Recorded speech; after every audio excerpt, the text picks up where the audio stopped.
snow's melted, and the summer heat is here. Welcome to our city.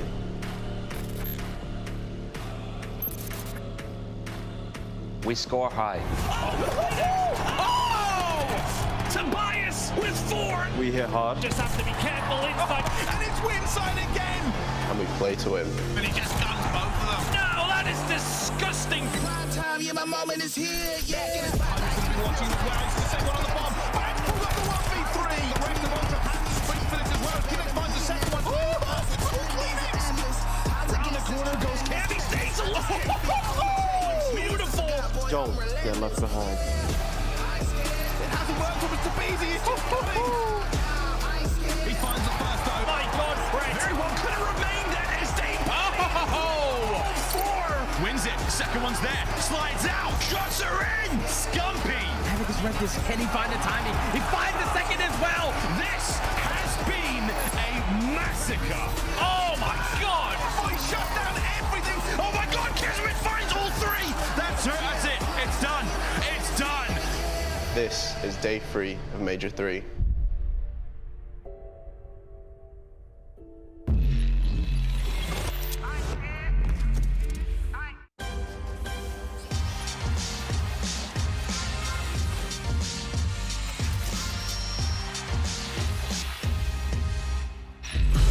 Ladies and gentlemen, welcome to the Matt and Me Athletic Center. And as you can hear, we're having a damn good time right here in Toronto, Canada. But this is day 3. We got a pair of 3s, right? Because for Major 3, things have been incredible so far. The first 2 days of action has led us with some amazing matches, great storyline topics, and not only that, we got some upsets, okay? And speaking about upsets, yes, OpTic Texas and Toronto Ultra are fighting their way throughout the loser side of the bracket for a miracle run to the finals, right? But at the top of the winner side, we have 4 teams, and one of them are the Atlanta FaZe, the squad that has been, getting second for the first 2 majors so far, and they really want to prove themselves. The question is, can they do it? We're going to find out right now, but right here on the desk, we're going to break it all down and make it fun for you. My name is Belly, I'm the host today. We got Bryce, we got Ali, and we also got Nameless. Bryce, man, what are you doing on the desk? Where's Ton at? Where's Ton? Let's face it, that guy lets me down all of the time. And he's not in Canada this one, so I've just been walking around talking to players. It's been great. Right, Ali, so this is day 3. We saw a lot of teams go home yesterday, but today we're going to find out who the real kings of the North are. Are you ready? I mean, as the weekend goes on, it's just more exciting, more exciting, more exciting, more exciting. So now that we're into day 3, I'm sad day 2 is over, but man, do we have some good lineups today. Right, Nameless, man, we were getting ready for today, man. We got a good lift, we got some Nandos, we're feeling good. You hyped for the day, man? I'm feeling good, I feel healthy, I feel ready, and we're gonna need it because it's gonna be a long day of matches. I think we're gonna get some game 5s today. It's gonna be some spectacular gameplay. We're gonna see some teams go home as well, so some teams getting ready, man. It's gonna be lit. And these matches aren't going to be pushovers at all. Let's go ahead and take a look at the bracket to see what's at hand, right? We ended the day yesterday with OpTic Texas winning, and they're the only team remaining in the elimination round 3. But look at that. You got the Battle of the North in elimination round 2. Røkkr and Ultra and Ali.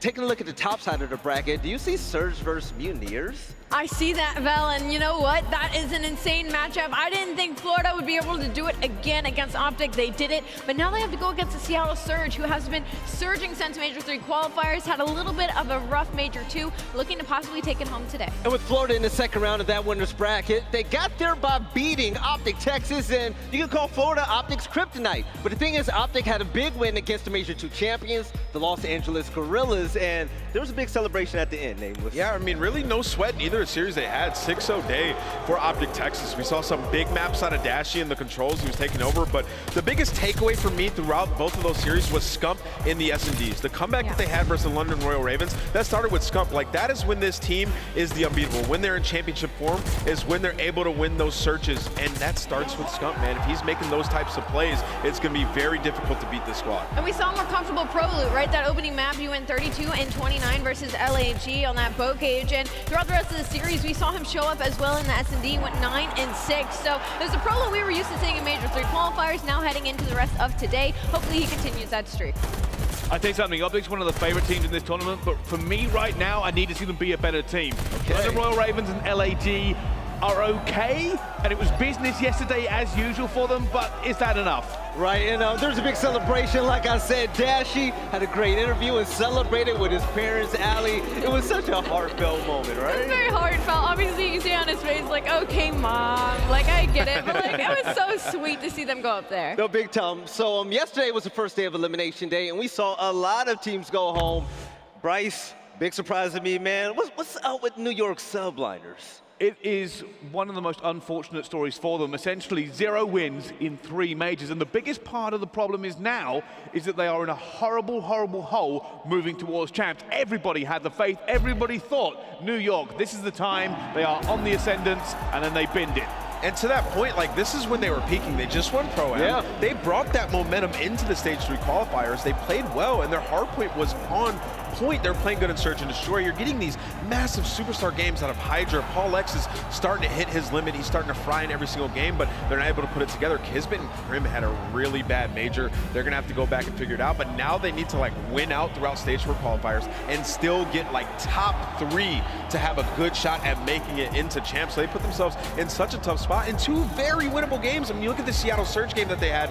It was the Search and Destroys. They choked them. And then also versus London Royal Ravens, these Search and Destroy clutches, 2v3s, 2v4s that they were giving up. They weren't organized. They weren't prepared. You could see that that aggressive gameplay that they like to rely on, some of the individual plays, it was not working for New York. And, you know, they hit a hard wall. Right, and let's take a look at the schedule. You know what I like about this, Ali? It's the simple fact that every single one of these matchups is like, which team is better at being that color, right? We got purple, team blue, team red. But I'm really looking forward to seeing what version of the Los Angeles Thieves will be facing off against Atlanta FaZe. It was such a dumb thing that I noticed yesterday, but we have 3 elimination matches today. A lot of people going home to set us up for tomorrow, but these matches as well, like, even though I don't think it's what we expected, some of these teams have showed out a lot more than I think expected. Like Los Angeles Thieves winning 2 S&Ds, heading up against Atlanta FaZe. I've been struggling in that game mode.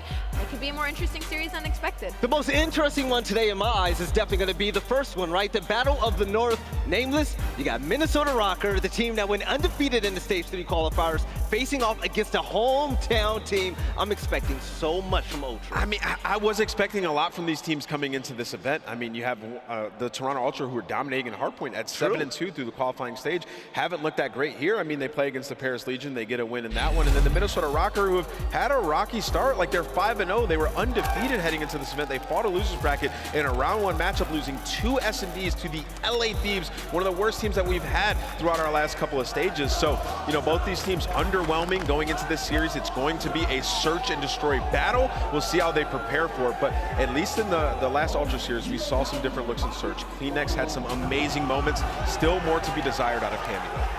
All right, you're going to make me the bad guy here, but this is the battle of the barely acceptable. Both of these teams had great records coming into this tournament. They've yet to show me anything that says they're making a deep run. The truth is, this is a benchmark game. I need to know who's actually turned up to the major. Yes, both these teams got a win yesterday, but it's not against the biggest competition in the game. Ultra beat Paris. Let's face it, Paris are a bad team. Yeah. They didn't look dominant against them. I expect them to lose against FaZe. I need to know out of these 2 teams who's actually going to do the business here at the major. By the way, you hear his accent, there's no bias at all. He really wants Toronto Ultra to turn up big time. But ladies and gentlemen, that's it for the first half of our CDL pre-show headquarters. Coming up next, we're going to talk about what's next to come and also challengers. You got that right. We got that stream going on right now. We're going to fill you in on everything in just a minute. We'll see you soon. So would you go ahead and tell me when you had enough? Fucking you one more shot when the camera's up. But this one you gon' have to duck. Tell me about your lifestyle, really. We've been on the road to the tank go empty. I'ma keep going to the long con. Give me if you wanted me to stop, then you can't come with me. Thinking you the best, silly. We about to put it in your chest, really. And I don't think you really want problems. Think you know the outcome when you come around. You thinking you kidding me? Is you kidding me? Ripping everything I need to get in the vicinity.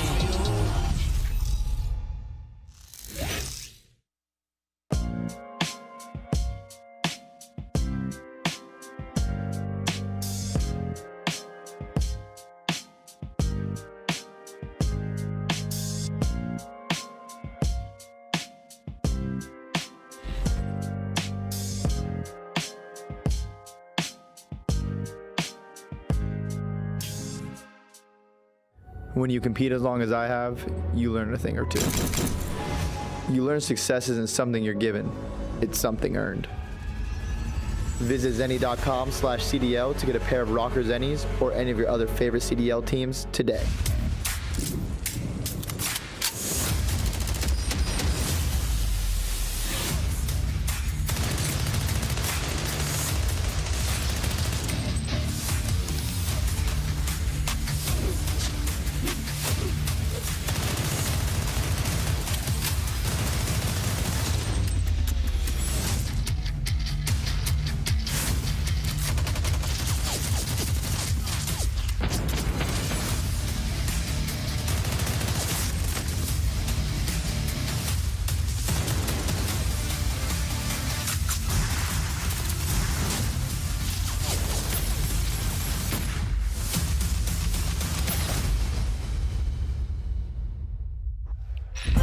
Now, the best part about this entire event is that there's two parts of this arena. We got the side with the CDL main stage, but also, Ali, we're taking a look at the Passion Pit. The Challengers Open is underway right now. You can catch it all on stream. Absolutely, and I think one of the craziest things to catch you guys up on, if you haven't caught wind of it yet, that happened today, was Ironblood Gaming actually reverse sweep Toronto Ultra NA Academy for top 8 placing, setting them down to the losers bracket, and it was in a 1v2 fashion as well. So already some seriously aggressive matches going on in the Challengers Pit, and you can always catch out the stream. You know, Bryce, you've been commentating Challengers for some time now, man. What are your thoughts about seeing these faces in person, just battling it out for money, man? Oh, it's glorious. Let's face it, everything that goes on online, it gets talked about, but here is where the real challenge is. There is no more excuses after an event like this. You don't get to brag, you don't get to say it's connection, you don't get to pretend that you weren't bad on the day. There's $24,000 on the line, man. It's going to be amazing. Now, Nameless, you were catching up on a match that included some superstars, right? We got Spark down there, we got Clay, and they went against Censor. What happened? Man, Censor came away with the big victory, dude. He played Clay early on. I think it was round 1 as well. And, you know, you can see right here, everybody's getting hyped. There's a lot of trash talk, but Clay's team is coming off of a cup victory. They were coming into this as the favorite. Everybody was expecting them to make a deep run in the Challengers bracket, and they fall to Doug. So they're climbing their way out of losers, and Doug's sitting pretty. And that's also the team that dropped Doug. They dropped him. They dropped him, so you can see the passion. That is the Passion Pit. That's why we call it that, and it's epic, man. Hey, Bryce, do you see who the teammates are trash talking and who Doug is trash talking? I was down there. Really interesting point about it, actually. For some reason, Doug wouldn't talk to Clay. He was talking to the rest of the team, whereas the rest of his team was attacking Clay directly. I don't know what's going on, but it's certainly got a little bit heated down in Challenges. It's fun. Now, for those of you at home, and also those of you in the audience right now, check this out. You can watch it on, okay? You can link your account, and you can also get these amazing skins for this event. Check out the Maple Blossom Weapon Blueprint. I like it, and I love the colorway. Yeah, I mean, this is some fresh swag right here. Make sure you go ahead and check it out. You're watching, already sitting in chat, might as well get some rewards. So go ahead and get yourself a nice new emblem, calling card, or even a weapon skin. Now also whip out your cell phones because you will want to scan this QR code. You not only get the I Love Burger calling card, but you also get signed up for the CDL newsletter. The I Love Studies. Get up to date, the I Love Studies. You're going to put Steady under the bus like that? Straight. Wow. I love it. All right, ladies and gentlemen, that's it for our pre-show. Headquarters is over, but we're about to lock it down because you already know the deal. Day 3 starts now. We got the first match of the day coming up. We'll catch you all on the other side of this break to continue on with this amazing event. We'll see you soon.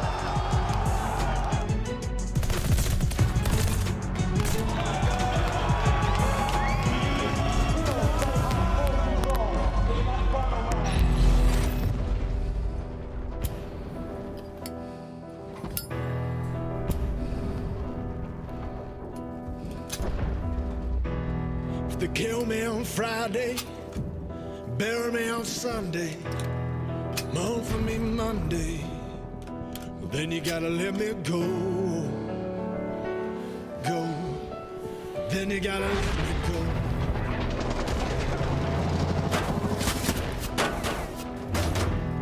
They kill me on Tuesday, bury me on Wednesday, mourn for me Thursday, then you gotta let me go, then you gotta let me go. Weapons hard, vaqueros. Somebody say a prayer for me. They kill me on Friday, bury me on Sunday, then you gotta let me go. All right, ladies and gentlemen, welcome back to Major 3. And Bryce, what time is it, man? What battle are we about to see on that main stage? Yeah, it's the Battle of the North, and truthfully, both of these two teams have an awful lot of making up to do today. Right, when it comes to the Minnesota Røkkr, man, they're going to be facing off against Toronto Ultra, and I'm loving this rivalry. But when it comes to the Minnesota Røkkr, we all talked about the team change, Havok comes in. We've heard enough about that now, but it's all about what we've seen from Methodz so far. The consistency, you can't argue it. No, you certainly can't. Truthfully, this team has had a very good turnaround. The problem being is that lasted right up until they hit Canada. I am looking forward to seeing whether or not this team can redeem themselves today. Right, when it comes to the game field keys to victory, what you got for us? Well, attaching to continue world-class AR slaying. I mean, a 1.22 KD during stage 3. Again, they went 5-0 stage 3 qualifiers heading into today. A little bit of a slow start, but for what we saw yesterday, coming into today, no issue there. And Røkkr have won 5 of the last 6 on Bocage. Ultra is 0-2 this major. Definitely an interesting first map, one that we're going to be loading into, and find more offensive success on Desert Siege. A second in defensive win percentage, 67% overall, and only winning 39% of offenses. So find a little bit more consistency there, but again, from what we saw out of them yesterday on Desert Siege, they should have no issue. The Minnesota should definitely keep their eyes on these keys, and hopefully they wash the ball, because going against Toronto Ultra, this squad is absolutely bringing it with a 3-1 win against Paris Legion. They're looking to continue that streak. Ali, how do you feel about this team? I think they were looking incredible. They just need to tighten up on a couple of things. The first series we saw out of them, it was a little bit of a panic button getting pressed, right? So when the next series they got against Paris Legion, they started to look more like the cool, calm, collected Toronto Ultra that we're used to. But when it comes to the game fuel, keys to victory, nameless, what do they got to do? Yeah, I mean, I think Toronto Ultra have actually looked mediocre. Just versus Paris Legion, they lose that first map. I agree. It could have been an absolute nightmare, but let's get into the game fuel, keys to victory. They need Cleanex and Insight to play well on Tuscan Search and Destroy. Insight with a 1.4 and Cleanex with a 1.27 this season on Tuscan Search. I love how they played it yesterday. They were giving up mid-map, pushing through P5. Cleanex was cleaning it up, man. He was popping off 14-2 at one point, then staying form on Berlin Control, winning 68% of rounds of Berlin Control, 4-1 record. That is their best control in the game mode that they've been struggling in. They found success on that map, so it's good that it's map 3 in this series. And rotation battle will be critical on Tuscan Hardpoint. Both teams first and second in hold percentage on Tuscan. We saw some great Tuscan Hardpoints from both these squads throughout the stage 3 qualifiers. Be a battle on that stage. All right, ladies and gentlemen, it's getting chilly on that main stage right now. We're about to check out and find out who's really going to be the king of the North. It's going to be the Minnesota Røkkr versus the Toronto Ultra. Let's get this day started. The North. In the darkness, a prophecy is told.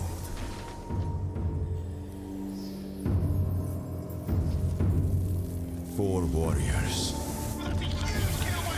Confronting them like challenging the winter itself. The snow that blinds you gives them strength. And the ice belongs to them. Prepare yourself for a cold wind blows.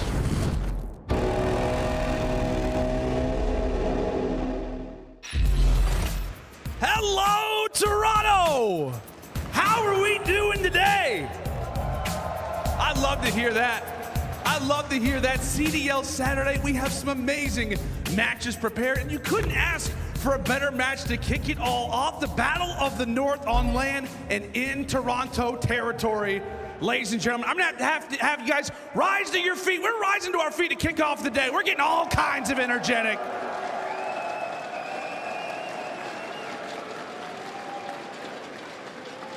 Now, I did hear quite a bit of noise for the Minnesota side yesterday. I'm curious to see if that will remain. Didn't think so. Didn't think so. But hey, it is time to introduce the boys who went perfect at the elimination, or rather at the Major 3 qualifiers, trying to avoid elimination right now. The motto is, it's never chalked, and we'll see if that same stigma remains today. Introducing to the stage, the Minnesota Røkkr.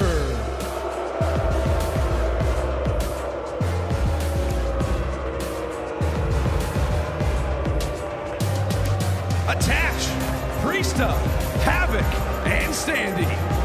I'm loving this squad right now, and even though the hometown crowd does not like him at all, I'm gonna tell you, we said a lot about Havok, we said a lot about Attach, but check this out. That man Standy is an absolute rat. The spots that you can find him in with the sub and the plays that he makes with it, he is so exceptional. The question is, can he rise to the occasion against the likes of Bams? We're gonna find out right now. Hey, yo, Lando, bring out the hometown team. I think it's about that time, Vel. I think it's about that time. Toronto's excited. The venue is electric right now. As we said, it is the Battle of the North and in Toronto territory. It is time to meet the Toronto boys. Haters talking to me, tell them pipe down. Or it's lights out. Zeros on the debit, baby, all I do is swipe now. Gucci sweater 5,000, stunning, buzzing. I be going up, no ceiling. Wow, ballin', running, getting to the legendary. You in the stands, I ain't need no commentary. They gon' know me as legendary. You in the stands, I ain't need no commentary. Ain't no option, ain't no secondary. I just throw it out like a Hail Mary.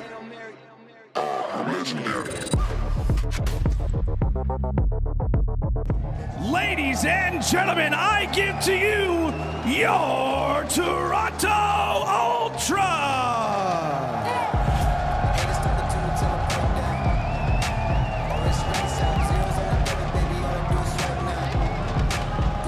Kleenex, Cammy, Insight, and Vance.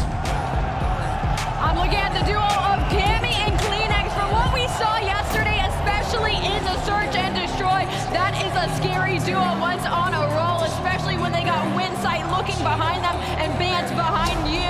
This is the hometown team, Toronto Ultra, looking to make the run here at their own major. And talking to the fans, they want this team to go all the way, baby. But it's gonna have to take a big win against the Minnesota Røkkr right now. It is not gonna be an easy task at all. Listen to the noise. Toronto, let them know. I'm loving it. Taking the stage right now. Let's see if the Ultra has what it takes. Lando, let's get this game going. Let's do it, Vel. I tell you what, the crowd here is absolutely electric. The Battle of the North is inbound. It's gonna be a fun one. Minnesota versus Toronto. It starts now. Ladies and gentlemen, make some noise once more. And now it is time to send it over to our casters, Maeve and Merc. Have a fun one, guys. Thank you, Lando. Appreciate it. Now, but Joe, you do consider me, when it comes to Call of Duty, an analytical mastermind, right? Oh, without a doubt. Listen, when it comes to that, yeah, you're number one in my mind. Thank you, Joe. No problem. Listen, one bit of advice. Maybe Ultra don't go up like 1-0. Maybe they lose the map 1. 1-0, 2-0, 4-0. They've been haunted by a lot of leads. Yes, I mean, we go back to, fans, I'm sorry, but you go back to the stage 5. Yeah, they've been liking us. Let's not ruin that. You're up 4-0, they win 5 straight. You look back to the recent qualifier, you're up 2-0, you lose 3 straight. So maybe it's like throw in the towel map 1, like go down 0-1, then bring it back. Yeah, I don't know exactly what they need to do. Honestly, it reminds me a little bit before they added Insight to the roster. Do you remember, I don't know, Ultra was playing everybody close, but there was always that moment where they would just, I don't know, pretty much choke your map and they would lose the match. And we've been seeing that a little bit from this Ultra team this year. And if you look back versus Minnesota in the qualifier, there was a Tuscan hardpoint, which we do have this. They were at like 237 to 190, could not put it away. They get reverse swept. They were down, they're up 2-0. These moments, these closing moments, which they were so good at last year, that communication needs to be on point. Well, do you think, like, some people put a lot of stock in like a home crowd, some people don't. Like, I always think that energy matters to some degree. You're talking about these small moments and these small plays. That's something where maybe just having that hometown crowd behind you can propel you. I mean, maybe because I would say yes, but I just think it's in game. It's the communication. Yeah. Something is going wrong at some point in these, in these matches. But you saw the maps and modes right there. A lot of the same maps that we just saw between these two teams. Yeah, 3 are the same. The hard points are the same. The hard points were close. The Bocage was like a 20-point game. The Tuscan was like a 20-point game. These teams, they know each other so well. It just always feels like they're matching up. It's the Battle of Purple, the Battle of the North. It should be a fun one. Hell yeah, this place is electric. Let's get it going. Map 1, Bocage, give me some madness. Ultra, Røkkr. As we get into it, the tissue looking to be an issue. Kleenex's POV to get this ripping and roaring. Now, what do they have in this matchup? It's the autos of Attach and Priestahh to get it started off. But Cammy, how important is this guy? Can he get back? Okay, that's a chow and a half. My man was about to get me turned early. Okay. No, but yeah, I mean, Cammy, he was a superstar, top 5 player last year, still trying to find that form. Obviously a much different game. I'm sure that's a big part of it. But looking at this matchup last time, through the first 2 maps, where Ultra were able to go up 2-0. On the Røkkr side, it was Havok, who really struggled. But then, man, map 3 started and he turned it around as Ultra controlling. Middle of the map right now, but you can already see the rotations had to come in. Well, both of these players are getting confused with the purples, but yeah, the rotation. It's always tricky, but you have the purple and the white on both teams. I'm like staring at them, and I gotta wake up. Yeah, trying to make sure I don't mix them up. I was like, yeah, they have P2 spawns, right? Yeah. Cammy is off to a nice start here. He's on 4-1 on another little 2 Standy's streak. behind him now. Standy gets through. Standy's gonna make the play. They're gonna wait for him. There's the first. And that's all he needs to do. Now playing his life, he's got to wait for his team to collapse. And he's going to hit some nice shots with the MP40. This is what Veli was talking about. It just feels like he always finds his way in a position to throw the team off. But Cammy just punches him in the face. Yeah, and this is that swagger, that confidence you want to see Cammy playing with. And that's going to be 3 down right now for Røkkr. Hill time getting accrued currently for Cammy and company. And pushing on forward, Benjamin Dance. You told me he was dropping 40 map 1. I think I said 60. I might have been exaggerating, Joe, but I do love me some fancy pants. I know you do. A nice P2 hold there for Ultra, now a 30-point lead. And well, that is a pretty significant one when we talk about Bokaj hardpoint. But over on rotation, every time we're on this man's screen, he's finding a multi-kill. Up to 8-3 is Cammy, but over the rotations, you can see Røkkr, they have the spawns, but it is going to be Toronto Ultra inside the hill for now. Doesn't last long, though. As the push is going to start to come in, they're going to have to hold. It's wrapping all the way around the backside. I believe it's going to be Havok. They're going to pick up both sides of this push, and the swarm is just going to come in. They're trying to hold on. Havok continues to win fights, but it's Bance and Cammy once again. They continue to light it up, both on 9 kills right now, leading the way for the Ultra team. And nice play there from Cammy, just play his life. He was the last member alive in a 1 versus 1. Inside off a spawn, he's on 9 kills as well. The slaying is just so one-sided as the Ultra boys have come out swinging. Okay, I don't think they took my map 1 advice, Joe. They're just coming out trying to punch Røkkr in the mouth right out the gate. They are playing with a passion and a fire, and you gotta love to see this if you were the hometown crowd. So far, so good, but still work to do. Not able to spot Priestahh's shots over the top will come through onto Insight. New hardpoint pops, and finally a breath of fresh air. Take a deep breath. Røkkr, a chance to get some time. Yeah, for about 10 seconds, because we're playing Bokaj. Right off a spawn, to try to push on through, but this is a very good setup. A nice hold here the first 15 seconds, but there's the contest on the front side, and well, the gunfights going the way of Ultra. They find 3 attached to last man alive. We saw the stats, how good he has been with an AR in his hands, but Cammy is just on a mission right now. This is the Cammy you love to see. Cammy the Terminator, dude, just locked in, dialed in, confident, challenge every fight. Like, let him do what he wants on the map, and so far, that has been the case. He's almost got a minute at the hard point to go as well. Cammy having himself a map as the lead continues to sit around 70 points. 10 seconds remaining on the hard point, Joe. A lot of movement on the minimap. Who's trying to get set up? Yeah, Cleanex, though, him and Inside are able to win some gunfights on rotation. So scrap time going the way of Minnesota. Røkkr, Havok, though, he's going to push on through. Focus is on him. Him and Attach trying to work through towards that P5 side. Spawns go the way of Ultra, but they know he's lurking. And Joe, you got to think, when the crowd is like that, when it's electric, it's your hometown, you've got to be so fired up. I want to hear the Ultra side. Let's go to a listen in right now with Toronto Ultra. Let's go top of pyramid, top of pyramid over you. If you want to hit Jamie in 3 minutes. That's street count, okay? Yeah. Let's see, close down, we watch him trench. He's on behind the boat now. Nice. But you're doing it right, we're right. Yeah, I heard you. It's top 8, top 8, no, it's top 8, top 8. He's essentially tunnel. Yeah, watch out the time. Make time. Touch down on time, 1 more mid, Standy. He's going in, free. Input, right? Yeah, hit me out, watch out. Behind the boat, you're nice. One behind the boat, one climb the gate. Kills one. Make some time, behind the boat. Yeah, behind the boat, guys. Front. Yeah, he's on front. I don't see him front half. I see him front, yeah. Priestahh front. We close front, Priestahh. There you go. They may see me. Nice, good shit. There's going to be 1-1. You know you're there. Truck up. Honestly, a solid little stretch kind of from Røkkr to just get back in there, start chipping away at the lead, bring it now within 40, but we'll go back to our mid hard point and see what Benjamin Vance is able to do. He had that great start around 9-4, now 13-16, so things have slowed down a little bit, but Vance is back and Vance is hunting. Yeah, I mean, that's really it. I mean, if you look at P4 and P5, the slaying for Røkkr just stepped up a bit, right? You have Havok who's positive, Attach as well, and they just were making it messy. They were making the game messy as they continue to do. As 3 do go down, but Vance is just lurking. He's able to work his way through. The spawns are going to flip. That's a huge play for P2. Now they got to get him off this time. Inside, Cleanex able to win some gunfights. And there we go. So they're controlling the side of the map that they want for the next hill, and they're getting some time. Yeah, Vance is the key wrapped all the way through, and he's continuing to push this out and try to find kills. So I think it's Attached that's going to jump over his head and take him out. But new hard point about to pop. We'll see if that work for Vance is going to be enough. You have Insight playing all the way deep, just trying to make sure they have that side of the map. But Attached, I mean, yeah, it's been a pleasure to watch him throughout his career, regardless of what weapon in hand. Can he get the streaks? 20-13. And he has been dropping bombs for the most part, just whether or not they can get the win or not. There's going to be number 7 streak earned. Can Ultra hold on to this hold? I mean, he is still finding kills up to 8. Insight trying to play his life in the back. He's in a big one-on-one. His team still has spawns, but Attach is not losing gunfights right now. He's got another one. Clean edge. Oh, he just runs out of ammo. He had a few bullets there.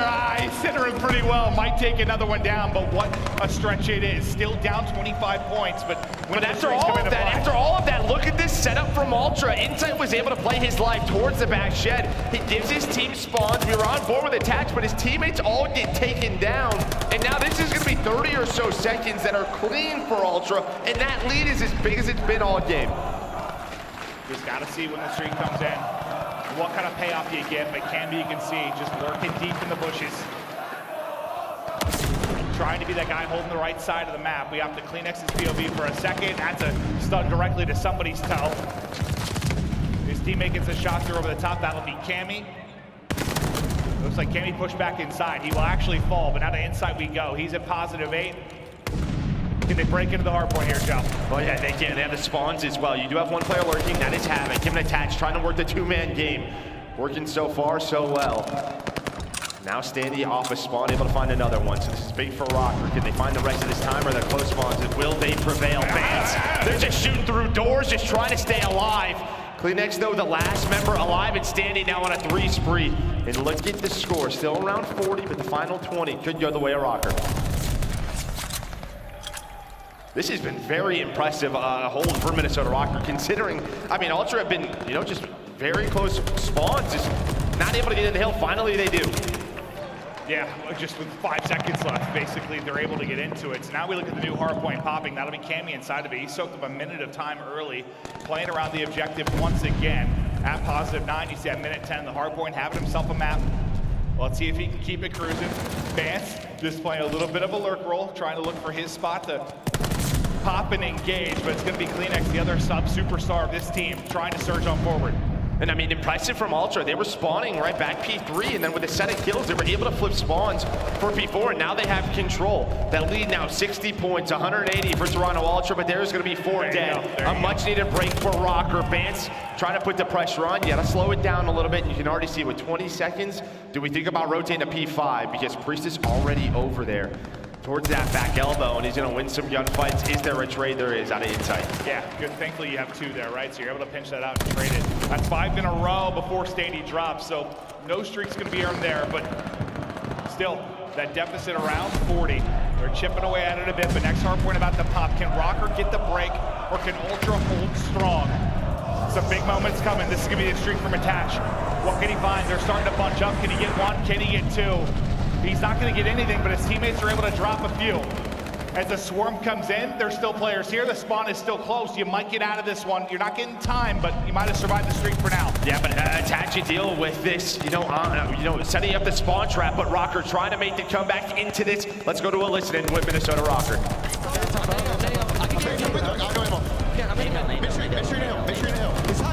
Time. He's going under the steps. One's under steps. One's under the steps. He's top. Nade over HUD. Deep breath right here, guys. Deep breath. Nade over HUD. Just nade over HUD. 2 ticket. Cammy's back right mouse. Going bottom right mouse. I made it over the hill. One mystery. We can time, guys. Get on time. One mystery. Cammy got me. He's right there. Top 2. Check him up this way. Tom Cammy. He's going. He's on the steps. He's on the steps. We're getting to a wild late map, and I'll tell you what, the one thing I like from Havok, and it's tough on this game, it's tough on Bocage, just a little deep breath, just a little deep breath. Yeah, you get 1 deep breath, and then you got 4 nades flying at you. But you know, they're setting up for P1. Now you have 2 things here. You have the deficit, you also have the game clock. It's gonna come into play here soon. 55 seconds is on it. And when you talk about P1, I mean, even if it's contested, that is huge for Ultra. Nobody on the hill right now, and Røkkr are gonna have to start paying attention to that. And I feel like when there is an auto in the kill feed, whether it's Inside or Cammy, they're finding multiple kills. You can see that Priestahh really struggling throughout this map 1. Well, I mean, they're very familiar with playing up against the clock. You think about that wild map yesterday for Røkkr. All too familiar with it, but so much work to do, so little time to do it in. It's Cleanx continues to lurk mid-map. That's Vance that actually finds the kill. As he continues to push through, he'll find shots into the side of Attach. 23.5 on the play clock. 38 points the differential now between the 2 squads, and unfortunately, it's Ultra that be playing around the point. They even step out of it for a second to let a little of that play clock then dwindle.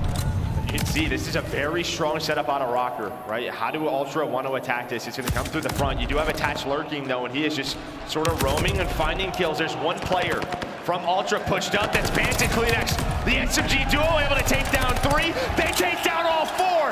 Bance finds 2. 10 seconds left in the play clock. They're playing around it. Bance just making the plays late. Trying to choke them out, just keep them out of the point every second. So terrifying with 7.5 left to go, but now you get a 4-man wipe if you're Røkkr. Somehow you continue to survive. You got 20 points left on the hard point. You're just down around 20. You can still do this if you're Røkkr. Oh man, just playing around that game clock sometimes can be so scary. They want their nades to hit. Now a 12-point game, 7 seconds left. Standy's looking over his teammate. All right, it's all about this rotation now. How do you want to play this if you're Ultra? Do you give up the time or do you hold the hill? They're going to hold it now. It's only a 2-point game. They're going to get off of it. Here comes a push for Standy. The first man in, but Cleanex able to find 3. Cleanex with 3 on the rotation. Oh. The last player is taken down, and there we go.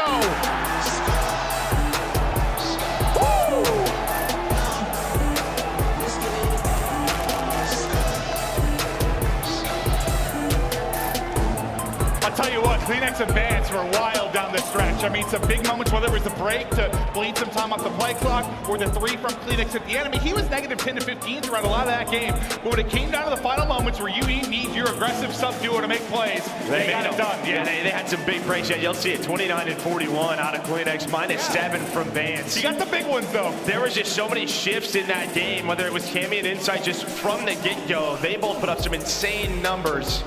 On the other side, it's a pretty balanced effort. Priestahh, he struggles a little bit, but you know, it tends to happen at times on both guys, especially with the way Cammy and Insight were shooting, right? Those tough AR battles were just, I mean, going Ultra's way. But I mean, for me, it's Ultra's ability to break on, you know, on those rotations time and time again. They had that 40-point lead. They never really let it go. It just felt like at times they were just less worried about dying. They were willing to put their heads down and just bash into the hard point. I don't know, it's not even like a pace thing, just like not even valuing their life, just make it scrappy, make it messy, especially in those late game scenarios. Well, when you're playing around the game clock the way they did, it's kind of the way you have to, right? Yeah. It's always a tough decision because you can kind of see as the final 20 seconds of that P2 were coming into play. I mean, it was almost a tied game. I mean, Røkkr did bring it back. That was such a good hold over at P2. They got it within what, like 5 or so, 5 to 10? Yeah, it was. I think it was in 2 seconds. It was within 2 seconds, and then that P3 rotation. You know, Røkkr had a lot of map control. They were getting pushed up, but Cleanex with 3 huge rotation kills, able to shut that game 1 down. And expect this. This is how these 2 teams play. So close in the response. No, this is gonna be a war. I don't think it matters if Ultra up 2-0, 1-0, whatever the case. You feel like this is gonna go the distance, or maybe they've learned from the demons of the past, and they're gonna work to close this one out efficiently, but you gotta feel good. You heard how loud this venue is, getting behind this Ultra team, the hometown squad. It has been truly awesome, just seeing like, I mean, people in the streets that are kind of coming up and just asking me, I'll be like near the venue, they're like, what is it? Like, what's going on? Or I talked to a man, he might have been in his 70s. He's like, I don't know what this is, I've never followed it. I tried to explain it to him, but this is awesome. Like just seeing the posters of the boys everywhere and all the people and the energy around, like, no, Ultra have done a fantastic job with this. Absolutely. They truly have. They set the bar very high for future Toronto events to come, and yeah, hopefully we come back, that is for sure. But back into this one, Røkkr, this is, you know, what they always say, it's never chalked. They are used to this first Ultra. They go down 0-1. Yeah, I mean, even though you have a new addition with Havok to the team, I just feel like with a win like they got Stage 5 last year, as long as the core of that team is here, yeah, it really never chalked. Like no matter what the attaches on a team, whatever a team attaches on, just feels like he can clutch. Yeah, he's part of some of the more unbelievable clutches that we've ever seen. So you have to keep believing in those guys. But yeah, for the hometown crowd, you're hoping to just come smack them in the face and continue on. But we'll get ready and prep for the search and destroy. We'll continue on to see what Ultra are going to be able to do. But yeah, that was a wild one. I mean, it's just kind of, it's what you expect kind of on Bocage sometimes. It feels like it's going to be tight, even when we don't think it's going to. But a nail biter for sure. Yeah, now we're going to take a look at our top performers in Search and Destroy for both of these teams. It's going to be Standy versus Insight. You know, Insight, as soon as they added him to this roster last year, it just felt like he was so good at Search and Destroy. He transformed them. And then on the other side, a similar story for Standy, right?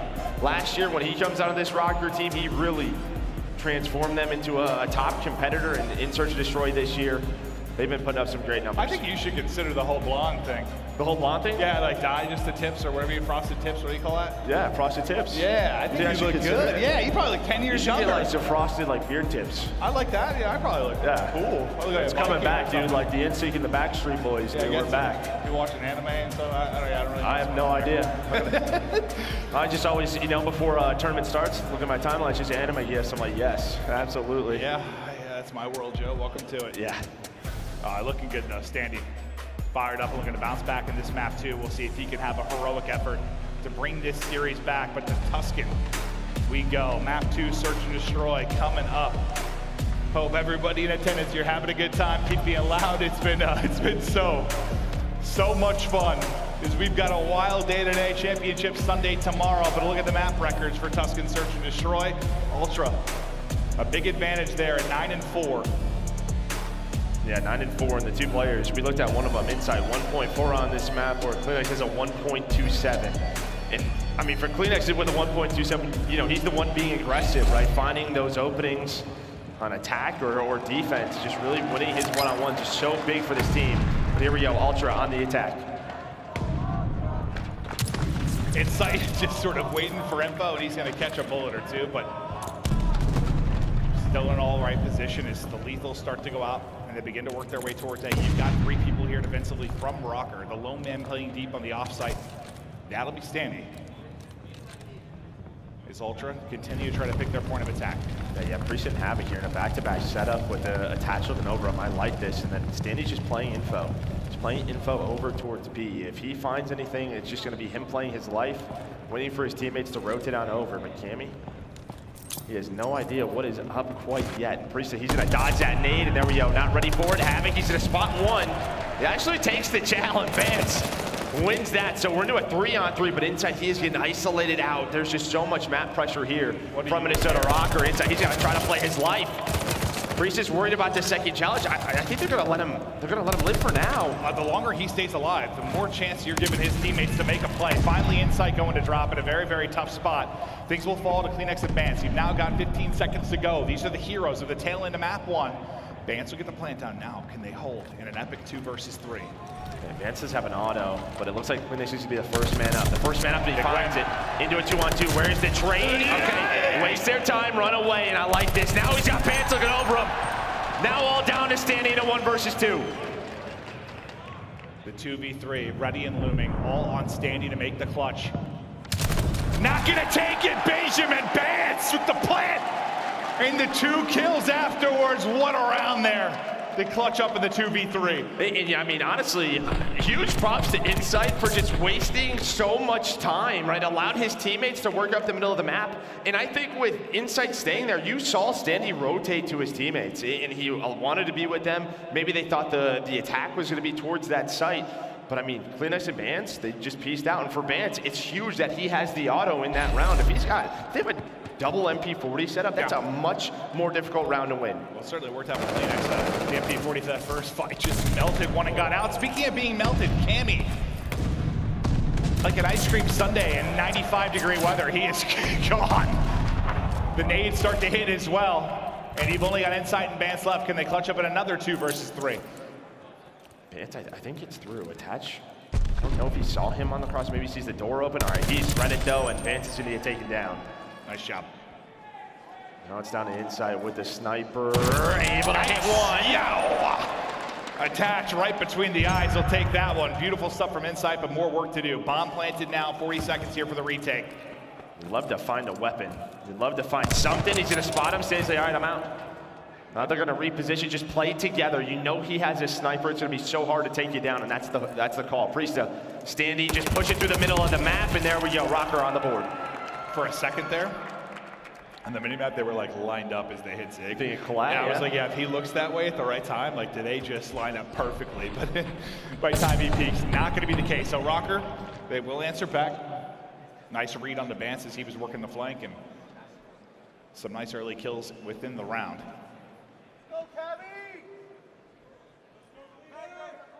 So far, offense is getting it done. Yeah, you know, it starts with that first blood from attach, and then trade over towards A. Yeah, Cammy just got to center. think he got team shot from middle alley. He was just so weak. Yeah, I would hope so. And there's another first blood. I mean, that player top church right now. I mean, Cammy, all right. Cammy finds 2 picks. He's taking those gunfights. That player, that was Havok lurking up the middle of the map, going for the jump up. They deal with that. Is that Vance with a sniper? I think it was. I saw some glint there. Pretty sure I saw a glint, yeah. Unless I made that up. I'm glad you saw it. No, it looked like glint to me, but that's just one of those deaths. Like, you have a 4v2, just play together, don't give them a free pick. Now you give them a shot in this round. Do not give them another free one. I know usually in these types of situations, they'll usually say the second guy is the one that's at fault, but well, it could be Cammy here. I mean, if he does get caught out, because both of the players attached and Standy starting to work up towards B, you have Standy just lurking well side. A bomb is planted. And well, Cammy, he's winning it. 3 in the round. Can he find the ace? Can Cammy find it? He's gonna push on through. He might have it. Cammy with all 4. King Cammy with the ace in the round. He's back and dominating. Just picking them apart. Finds the first 2. Into the 3-on-2 after Vance gets picked. He just waits for attach on that flank.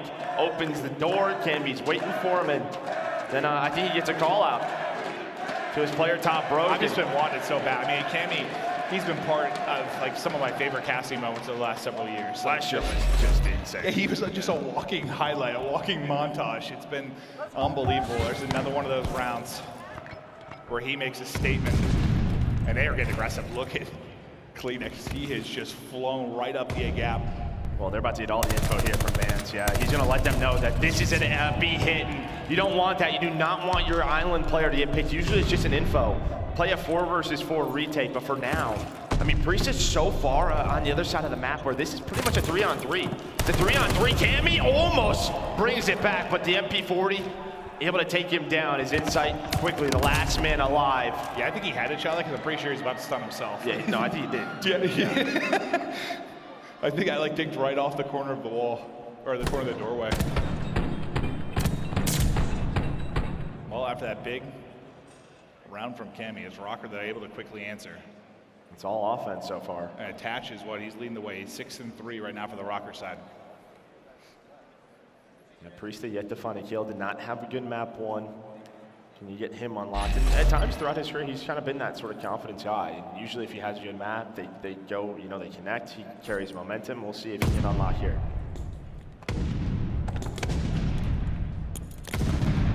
It's just a 2-man, very aggressive hit. They are sending it. And Insight, he might be in trouble, but he reads it. He's holding it the back well, so he's able to back them up with some shots. They're going to try and teammate this. 1 hits and 2 do.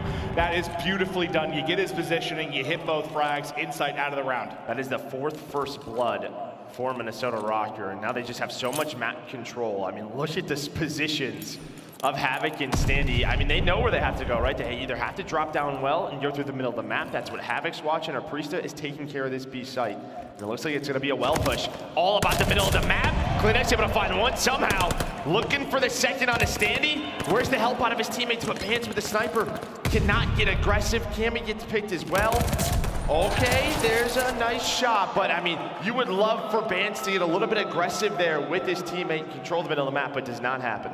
Yeah, I'm not sure if Cleanex was just trying to kind of get some movement on him, get the slide, maybe help was there, but I thought he was just going to keep dancing to help come in, but yeah, the snipe makes it a little bit trickier, that's for sure. But that's the first offensive round, right? Just that first blood.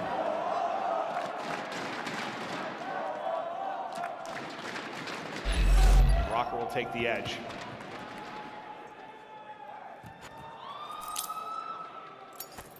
You've got basically 6 of the 8 players stacked up A side. Might have a one-on-one that develops between Standy and Vance. But Cleanex and Insight, that's the first blood you desperately needed. Well, you'll take 2 as well, but the shot's in. And I like that, right? They just play info. They see they're getting an aggressive A side. They back up. They don't allow the nades to connect, and then they time their nades as they're able to find that first blood, and then Insight with another one. So now a 2 versus 4. I mean, a minute to work with, but you got a lot of work to do if you are Priestahh and Standy. Standy trying to make a play through the middle of the map. I think he got spotted. Cammy with 2! Yeah, they just stack up perfectly there in U, and it is easy for Cammy as he continues to have a solid map. I believe that gets him up to 6 as well. Going toe-to-toe with Attach on the other side. We'll watch it one more time, and yeah, that couldn't, it's like, that just leads the shots into the other. I want to see what Ultra do here. I mean, Røkkr doing a fantastic job, especially on their defense, like pushing up A, getting mid-alley control. Well, there's two ways you can do it. They can try to nade them out, or they can go very fast towards that B site. We'll see what the call is going to be. It looks like they're just going to take the fight. They take the trade. Yeah, they take the trade on the Priestahh, and maybe that opens up the middle alley player for insight. And yeah, through well, they take. Then Matt fights, and it continues to trade as the nade is there. So good job from Havok just staying up. And I mean, he's going to be dead eventually, right? At least he's able to get one. Cammy opens the door. He's greeted by bullets. He will drop. Now insight. We're tied up 3-3s in a 1v2. This is a massive round. They already have one come from behind win. Can they get another one behind one of the better search players in the league? And well, he just got no idea where it's coming from. Yeah, we just know on this map. I mean, there's just so you can rotate so fast. Okay. Does connect onto one. If they weren't both there, I mean, he melts one. But even in that 2-on-2, right, Cammy and Insight, they're so separated. Cammy's trying to find info, where the other two players, I mean, Attach and Standy are right on top of one another, there for the trades. Kind of playing fundamental search and destroy with their numbers. But yeah, you know, they switch up the pace, they try to attack mid, they get it into the 2-on-2. But the numbers go the way of Røkkr. They're now up one round. Yeah, it's like no one's been able to find that separation. Røkkr had a couple chances here, taking a 2-round lead. Okay, can they find Vance again? Looks like they're going fast B. He's got an MP40 this time. A little bit different. You have your players top church, so Kim can watch the cross, him and Inside immediately back up. They just hear that door open. And look at what that does middle of the map. They can rotate through well if they want to. Go right back over towards A. There's a nade that's gonna go down. Vance is just trying to stay alive. One does connect onto him. Here comes the push. All right, his health comes back, so he'll be full. The push is gonna come in, but this time it's Inside. They're mixing it up. Who's got the boomstick? It's Inside's able to hit. Now they're gonna start to wrap this out. Playing back Church, I believe, is gonna be Inside. He's gonna be able to hit another one, just picking them apart. Last player will drop mid-map, and that's a thing of beauty from Ultra. Yeah, I mean, just great rotations. They knew what they were giving them. Even Cleanex in the middle of the map on that bomb site, he was watching the top Church cross, right? Because those players could just go top radio, they could drop through the middle of the map, Church, and rotate to A, but that does not happen. Cleanex has all the info and well insight. He's able to hit two of those snipes. Yeah, I didn't even see where the second one came from exactly. He was back Church, right? Yeah, I think back Church alley. Just watching that drop down right by that ladder. That's like as soon as I went to call out his position, I saw him on the kill feed. I'm like, all right, well, nice. All right, they give up A, so a different look here for Minnesota. They've been so aggressive, middle of the map and A side. Not this time through.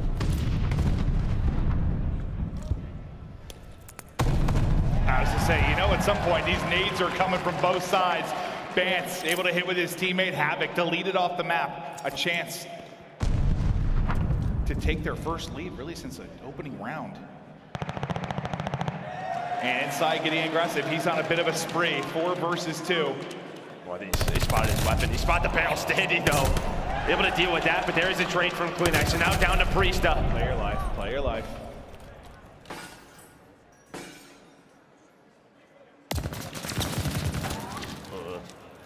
They're everywhere. He's just getting swarmed. No options. Another round Ultra as they go back-to-back and a round away from a 2-0 edge in this best of 5. Oh, I like that sign. That is very well done. Oh, yeah, someone's got some artistic ability there. It's not me. I do not. I barely write my name, Joe. Yeah, my signature is What a balanced effort here from Ultra. 3 players with 7, Vance with 6. And again, just reading the map well, finding that first blood, and they kind of slow things down. They don't get naded on the A-bomb. They know what Røkkr are going to do. They try to push through B. Insight was ready for it. Insight with the snipe. Just misses Attach. Now it's time to dodge the nades that are coming on through for both of these teams, just waiting it out.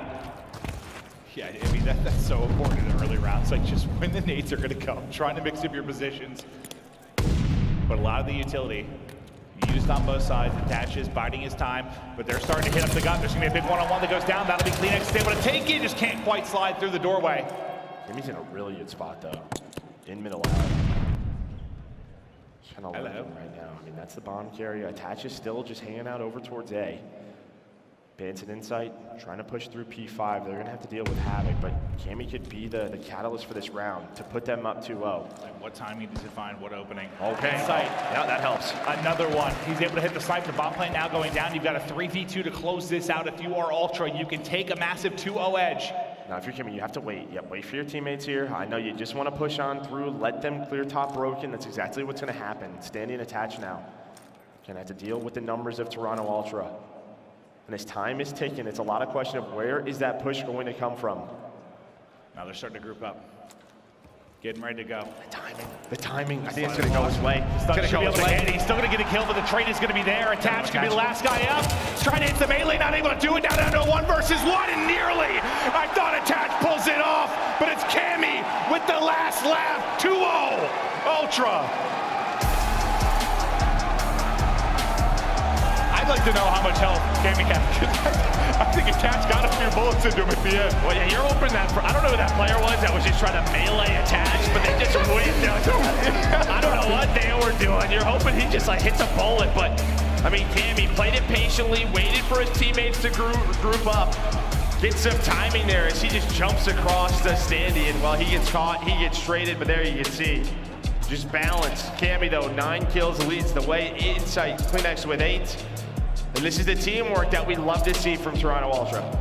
Yeah, I mean, it was kind of all offense early. Finally, both teams start to get defense on. I feel like if you're a Røkkr, you had a couple times where you could maybe take a 2-round advantage, maybe start to pull away a little bit, but Ultra wouldn't let it happen. Then they rip off 3 straight to close it out.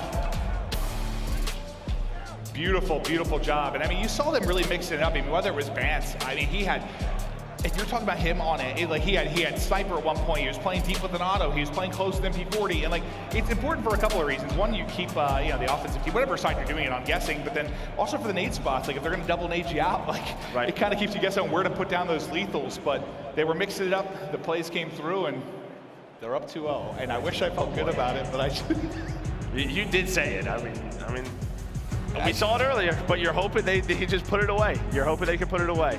You're a little nervous for him. I believe. I am. We've just seen this matchup so much in Røkkr. It's never chalked, as they say, but can Ultra, in front of the hometown crowd, they got everybody fired up. Can they lock it down, close it out, end this with a 3-0 and move on? Because they've got another match today if they can do it. But Røkkr, a chance to bring it back. They've done it in epic fashion so many times. Control up after the break.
Call of Duty League is brought to you by Game Fuel. Victory in a can.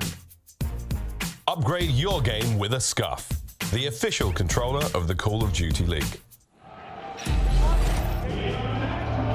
One more map and Ultra continue on to fight for potential major championship, but still work to do. They're all too familiar with the necessity to put away Røkkr. But as we get locked and loaded to go for the map 3, we're gonna take a look at our Scump play of the game.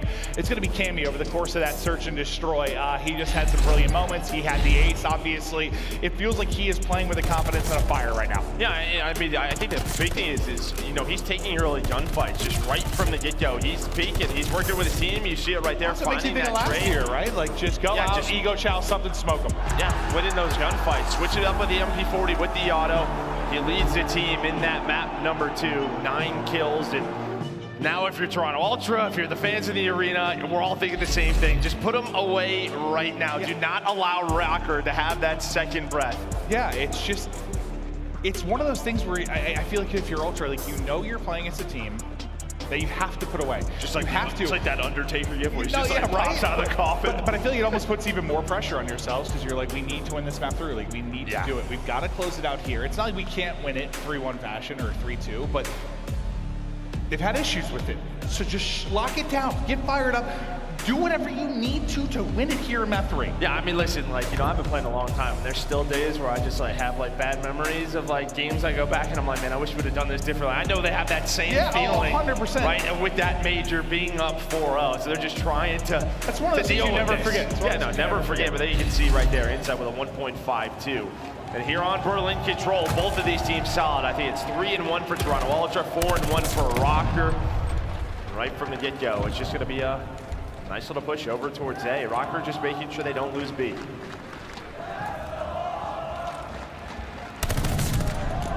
Well, the autos are hitting early. You see it from Cammy, then from inside. They are beaming right now. Multiple in front. He's on a good heady, though, and inside, a chance to do some damage. A bit of utility to try and back him up, but Attack just keeps on pushing on forward with the auto and eventually will drop him. Now to Cleanex we go. As they continue to work on the 8 point. There's a flurry of trades go back and forth in the stairwell. Yeah, it's just kind of, you know, if you're the defensive team, I think we saw it on Raid last year, sort of you just give up that point and focus your attention on the stronger side. You don't want to give it up early, because if you do, it feels like you're doomed. Saw it yesterday in the OpTic match, it's these 2-minute holds, very long. We'll see if Røkkr could do it. So far, so good. 3-0 down for Ultra. Yeah, and that's great, because I mean, you have like a 2-life advantage, which might not be much in the scheme of things if you're Ultra, but then it's just 3 straight. And Standy, I mean, he hits about everything but Bance there for a moment, but Attacks just come through and clean up the kill for him. Maybe a little bit easier if it's an auto in hand on the other side of that. But now, where's the line of attack going to come from? You see Cleanex pushing all the way around. Does he find a fortunate timing here? He's tucked in the corner, tries the 180 and snap, but not going to happen. I thought he was at least going to check that corner. Yeah, it's like one of those frustrating deaths. I mean, what did Belly say? Some of the rap plays you'll see out of Standy. Just get to a corner, sit there, go ahead and run on by me. And now, speaking of that, Inside has kind of worked his way up. And Røkkr have to be thinking, given that comm, sort of, we're looking for one. We are looking for one. And Inside's just waiting for his team. He's attaching aggressive, roaming behind this push, and he's going to find a kill. Plays it patiently. But Inside, he's going to get on to B now. He's going to get on to B. Now it's interesting because you have Cleanex who's over towards Fireside. And Røkkr, they have to scramble. They're going to have to scramble. How do you retake this if you are Røkkr? Vance is going to be so important. Unfortunately, he is going to get dropped the second he starts to push and maybe get into help. Not going to go his way. Cleanex at least able to take down one. He's still fighting from the back line. Cleanex able to take down 2. The pistol is a popping, but it's 5 in a row now for Attach. He is yet to die in this map. Give him number 6, as he's been everywhere. I mean, last time we saw him, he was getting kills dockside. And I like that from Ultra though, right? Cleanex was still alive. They're trying to put pressure on this. Don't allow Røkkr to get set up. Yeah, look at the lives now. I mean, you've taken over if you're Røkkr. Yeah, but Vance has been lurking again, so you do have one of those plays. And can Cammy find this kill? Not able to do so onto Attach. He's still looking for one more. Priestahh able to take down Vance, who was just kind of waiting for his team. But this has been such a good hold. Is Cleanex, he's gonna get on to B, pause the clock. This has been the Attach tour of Berlin.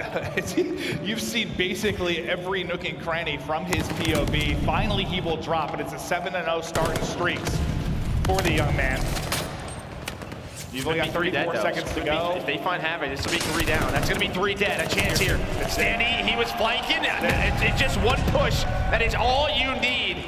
2 ticks about to be done. The retake's so tough through the alleyway. They're able to work on through. Ultra, are they going to get it done? They win round number 1. And you've got, what, 6 to 14 or something in that ballpark for lives, but you said it perfectly. 1 break, 1 push. You got a chance to get it done. Little time on the clock, barely any lives remaining, but Benjamin Bance, the boys, they clutch up big. Sounds like a boy band. I like that. Benjamin Bance and the boys? Yeah. I like that. Maybe something for, after the career. But yeah, there was just so many of these players able to sneak on through from Røkkr. I mean, Attach is like, I got a 7 spree. We're winning this round easy, but it's just 1 play. A couple of kills swing their way, and that's all it takes is multiple players got on the beat. Those little moments is where they needed to ham it up. Those little moments is where they needed to come out on top, and there they do. As Insight tries to finesse away with his life, he gets away. Vance is able to come out and get a kill. One of the people hunt him down. But this is the pressure early towards this B site. You just survive and hold for now for Ultra. If anything, this is going to be time on the clock until they transition over to A, and that's going to be the call now. You hold strong. And now you can already see Vance and Clean with it. Let's go deal with this. Let's waste some of their lives, get them off of this. Run for Cammy. Put pressure on. Vance just finessing, waiting for his teammate to come on through, but both of the staircase fights are going to go the way of Røkkr. As you said it, Cammy continues as he's up to 5. Finessing, playing his life.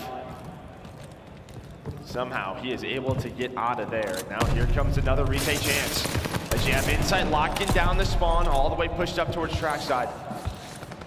But Røkkr winning the fight, that's going to be 3 dead, 8. And continuously be worked on as Priestahh heads over to B. Yeah, and they're probably going to give this up. Just let them take it. They got the deal now with Priestahh. He almost takes down 2 before he drops, but solid job. Attach just trying to look over. Insight going to greet him with some bullets to the face. And this is going to get ready to finish, but Vance says, nah, not quite yet. Not on my watch. I'm going to come in, pick up some easy scraps. Okay, but Standy was able to win on one-on-one, and he's going to head over towards B, but it looks like Cammy's able to spot him, so he deals with that player lurking. This ends up being Vance getting those couple of kills. This might be a difference of like 30 seconds on the play clock when it's all said and done. Yeah, and they still have Benjamin Bance is here. The presence is here from Bance as he finds 2. Cleanix is thinking, I'm going to go for this, try to stop it. It just comes in play, but such a job well done by Bance. Yeah, that's a swing of 4 or 5 kills he's able to get. I'm pretty sure that was 20 to 30 seconds a difference. I mean, you'd have close to 2 minutes. Instead, you do not, due to the heads-up play there from Bance. But now the tide of Røkkr starts to get on forward. You're up 2-0 in the series if you're Ultra. You're looking for the 2-0 edge through the defense here.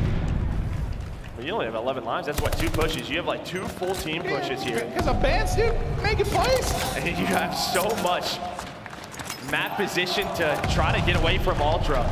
But similar to what we saw last round, it just takes 1. He said, we talked about the moments where Ultra need to close it out. This is another one to me. Do not allow Røkkr a chance back in this match. To do what you did in the round 1, yes. basically. It's right about that time. Okay, Cammy's just moving a little different today. He sure as hell is, but if Priestahh actually gets 2, maybe this is their opening. Can they find that 3rd kill?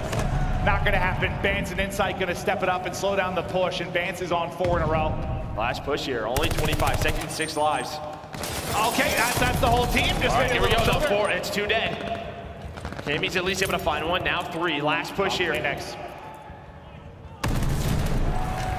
It's on Cleanex to find some crucial kills, and he is doing just that. He's at least able to take down 2. Standy's cutting him off, but he only finds 1. They're on the point, though. 12 seconds to go, and that'll be the clearance off. Under 10 to go. Every second starting to tick as Røkkr fueling the pressure. The forward guy is going to be Priestahh. Somehow he gets 2.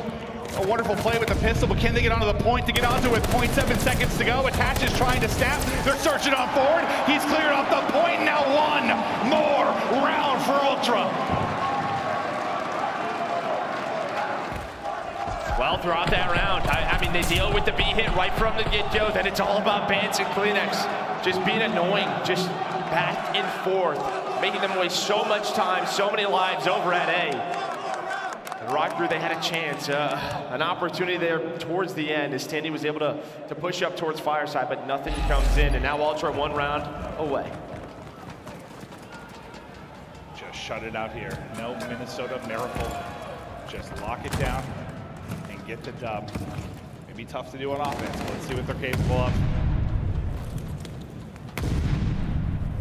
And yeah, they're not gonna do anything. They're just gonna let them get this. Cleanix is gonna continue to find kills though, which is great. And that's gonna be a free A cap. We'll have 2:20 on the clock. And now a chance to go to work. And Cleanix is just winning one-on-one after one-on-one. That's 3 just out the gate here in round 3. To Vance we go. Yeah, they're gonna get done with A. 2 minutes and 20 seconds to work with. Another long hold here has to come in for Røkkr. They did a pretty good job up until the final moments of round number 1. But it was always these one players, one or two, that were able to lurk on through. This time it is going to be Vance trying to find whatever he can. Is Standy, he's on the lookout for him. See Standy's eyes right now, but everything now starting to mount to the top side of the map. This is where Vance has been lurking. Will he find him in the corner? Just trying to clear everything. And look at Standy. He is just in the midst of so many purple arrows, and he's able to take down 2 and then catches 1. With a tactical in hand, they come soaring forward to Havok, and he's able to shut it down. 90 seconds now to go. Still basically even in the lives department. And once again, it's on Standy, who's kind of lurking fireside. He's just able to find another kill. He's been that player, but look at Vance. Vance is one player who's able to get through, while Standy was top fire, him and Cammy. Now with a chance, they're gonna collapse onto Attach. Attach is gonna get taken down. You deal with the players' hauls. Priestahh, the last one up from Røkkr. I think he bought enough time though that everyone's gonna be back, but Cleanix finds 2. Okay, maybe not. Cleanix becoming an issue on the map. They're set up inside, continue to find kills. Inside wins another. You're gonna stack it. Get on it. They're surging on board, but Cleanix is here. 3 in a row for him and is trying to find more kills with Standy and Priestahh. With the injuries, second point done. Contest is here. Insight not able to take down a second, and you get 2 points with a minute to go, but we're not done yet. Now one more tick is needed.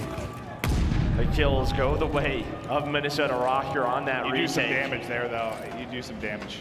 Yeah, talk about it. It had to be flawless for 2 minutes and 20 seconds. Now it really needs to be flawless. But they're just letting a player slip by, right, in the communication. You know, you have to be calling out names, who we're looking for. Vance is able to get through that time. Attach, he's gonna use that glide bomb that he got early to try to find a kill, and well, it's tough on this map, especially towards this B site. But he gives the information to his team. Here comes a push. Cammy, Cleanix, they're gonna get taken down. 4 dead now. 1 last go, 25 seconds for Ultra. Standy does a great job there finessing the pillar, and now he's worked up to 5 in a row, looking for number 6, and there it is. He is on a heater, trying to find another streak, and there it is. Attach already exhausted 1, but you earn another behind Standy. What a performance at the tail end of this round. Under 10 to go. I mean, I guess Insight, he might be able to get there and somehow make a crazy play. They dealt with Standy. He's on it. He's on it. Oh my God! He's got no 2 shot. 2 seconds to go. He's gonna wait for his teammates. Gotta wait for his teammates. They're in now. They're in. Cleanix finds 1. Cleanix finds 1. Almost gets the second. Now it's down to Cammy to try to do what he can. It was so close. I was just looking. I'm like, who's close enough to maybe get in? Ooh, you survive one there if you're Røkkr. You see another round. Now you got to do it on offense. Yeah, it's kind of right in that courtyard, right? Right around statue area where Ultra continuously get on through. They can either play through secret, they're going up connector stairs, getting around that site. Røkkr have to be wary of that on their defense. Now remember, you have that streak on Standy. We'll see if maybe they can use that to find an opening. It's not something you can save for a potential round 5. You got to get the win here.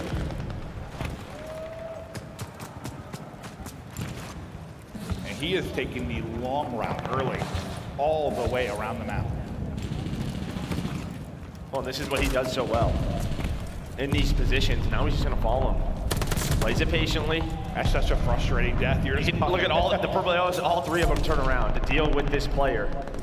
And well, that just frees up the middle of the map for his teammates. Now it's Priestahh's turn, him and Attach, trying to work over towards B to help them out, but they're just a little bit staggered, and pretty soon they're gonna just have to deal with A. And that's going to be the play now. And now this is where Cleanix and Vance, they did such a good job. Their first defense, can they do it again? Yeah, I mean, Vance got 4 or 5 kills. Just continuously cleared them off and make sure they didn't get it for free. And it led to a massive life advantage and not a ton of time to work with. They're stacking this though and close to the second point of progress. I'm not sure anyone's gonna get close this time because Preston, his auto is starting to tear him apart. They're gonna leave one of the point and they're gonna start to fly forward. And as I said, yeah, it is starting to hit and hit in a big way for Priestahh, but finally he will drop. You still have 2 people at the point of attack. And those 2 people are gone. That'll be 4 down. Rotated off of this. They rotated off of this. Look at this. Crimsix is already low docs. He's going to be able to deal with this first player. I don't think you check this if you're Priestahh. It looks like he just spots it. Yeah, able to find the kill. What a turnaround for Priestahh. Not the best maps 1 and 2, but keeping his team in it here in map number 3. It's the Standy streak. Not going to hit anything, but providing some info to the squad. They still have not gotten A. Finally, they're going to be done with it. 17 versus 17. Minute 27. Priestahh is able to pick up inside, who was lurking top. But they're coming off spawning it back to the point. Here we go. Just over a minute to work with. Lives, all square. Standy, still winning gunfights. Røkkr's tournament hopes on the line now with these coming pushes. Who's able to get the entry? That's going to be 2. Attaching Standy, coming to take him down. That's going to be 3. It's all 4. Here we go. That's the clean wipe, and we might be going to a round 5. They're stacked it onto the point. It's 5 in a row for Priestahh. It is never chalked when you talk about the Minnesota Røkkr, and it is that close to being done. Bang!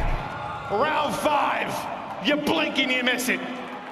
I mean, what a rotation from that A zone over to B. We were on board with Standy the entire time. They just were clearing out glass halls. They dealt with the player far tracks, and then inside they find those 2 kills, and it was just clean, right? It was all 4 players were alive for Røkkr, so as soon as they find that final player, Priestahh, who was working through fire, is just able to back up. Now you have Priestahh, who's on 5 in a row. So you've had a streak on Attach, you have a streak on Standy. I know they haven't provided kills, but they gotta do it again now. On the map, can you get another one? Yeah, you have to do back-to-back offenses now, and it's going to be a B hit through secret early. Yeah, it's a bit of a chance here, though. Pants is going to back on up. He's going to spot this. He's going to spot this. Oh, it does find one, but gives the communication to his teammates. You still have Attach here, and I think it was Priestahh who wrapped all the way through. For number 7. Just trying to find another kill, and there it is. Number 7, another streak. Can you survive one if you are Ultra? And they are still just getting kills around fire. It's the 2 players dancing in tandem to try and rock it. I thought he was able to finish it, but there you get the clean sweep if you're Ultra. Yeah, as messy as that was, Ultra able to bounce back once again. No progress done at B. And it's kind of, this is the way Røkkr has been playing this. They're trying to find picks as the Ultra players are working towards A to deal with it. And then off those kills, you have a transition period, the rotation from A to B. That's where Røkkr has found success this time. Not finding much, just can't be able to take down multiple players. Havok, though, he's just lurking. You've tossing that clock. You've got to put him away, Joe. Like, yeah, I know. With how far ahead you felt to be in this map 3, like you need to win it here. Don't give this Røkkr team life. Don't give them a map 4. Vance doing his best in the stairway to make sure they ended here. That second part of progress is done. Cleanex, they continue to send people at this. Attach, though, he's going to win. This is where you have to be worried, right? So now 3 dead, and you can see Havok gets off of it, and they just want to control glass halls, but Vance actually lurked on through, and he's going to find a kill. Well, I think he was hunting for Attach, just kind of went by him on the inside. Again, you're almost dead even in lives. That'll be the finish. Minute 40 on the clock. All on Røkkr now to capitalize once again. You still have that glide bomb available on Priestahh. Inside a walking glide bomb as he takes down 2. And Vance, I believe, is going to find the flank there. He does. So you reset everything now for Røkkr. When does this glide come into play? Because you have just over a minute to go. Yeah, I think you're going to have to work over towards B5 and fire control. Then you're probably going to call it in. That's going to be the play. Havok and Standy, you can see 8 and 6. They're going to work towards fire.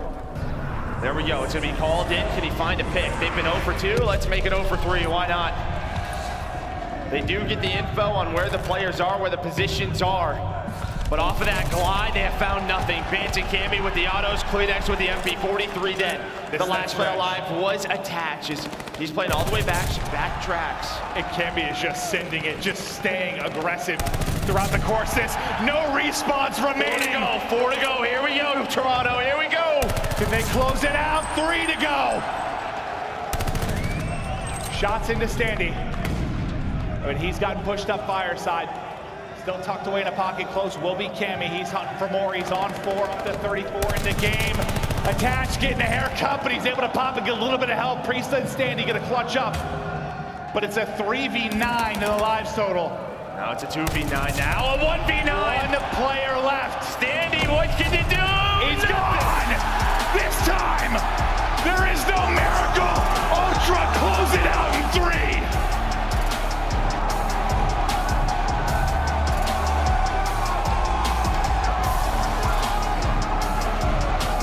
A sigh of relief. I mean, listen, when we went to that round 5, I didn't get ready to hear a penny drop in here. I mean, you got probably moms, girlfriends fighting nails in the crowd, dude. Everybody nervous. Just after that round 4, the way it went down, I'm like, oh Lord, but this time. And that, I mean, I was saying it a lot, but like they needed to just close it out there. Just get it done. Get it done under control. Just in this thing, send them packing by. They know. Yeah. Woo! Ultra, they're gonna move on. They're gonna play one more time later on today. Hit for Minnesota Røkkr, I mean. Yeah, I mean, just some tough matches that you get taken down after a perfect Major 3 qualifier. Yeah, it's like they've been like the Cav at 9 lives, but sometimes it's just, there's not enough. Like, you can't always bring it back from the abyss. No, you know, put yourself in a hole. You know, they lost 2 search and destroys here. Come out of the gates a little bit flat. It's been awesome to see the improvements, though. I mean, obviously over the qualifier and seeing how Røkkr's been playing with Havok. Well, both of these teams. I mean, honestly, both of these teams. You had the top 4 from Ultra in the first major, but not the Ultra we expected this time. It feels like they're just playing a lot better. Everybody's contributing. You'd see it there. We saw it in the hard point where everybody was on. The S&D was almost perfect across the board. For Røkkr, I mean, much better that map from Priestahh, but a little too slow. Yeah, and I don't know, man. I'm just loving what I'm seeing from Cammy. It just feels like, not that it was a lack of confidence or anything like that. Maybe it's getting comfortable in positions in this title, but like, I love watching him ego chow and just take fights in the round. I love it. I absolutely love it. I mean, even at the tail end of that one, just how far pushed up he's getting, taking fight after fight when the pressure is on. But this moment from Vance was maybe the play of the game.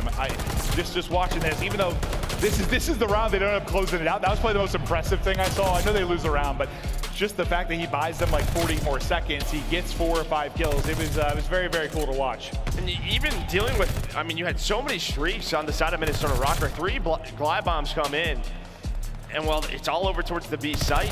Just not able to connect on anyone. And Ultra, they always bounce back after that glide bomb comes in and just played that defense well. You saw what Røkkr were trying to do. They were trying to just get them to bait out a little bit over towards A, then transition to B, but did shut down that round 5. Yeah, I mean, a lot of times if you talk, I mean, you and I've casted where like one team has gotten 3 streaks and another team 0. Usually when you're talking about a respawn, that team typically wins, but Berlin Control, not the same type of beast, just a lot of roof cover, a lot of spots you can get to. They didn't get a lot out of it. I mean, it's not even like they used it to funnel them into spots because they were already stacked there anyway. Yeah.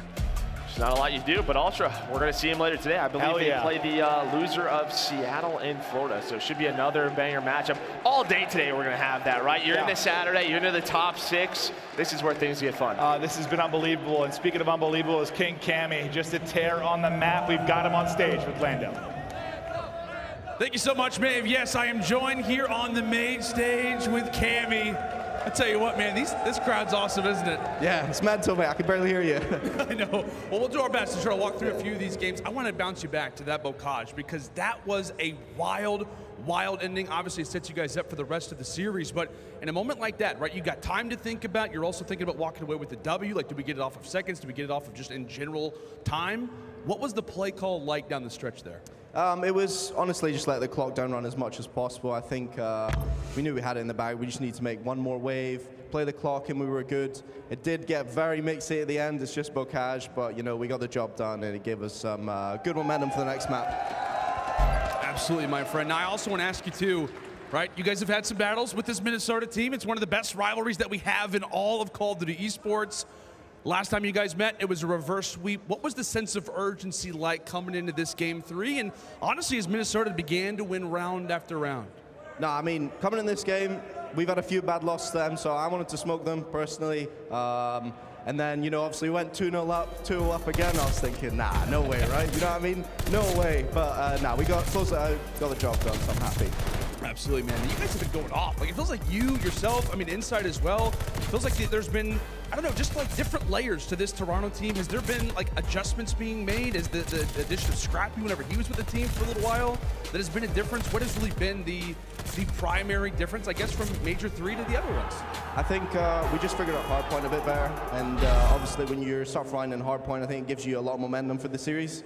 And yeah, I think that's why we're just looking a lot better, honestly, a lot more consistent in respawns, and our S&Ds literally looking unbelievable. So I'm excited to keep playing, and hopefully we keep that up. Definitely, man. Well, I'll tell you what, you guys got one more game, I think, to close out the day. And tell me, man, if Toronto is playing like this, how far are you guys going? Oh, if we keep playing like that, we'll win the event, 100%. Especially with our search. Shout out every single one of you, you've been unreal so far, and I'll try to keep it going as much as possible. Absolutely, Cammy. Hey, man, best of luck the rest of the way. That's going to do it from us here on the main stage. Veli, Des, take it away, guys.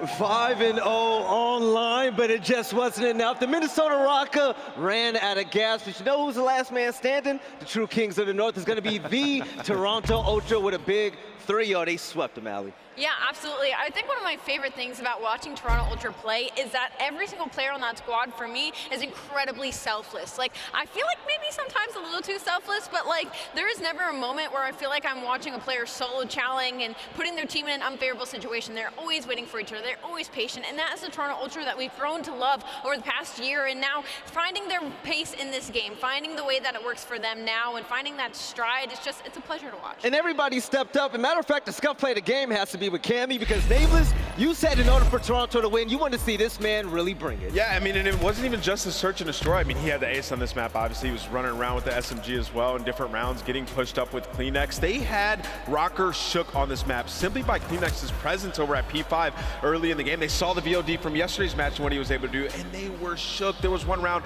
we saw Røkkr try to push through P5 to get to that B-bomb site, and they didn't commit. They just waited until the entire Ultra team ran back. They had so many different clutches as well from early on in the game. We saw the Cleanex's advance 2v3 when they were set up in the back.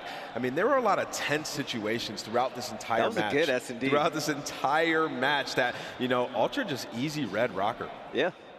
I think realistically, Toronto Ultra on that match specifically, they actually used to be really good at it, and they had a slump for quite a while. The reason was obviously the spawn change. They used to play heavily around nade checking the bomb sites.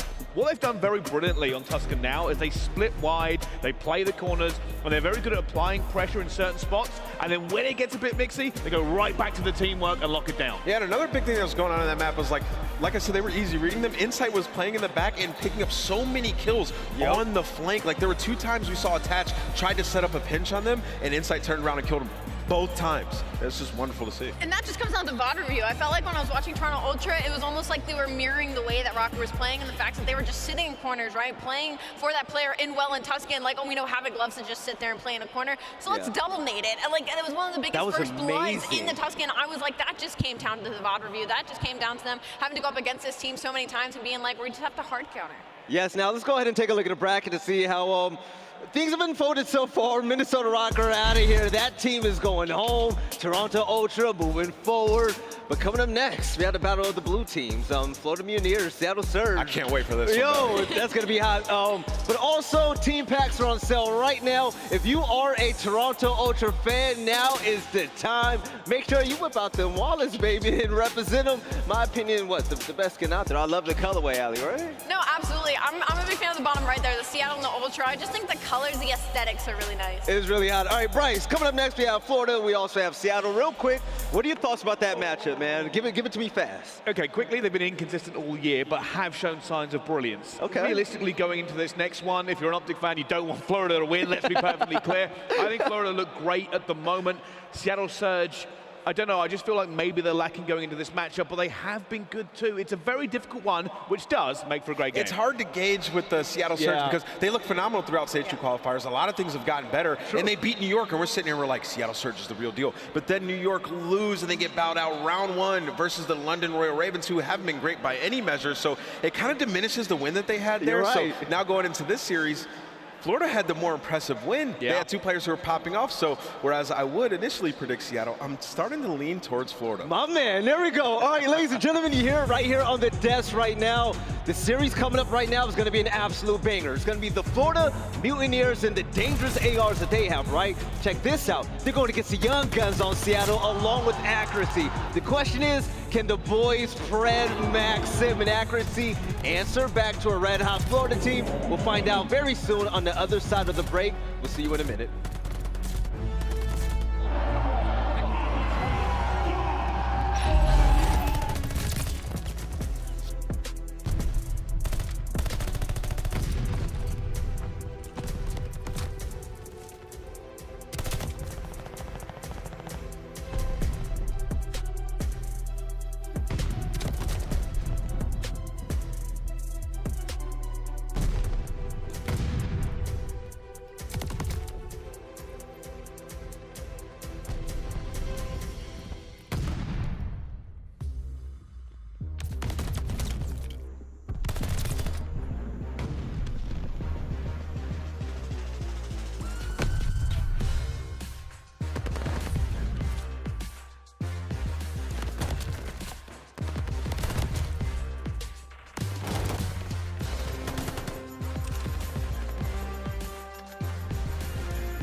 The Call of Duty League is brought to you by Mountain Dew. The Call of Duty League is brought to you by Zenny. Armor your eyes with Block's gaming glasses starting at $24 by visiting zenny.com/CDL.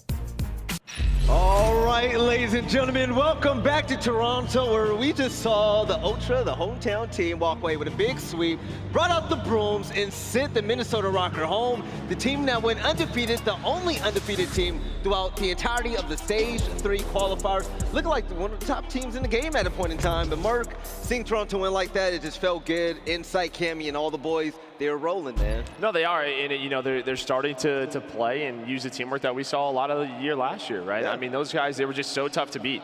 Just every single match.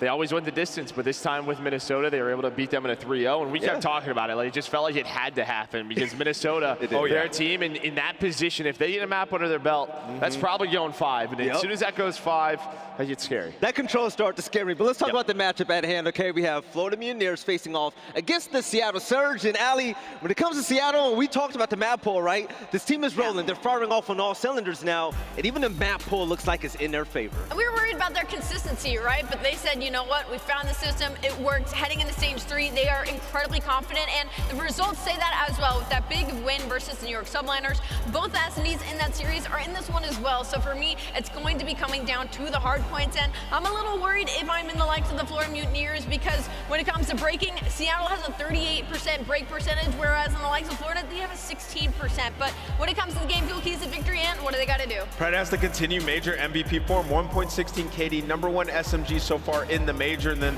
they have to be prepared for Florida's fast A offensive attacks on Berlin S&D. This is literally a key to victory in every single series that Florida has, because they always have Berlin and they love the fast A. Florida is winning 80% of their fast A breakoffs, 12-3, and then dominate the SMG battle on Tuscan Control. Mack a 1.186 in the league, Pred 1.157 on Tuscan Control, so both of them have been lighting it up. And fun fact, these guys played last weekend. Surge dominated them in a 3-1 fashion, winning all 3 of the respawns. Awakening's guys did not have a good time, so those guys are going to have to bounce back here.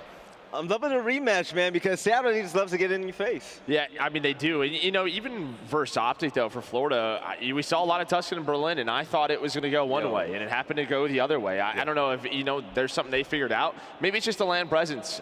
Maybe. We'll see if the Skies and Awakening duo can bring that once again, because it just feels like they play so much better here. Right, and Nameless, you got to give it to me, man. There's a reason why I've been rocking with this Florida team for a while now, and the AR presence from this squad, and especially from Skies and Big Wake, is eye-opening. Yeah, I mean, we've been talking about this team so much since that huge win over OpTic. I mean, it really comes down to like these two guys performing, right? Like Vivid and Dave Patty are great role players. When you get those big games out of Skies in the Search and Destroys, and you know those flurry of kills out of Awakening in the respawns, they're such like a team that can beat anybody on any given day, right? It's just about them all putting it together at the same time, and we saw that yesterday. This is a team that has the potential to go very far in tournaments. We kind of saw that at Major 2, fell off a little bit online, but for the game fuel keys to victory, what does Florida have to do, Alec? Well, my biggest key is going to be that we're going to have to see the 1.49 overall versus versus Texas out of Skies today, and that says it on your second one right there. Skies and Awakening need to stay hot on Tuscan Control. Skies went 30-15. Again,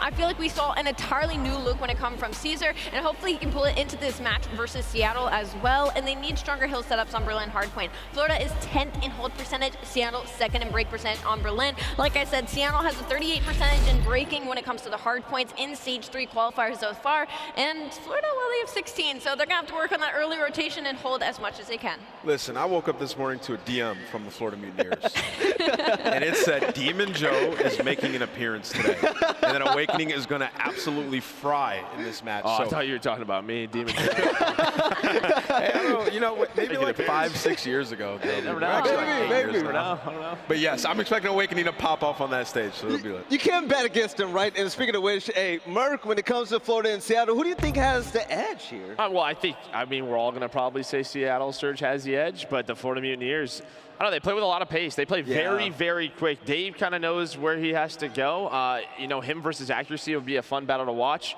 Who am I picking? I told you, I don't pick this game. That's going to be a very slow battle as well. You got Florida, Ant? Yeah. Long distance fist bump. My man, there we go. Ali, who you rocking with, Florida, Seattle? I'm definitely going with Seattle. Florida has certainly impressed me as of recent, but the consistency in the individual plays that the players are making on the map just haven't convinced me yet. So I'm going to go with Seattle. I'm going to flip a coin, man. Both of these teams are so phenomenal, right? You got the fast and heavy play from Seattle Surge, but they're just fine and they're in your face at all times. Shout out to Pred, but also when it comes to Florida, I feel like Skies is definitely an X factor, okay? When Skies gets going, the man is an absolute beast. If there was a player to watch for you, Nameless, on the side of Seattle, though, who do you really want to see go crazy? It's got to be Pred for me. Last time these guys matched up, Pred dropped to 1.2. He was having his way with them. And when that guy's going, the team is frying. So for me, I'm going to be looking at Pred on the side of Seattle. Right, and Merc, when it comes to accuracy as well, the AR, and he's going to have to really step up big and continue on what he's been doing so far this event.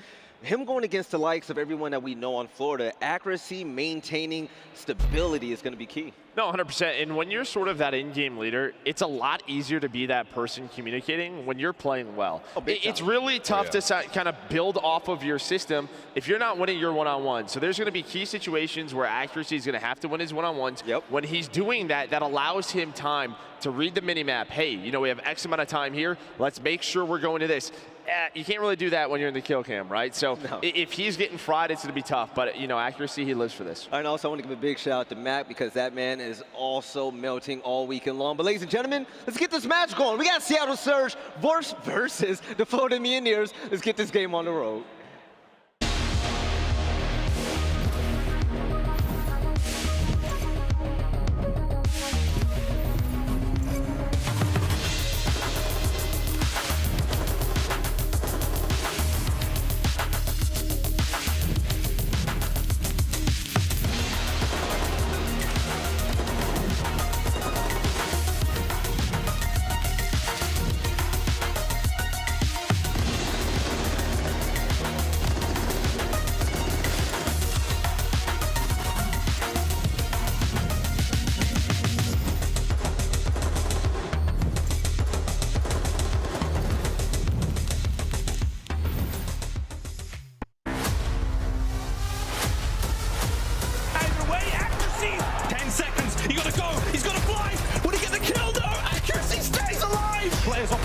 Mack staying alive as long as he can. What a beautiful flank this could be. The second. Oh, God, the round's gone. They are. Brent has an opportunity. There's the first. There's the second. Turns on. And still, if fire works out, you get any more? Yeah, that is 5. The Young Guns in round 11. And they go back. Can he come out the corner in time? And you bet he will. That's it. Takes him down. Winner, winner, winner. Winner, winner, winner.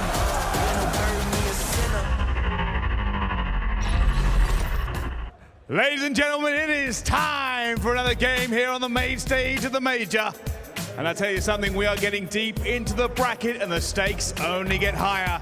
This one is for top 3 and these two teams, well, analysts have a hard time figuring out who's gonna win, which does mean there's only one way to find out. Introducing first, it's time to drown them out. Welcome, the Seattle Surge!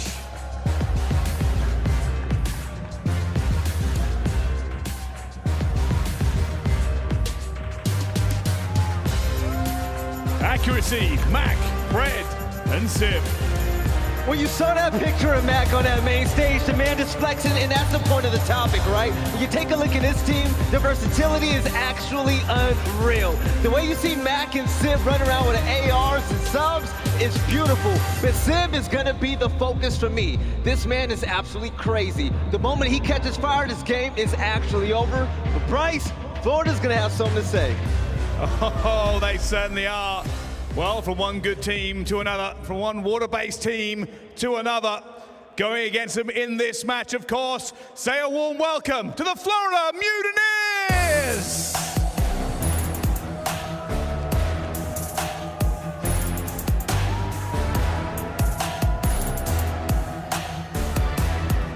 Awakening, Skies, that Patty, and Vivid. This team has only scratched the surface of their potential. Woo! We've seen them at Major 2. They made some big moves. And now in this Major, they've taken out OpTic Texas once again. They have to go up against a hot Seattle Surge. But those two players in the center of your screen, Awakening and Skies, the superstars on this squad, they're hot. They've been frying, and they got to do it once again. Bryce, let's get this match started. Oh, thank you very much for that one. We certainly are. Top 3 is what up for grabs, and who better to handle the action than Miles and Chance? Thank you very much, Bryce. Yes, it is now time to get underway, the Battle of the Sea. Men, this should be a good one, Chance, indeed. Top 3 for the winner. I'm very excited for this one as well, because honestly, we are to the point where everything has been incredibly difficult to predict. I know these guys played last weekend. I know CDL had their number, but like we saw the way Awakening and Skies were playing against OpTic. If they can even like partially replicate that performance, we will have a battle on our hands. Well, we'll see the evolution of Demon Joe, Awakening, Big Wake, Giga Wake, whatever you want to call him. He's a dangerous man indeed, but in this matchup, it's going to be a good one. I think a lot of talk again about the battle between Accuracy and Dave. Paddy's going to be fun to watch, and I mean, look, this is just going to be an interesting matchup. I think the stats are there, the numbers are all about, but who knows what the hell is about to happen? Well, I would say a pretty interesting adjustment that Florida actually made. Last time they played these guys on Seattle, they lost both of the hard points. It was actually the Bocage that was the closest one, but Florida apparently paying their respects towards Seattle and being like, hey, if you're beating Atlanta, if you're beating OpTic, if you're beating everybody on that map, including us, we'll move on from that, and well, that means you move towards that Tuscan. So both of these hard points, I imagine Seattle's going to have at least a slight edge, but it doesn't mean it's going to be easy, right? This is also a map where Awakening can literally take over the game. We'll see if he can get that very done. As we go now to Tuscan Hardpoint, map number 1 here in our winners bracket matchup, and it should be a treat, ladies and gentlemen. Seattle Surge, Florida Mutineers. They're all pals on social media, but hey, look, crazy things happen. To Tuscan, we will go. Up next, though, Chance, I mean, look, it's, I think we're getting on board with all the rain and the water vibes, you know? You just got to try to level the players up, you know, get them in their element, get that little 5% boost. But when we talk about Awakening on one side of the map, by the way, Pred from the other is going to be terrifying for Florida to deal with. Dropped 102 kills in their last series, one of the best performances of the year. And, well, if you can't slow this man down, you're going to have a bad time. Good luck, Skies. Vivid lighting the kill feed up so far as Florida Mutineers, the first players to get themselves into the point. Now Seattle Surge back in. There's a bit of a contest for a moment there, but Mack getting things going as Awakening, the last man up now for Florida as the exchange over P1 comes to a slow close. Even Stevens, 30 seconds left. Hey, this is already super good news for Seattle, right? You start on the quote-unquote bad side for this hill, but you break through that quickly, and obviously you see they are earlier on this rotation as well. Surge doing the little things right, setting themselves up long-term, and well, Awakening trying to break that down, but Mack is posted up, ready to go, but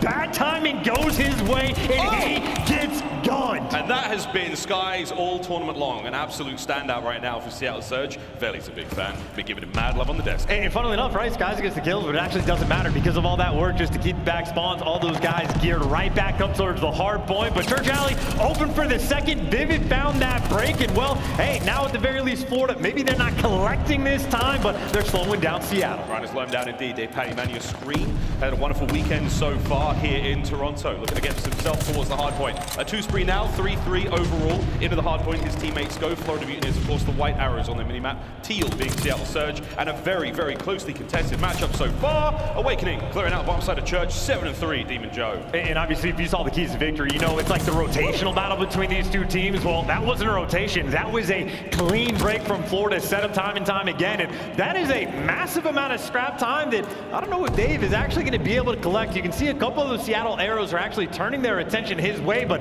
number 2 and number 4 have just played this absurdly slow.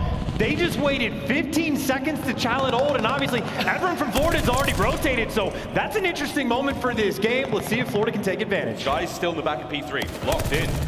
Front line being cleaned up now, Dave Paddy doing the work. Now all eyes towards the roof. That's going to be Accuracy creeping forward. Finds at least one. The damage is done. Are you going to take care of Accuracy now? Skies has been livid in the backside of this hard point for so long. The battle's still going on for him, and it's over now. That should be a break now from Surge, but Dave Paddy has just pulled a 2-piece out of thin air. Hey, Demon Joe is there for, well, number 3. Maybe not quite there yet, but you still have Florida, again, an interesting moment on the last hill. They're trying to translate it over towards New, and at the very least maintain their lead, but obviously we have seen since that last patch came through Fountain Hill, not easy for either team to collect any sort of time. Final 20 seconds left. Florida, well, not easy to get. Sib's keeping them away. He's doing what he can, but you still have one member there. Skies, Florida Mutineers, soaking up the time. No kills just yet. See if that comes through. There it is, cleaned up. Final 10 going the way of Surge. It's going to help, but it's not going to be quite enough now. Over towards Church side, Awakening, cleaning things up, and he double took his teammate there as the famous snipe rung out across the matches the other day. This very map, and well, their search was something special. Here we go in the church, and the time ticking over now in favor of the Florida Mutineers. Chance, they've got the setup, got to watch out for Surge in the back. And once again, Seattle's been taking things slow pretty much this entire game. I mean, we have, what, 15 seconds gone by on this hill, and they're finally making moves towards the back. So if you're taking it slow, you need it to be clean. Accuracy able to get the first. The fight's now inside the point. Seattle come out on top. So, hey, you might take your time, but if you are successful, you'll absolutely take it. All submachine guns all day for Seattle Surge right now. As Pred finding them kills. Mack backing him up as best he possibly can. A flurry of explosives now as the players trying to make their entry on. The contest was there for a second. 20 remaining here on the backside of Church, and Pred still trying to make his way in. Kills now coming through either side. Skies wins a big one. That's the backside lockdown. Time once again going in favor of the Mutineers, and so far, Chance, a solid lead they've held on to. Hey, look, I know we're still in the first set of rotations, but right now, Florida are just playing at a different pace, and right now, Awakening is the main reason why. 17 kills already. No one on the other side from Seattle really able to keep up, but hey, good news, you at least get that rotation to P5. You are there first. You got to dodge a couple nades to try to make it happen. Now it's the square up around the point. Skies misses the window, but that's going to be fine now. Through the bottom side of P5 he goes. Hard one to break. Can he get any done? Finds one. Here comes the next, and Pred gets him as well. Skies trying to get off. No! The kills come through. The hard point remains in Seattle's hands. And accuracy has been hanging out this entire time, letting his teammates do the work around him. And well, it's his teammates to take him down, but Mack makes up for it, takes down two, but maybe doesn't make up for it enough because obviously you see the break is in for the moment. Sid trying to hit from down low, and how many times do we see that? An SMG coming from down low, and then a team kill and a suicide by Lantern. A bunch of mistakes right now for the Surge. A series of unfortunate events right now for Seattle Surge as Mack still tries to keep a hold of the hardpoint contest now on its Awakening in the corner, and somehow another two-piece out team, and Joe nearly the third as well. Pred has the silver bullet for that monster, and so far Mutineers maintaining the lead. Let's now dive in for a quick listen in.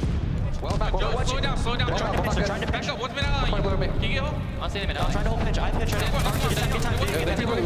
Can you get home? Good shit, Joe. What can be field, bro? I'm watching field. What's everybody on me? Nothing field. Lamar might get you out. Lamar, slow their side. On the fence. Nice, good shit. I saw their side. I saw them go. Yeah, you go. Take down a few. Yo, top church. Stairs. Yo, watch out, you. Alright, Pred's in our church. We have to play for this guy. I'm wrapping left already. I'm wrapping left for Pred. He could be tough. CDL. Watch out, Pred. He's going back into church. Yeah, I'm going back. Alright, nice. Watch your smoke. Yeah, Pred's coming. Nice, dude. I'm I need to beat you, Joe. I'm playing the back safe. You know, roof of me, Caesar. Roof of me, Caesar. Sybil, look at radio and Caesar. You can go Lamar. I'm radio. They could be top church. Yeah, 130 on P5. We're waiting for his teammate. I'm in radio. 2 P5 at least. There comes a close to the listeners. Florida Mutineers maintain the lead. Vivid with a nice 2. Chance, a little bit chaotic. Well, for one team, yes. For the other team, no. I think Seattle right now are putting so much emphasis on like taking things slow, trying to play correct, not make any mistakes. But again, the other team, they're just playing at a different pace. You got Vivid going on the fast flanks. You get Dave Patty set up and ready to go. And this is the hill looking to be a full 60. Surge again, just a little too slow. It's a little slow to get things going. Vivid, one of the faster players in the league now on your screen, finding kills all over the side of bottom church. Cut down from Pred. Pred traded out immediately. Skies wins another one. It is non-stop from Florida Mutineers right now. And Sid, get these players on point. Here comes the first. And that is Awakening. A typical performance out of him. So far, brilliant work out of the Mutineers. And that's like the takeover hill, right? That is basically the full 60. That is the largest lead of the game and the toughest rotation so far. We call out his name for a reason. Double positive right now in the first hard point. That is a massive P2 of free rotation. And Seattle again trying to play it perfectly, like grouped up together. But if you just don't win these gunfights, like you're kind of screwed. Here we go though, trying to make the break now, and it's Awakening locking it down. Trades are coming through. Vivid from the back line there. Finds 3. That's going to be the hard point now. Safe for the Florida Mutineers. Through the front line comes Simp, trying to get the crack on, and it is there. He manages to get 2. That's good for now. Reinforcements flooding through. Seattle Surge not out of this yet. Good nades from accuracy. You've managed to get the break. Eyes towards fire now. Can Mack get it done? Yes, he does. Great work out of Surge. Back in this. And that is a massive play by Sid, by the way, right? Last man standing, able to pick up the big 2, stay alive, wait for the reinforcements to come in. So you need a couple different players right now for Surge to step things up if they want to make this comeback. And well, now Pred, it's less calculated. Now it's Mixy. Now he's in the back trying to create chaos. And well, doing so, he's getting hunted down. And hey, he might fall, but he's bought his teammates time time to get in the back. Surge setting themselves up for a nice rotation. Yeah, rotation's on, Mack's in the back. Sky's trying to clear out field side. Fred can find what he can out here. One of the most ruthlessly confident players in the league at the best of times. Looking a little slow so far, though, in this opening matchup. Mack trying to make his way into the hard point. Vivid's there, the crossfire through. As Florida hold it down, and somehow Vivid gets another one, awakening the outside. 33 and 18. There's a contest. Cleaned up. It's all Florida. Oh yeah, Vivid 4-piece inside of the hill, or at least a couple being staggered, but that is the moment just to kill that momentum surge we're trying to build. An important break right now, but you fly through the same door. Should be easy trade. Simp finds two, but it is not enough. Florida holds strong, and honestly, this might be just way too much, way too soon. Florida have taken this game over. Not going to win it here, but they're getting it close. Got to hold this one perfectly now. Get all the time. That's all good for them. But Seattle not out of this yet. Trying to get the brakes on. It is 20 points now for the win for Florida Mutineers here in map number 1. Final 10 seconds going to be going the way of Seattle. Rotations down. They've got P5, but here come the Mutineers. I mean, how good are your nades in this moment, right? Obviously, players push up in corners or challenging too soon. Accuracy lands one grenade, but he is still about a man down for Florida. They're getting the hit from down low, but that actually gets read. Patience on the front. Skies has a kill fall into his lap, but you can see taking his time, waiting for his teammates, trying to set up this final break. It only takes one break. Vivid's going to take the scenic route all the way to the other side of the map. The rest of his teammates going to try to keep that space worked up now for the front line. Here we go. Vivid finds the one. That could be it. The dinger bell has been rung, and here come the Mutineers flying forward. Drazah there. Sky's still alive. TJHaly's on just the outskirts of the hard point. 10 seconds for the win. Skies is in. No one has been able to sniff him out just yet. The kills keep coming through. TJHaly lying down, staying safe. 5 seconds now for the win, and they're winning the gunfights. There's one last hit now for Seattle Surge, but that is it. Surely 1 second. I mean, best of luck on this one, man. You got to fight him off. You got to fight for the scrap, and somehow you have to rotate all at the same time and stay in the hill. You can't leave it. If you do, you die. You lose the gunfight in Florida. Mutineers getting it done on Tuscan. Surely, come on. 1 second. It had to happen. As a very, very pacey start there on Tuscan as Seattle, they have found themselves wanting. But Florida Mutineers, though, a happy look from them. And hey, man, awakening. He hit, well, the Mutineers hit Nameless in the DMs, and they really meant it. That's the lead in the series. And that almost felt like a game where like Florida's game plan is like, hey, Dave, you do all like the hard stuff. You're the guy that plays posted up, plays slow. Everyone else go crazy. Vivid Awakening absolutely delivered. 3,900 damage for Awakening. 38 right behind him is Vivid. And obviously, those are your two leading Slayers. So those guys got to run the show. Meanwhile, Skies is collecting that hill time. Like, that is just a well sort of calculated, like, theoretical game plan. On the flip side for Seattle, it is like every single hill, they had an idea of how they wanted to play it, but so slow to set all of these things up. And I mean, if they're not getting mixy, they ended up just getting picked apart. So sort of a philosophy battle on the Tuscan where Florida completely run away with things. Boys certainly did their homework as we cross the highlights now, and there was some very sweet multi-kills taking place here, and Awakening, that man on your screen, started things off hot and basically did not stop until it was done. I really thought Skies was going to get the third here. That'd have been an unbelievable play to hold P5 like that. Vivid as well, bringing things together. And again, there's been a lot of weird criticism chance about the way the Mutineers are built. It looks like a very AR-heavy team in a game that definitely requires a lot of submachine gun presence, but when they're good, they're great. I mean, hey, and this is also the battle for top 3, right? So, I mean, this could be a massive tournament for either of these teams. And I'd say right now for Florida, trying to just get back to this sort of status they had in NW. And now it's a similar style game, similar players, and if these guys can make things click, make it work, obviously we have seen what they can do. But that's it for the Tuscan, and also, by the way, to the coaching staff credit, they got rid of the bocage. I mean, Tuscan gets in the mix, so will it out there with a big brain, at least early on in this series. But over towards that Berlin S&D we go. Also will be a very interesting one for both of these teams, something that Florida loves to do. We talked about in the keys to victory. Their aggressive A hits, 12-3. Like, they're winning 80% of the time when they're just trying to be bullies over towards that A site. And obviously, with the way that Tuscan went, bullying might be the way to go. Well, we'll see who the top 2 bullies are in this search and destroy now, as we get our coaches into this one. From one side, it's certainly going to be Accuracy, the Iceman. On the other side, it should be Skies, who has put up a wonderful display thus far in the competition. And I mean, another player we're always going to be talking about, Awakening, one of the most sort of, I think, understated players when it comes to the league. But here we go, our top performers here in Search, the big bullies, Accuracy and Skies. I mean, Charles the Iceman himself, one of the most clutch players in the league, one of the most dependable players, accuracy basically, he's the man you want in a 1v2 situation. I mean, absolutely, and especially so on Berlin, a lot of times, like either site that you're planning on, you plant for clutch spots, you plan for accuracy to go big when there's a little bit of time left on the clock, and obviously for Florida, they have to be keenly aware of their play style. You know, maybe New York faltered a bit in a 2v1 that they let slip away because accuracy does it time and time again, but as far as those stats directly go, Skies definitely has the clear-cut edge, but if they don't have the clutch factor, and I know in round 11's Florida play calls all year long have been spicy to say the least, and definitely not the good kind. Accuracy on your screen. Again, the moniker of Iceman for his ruthless proficiency when it comes to, you know, dicey situations. Always makes the right decision, carries his team through those tough moments. Skies, though, an absolutely, you know, brilliant player who's had an incredible showing here in Toronto so far. An up and down stage indeed for the Mutineers. It always has been, it seems to be, but a team who everyone expects tremendous potential of. Don't always deliver, but when they do, oh, maybe it's exciting. And just to, you know, further the sort of Skies narrative, also one of those players that is grinding the S&D 8s lobbies almost every single night. He is an OG S&D kid. I think I first heard of him back in like Black Ops 3 when he was too young to compete, but he was certainly a menace on the scene even that early on.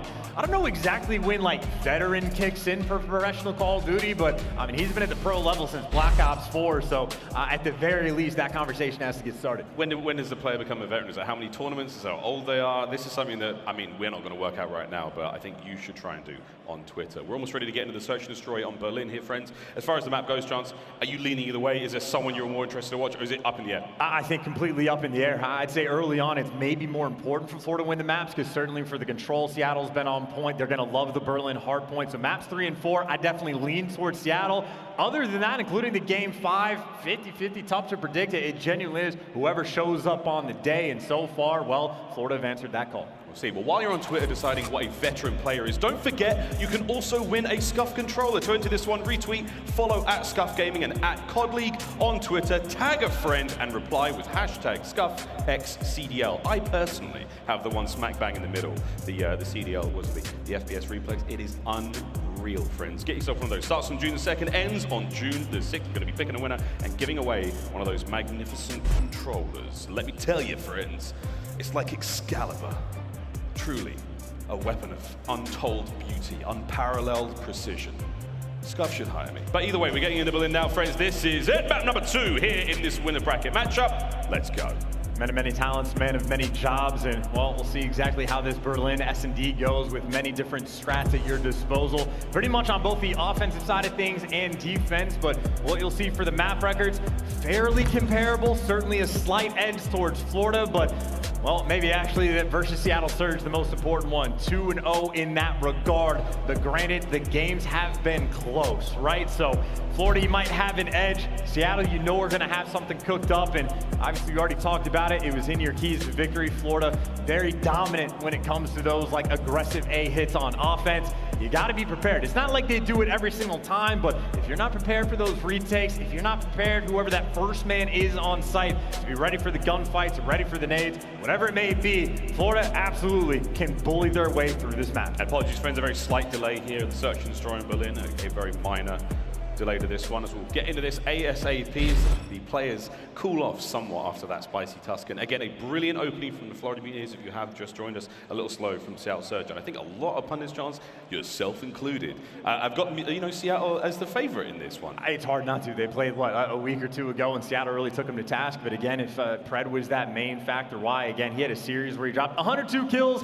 Next highest in the lobby was only 84, so he truly ran the show. But obviously, for map 1, not the case. The calculated gameplay did not pay off, and well, both Vivid and Awakening popping off, so maybe looking at him to step things up at some point. S&D, maybe that'll obviously be maybe the prime time for the calculated team play to actually come into effect, but certainly they need that bounce back game. Bounce back indeed. For those wondering about the ball on the Death Star, I do believe TJHaly uses that for, I think it's some sort of like forearm resistance thing, which keeps his hands going, because again, we're playing a lot of COD these days, ladies and gentlemen, a lot of time spent on the sticks, and you know, players got to take care of themselves. So a word of advice, you know, look out for yourselves. Up-and-coming challenges players, even enthusiasts who spend a lot of time at home bringing the gameplay. Take care of your hands and your wrists, believe me.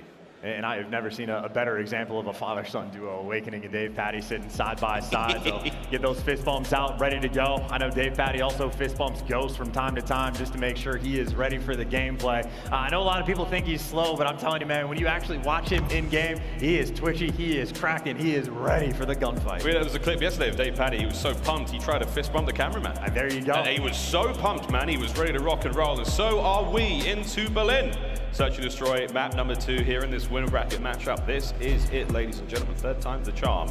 Who will walk away with the win here? Will Seattle Surge be able to bounce back, get things leveled up here in the series, or will the Mutineers start to walk away with it? Let's get it. And again, they might be dominant the past 8 hits, but look at what Seattle do round number 1. They stack it, and there is nobody home. So it's not like they do it every single time. So instead, it'll be the fast B plant, an incredibly difficult bomb site to retake. And Simp stacked up, he can't insta-challenge Vivid this quickly, so that bomb goes down for free. That suppressive fire has just slowed it down massively, Heather. It's going to allow the rest of Seattle to make their way across the map now. Covering fire from Awakening. Here comes the hit, though. Brilliant work out of Vivid. Bomb down, gets the kill as well. Dave Patty with the blood also. Less than 30 now for a 2v4 retake situation for Surge. I mean, already, this is just about impossible, right? You got to win the extra gunfights. Mack from over top, though. Question is, how many corners can you check? And, well, you got to check them all. 17 seconds left. And just like that, a perfect round of Search and Destroy for Florida.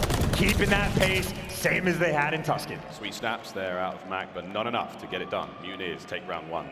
2 for Awakening as well. And again, you know, it's just because it was keys to victory. I'll keep bringing it up. The fast 8 hits is where they have the success. Seattle trying to go for the hard counter read, guessed completely wrong, and obviously not a fun bomb site to retake. So already you're going to have to pay attention to what kind of adjustments are these teams going to make as we go. But Mutineers right now full speed ahead. Seattle, I mean, you just want a quick counter, right, just to stop the bleeding. Yeah, we'll see if they can get it done. Accuracy, watch that cross. He will count the number of players that make their way over and feed that information to Pred and the rest of the squad who've got that bomb. It's an even 2-2 split now across the map for the Florida Mutineers here on defense. They will react now accordingly, and that is a cheeky spot from Vivid. Flies out of secret, catches one, gets out with the pick. And he's safe, and he's got Dave Patty there for the help if he's ever getting challenged. So that is like a perfect strat coming through. So many players on Florida. This is 4 guns staring down the center of the map. You think they're ready for the trades, or maybe they gave something up. Pred found the angle, but he can't find 2. Not find 2. Great covering fire there, Skies. Puts Pred to bed. Now it's a 2v2. 50 seconds on the clock. And fun enough, look where that bomb is down, by the way. You talk about getting over aggressive, leaving it in a bad spot, and forcing your ARs up the map. So an interesting play call to be sure, but now it is Mack in a 1 versus 2. Call of Duty timing not on his side. And Florida Mutineers taking care of business, even on defense. First blood for Vivid, and again, literally 4 guns on their team, protecting their teammate, ready for the trades. And they got that bomb down in one of the worst spots possible, as efficient of a round as you'll ever see. Mack also popped dead silence moments before being killed, trying to make that play, so won't be seeing that for a hot minute. 2-0 thus far for the Mutineers. Can't ever count Seattle out, though. One of the most cool, calm, truly composed teams in the CDL. Offensive round now, Mutineers. And it's 1 man less, right? They stacked the A site last time. This time they sent 2 players instead of 3 that direction. So they're forced to go back to that neutral setup. And Florida not doing anything crazy for the moment, but certainly leaning towards that. Nades up for Mack. Here all sorts exploding around him. Lethals and tags are out. Bomb is on A. Here comes the plant. Accuracy. Brilliant first blood there onto Demon Joe. Say goodbye to Awakening in the next round. Mutineers. 3v4. And I think Skies might be the most important player, at least on the minimap, because you got Pred now making a play on the flank, but Mack actually deals with Vivid. Skies, though, still, he's the guy to play for these clutch spots, but now he's the last man alive, and how fast can you be? He's got to be as fast as he possibly can. He's got a force me right now. What's he got? He's got an automaton. This could work. Oh, the snap, but not enough. And it was so close. 16 HP on Pred. That would have certainly saved the day and made that round very tough, but Surge survived. And honestly, I mean, that is good action for a couple different players from Surge, right? Just because you saw Skies setting up for that late moment, they were prepared. They actually had a player for Seattle that deep in their spawn just to get all of the intel. So didn't need to play a tight setup. Have a nice little retake over towards that site. And, well, nice for Seattle to finally get a little bit of action. Whew. Scary round indeed. It came very close. Back at it we go. Seattle Surge now trying to run this one. 2 players making their way faster in on towards A this time. Pred, check the corner. He's still Vivid there in that first round. Not this time. However, you still have 2 defenders towards A for the Florida Mutineers. Much slower looks now out of Surge. And again, Surge are really taking their time to play for picks, because even though you're watching the cross towards A, that bomb was still leaning towards the B site. But back here to the scene that only 2 players crossed. They knew 2 players were stacked up over towards B, and Florida not overcommitting on defense either direction. So they're also taking things slow. Slow and steady has been Seattle Surge's way so far. Didn't help on the hard point, but it may pay off now in the Surge. Here comes Skies though. Great courage from Accuracy. Keeps him good. TJHaly's up next. Mack reads that one. It's a clean set of kills. And now the plant towards B. Florida, you got to cross mid-map, and Accuracy's posted up. Hey, now that Awakening's got spotted, you actually see number 4 making the lane flank. Vivid tries to come through, but it collapses in an instant. Nice little strat, right? You see Accuracy covering over his teammate. You got bullets like tags on the cross. Florida get over aggressive, and instead of going for the rush plan, they were waiting for the gunfights. I mean, plenty of time on the clock. They did not have to rush things at all. And I mean, hey, even in game number 1, Seattle taking things slow absolutely pays off on Berlin. I mean, that was perfect, right? Every single player who tried to make something happen got taken clean care of there by that little setup that Mack and Accuracy had towards the bomb site. They won their individual fights. No one had to get dropped. Beautiful stuff all round from Surge in that round. We are tied up 2-2. Florida, they're going to be. It's the same thing, right? Again, if you're so good over towards that A site, you have to respect it. They triple stack it again, but nobody is home. But now you have to be very quick to try to flank. Here comes Pred, though, trying to find something through mid-map. This could get dangerous fast. He's flanked in, sees the Skies through the window. Sees the Skies. Say that 3 times and he appears right in front of you. First blood, TJHaly. Here we go. Bomb planted to B. And they're watching the flank though. Accuracy. See, well, gave away his position. Skies gave away his head, so pressure is coming through on the flank. Pred needs to help out Accuracy, so he's making moves in the window, but his teammate falls, and so does he again. Florida, we talk about how good they are at A. What have they done? Just go to the other site. Every time Seattle try to counter, well, there is no answer. No matter how fast Pred's trying to play, clearing out those back clutch spots, it is so tough. The B-bomb site here on Berlin is an absolute beast. So far, so good. 3-2 now. Mutineers with the advantage. And I mean, they're really just forcing their hand to make adjustments, honestly. I'm thinking Florida next round, maybe that's the time to make the A hit, or I suppose, I mean, we'll see what they do, but right now they certainly have that upper hand. But Seattle taking their time to play for pick strat, always watching the cross. Accuracy is going to call out too, and maybe that's the moment to try to be aggressive over towards B, but if they don't quite have enough men stacked over here, you see the nades are not going to connect. I immediately take that back. How the hell did Mack connect with that? Mack, there's been a few nades in this tournament alone that have worked out brilliantly. 3v3 now, bomb down just the outskirts of that mailroom of the B-bomb side of the map. And we're going to play this one slow for a mo. Vivid ain't going to do that. With less than a minute to work with now, he turns it into a 3v2. And that is a tragedy, right? I mean, bomb down at an easy spot to go and pick up. Accuracy goes to collect it, but no fun bomb sites to go to. No easy places to cross, but Pred finds the opening through the center, and number 6 doesn't turn fast enough, so Pred now a constant thorn in their side. Pred reactivates a dead silence there, so he's flying. And he's frying. Accuracy, a little bit of help out now. Sky's got to make his way forward. Turns into a 1v1. All of a sudden now, Pred, 30 seconds remaining. You've got to try to grab that bomb, though, and make something happen. Unless he can just gun Skies. That ain't going to happen today. And Skies looking across the stage. What's he doing? Who is he running at? Who does he think he is? He's not invested in his game. Not like I am. Big round. And that is kind of a wild challenge. I mean, I know you got the SMG, I know you want to get in close, but sprinting at Skies, I have seen better ideas on the map, but it is now a 4-2 lead. It is now Florida back on the attack, where every single hard counter strat Seattle try to pull out of the bag never works. They've gotten bullied, and obviously pressure's on. They need to string something together, and I guess if it ain't broke, don't fix it. Towards that B site once again. Accuracy, they'll actually find a massive pick on Dave, trying to watch that cross, and now you're trying to oscillate right back into Accuracy's line of fire. It's the captain stepping up for the team. All right, guys, he chatted a little bit of ish, and okay, now it's a potential 1v4. The gunfight goes his way. A 4-spree for now.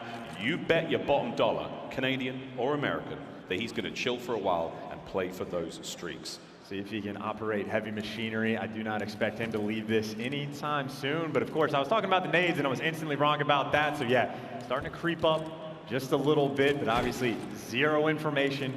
Worried about full flanks. Worried about, 3 different sections of top third story. 17,000 corners to check. Yep. And look at the trident that Seattle Surge have got right now. Sib being the foremost part of it. Guns him, ends the spree. wins the round for Surge. And finally for Surge, a round win on defense, one that they desperately needed just to try to get back in the swing of things, but obviously still done around, still down a map, so pressure still absolutely on. Florida have had their number, but you got to make sure you keep it going, right? Skies effectively does get shut down. He was on a 4. That is no more. We'll see what Seattle elect to do. Scary, again, thinking of like a super confident Skies chat-ish across stage.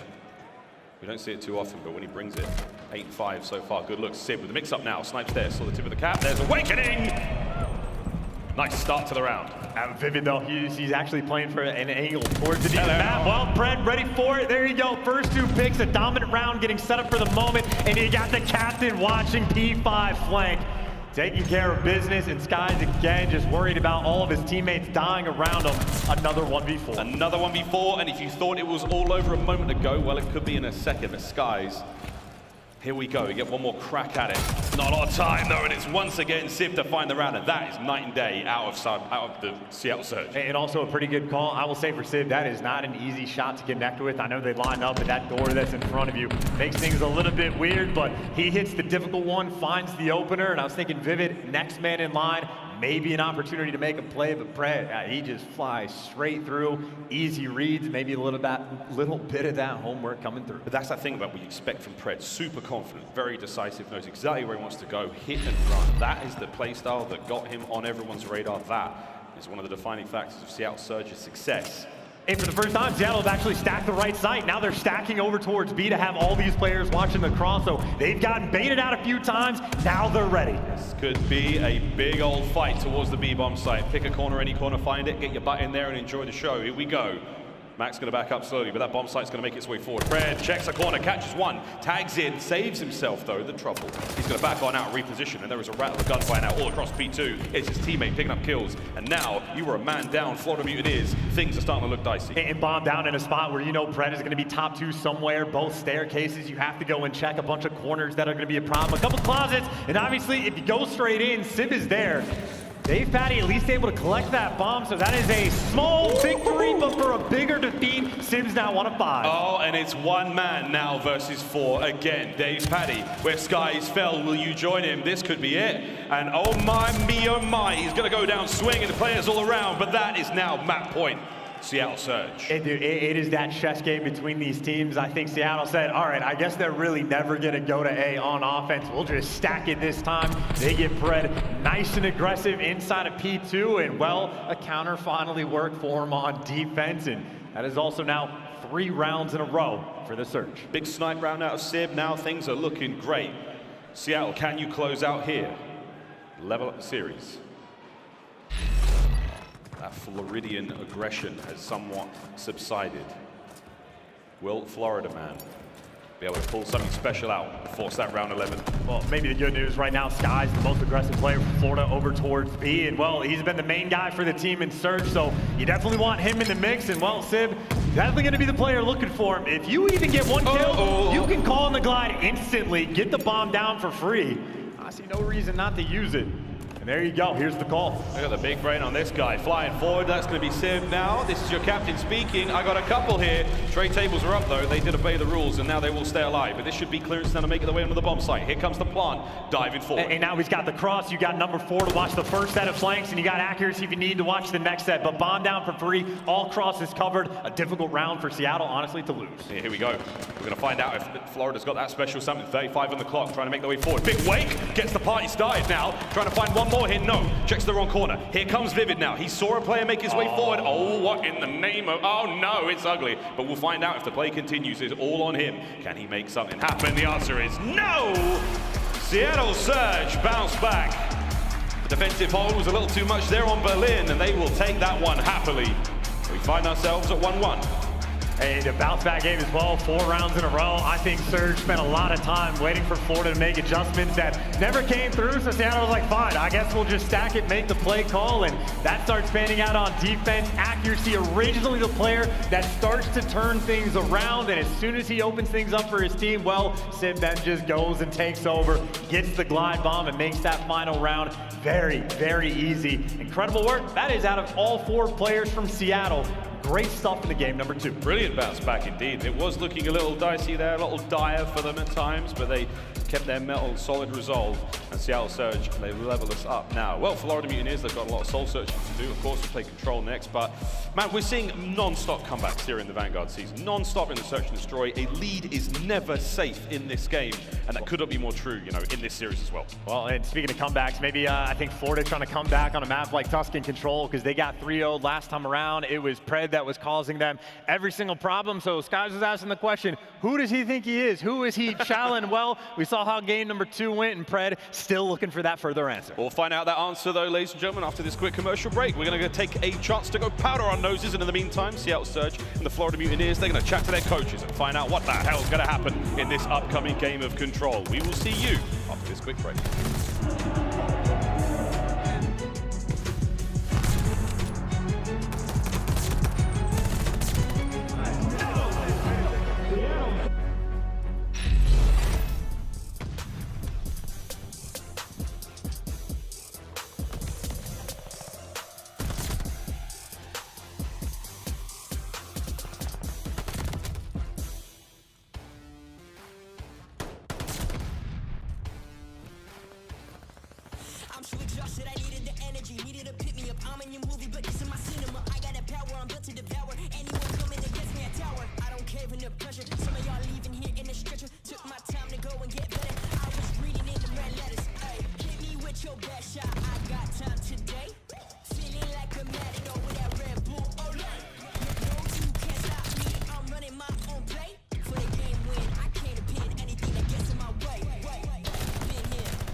Tune back into the music. You know how to do this. Don't second guess, just not a test. It's not a race, no black or white. Everything's great. No yesterday, never tomorrow. Only the present, that is your gift. It benefits you only if open. Everyone's chosen. Beauty of choice. You can stay silent, forget your voice. You can malign them, hold a grudge, or stand before judge. Just stay in your case. Top of the notion that you were just a mere drop in the ocean. This is your moment. Here is a Trojan horse. Will you open or close your doors?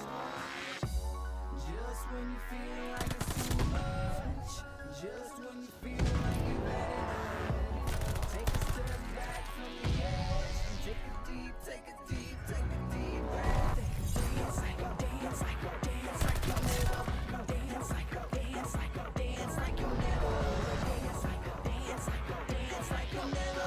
dance like you'll never, ever gonna live again. Sometimes you don't like where you live, sometimes you don't really like your kids, sometimes you grow out of your your friend. Sometimes it's your fault, just admit it.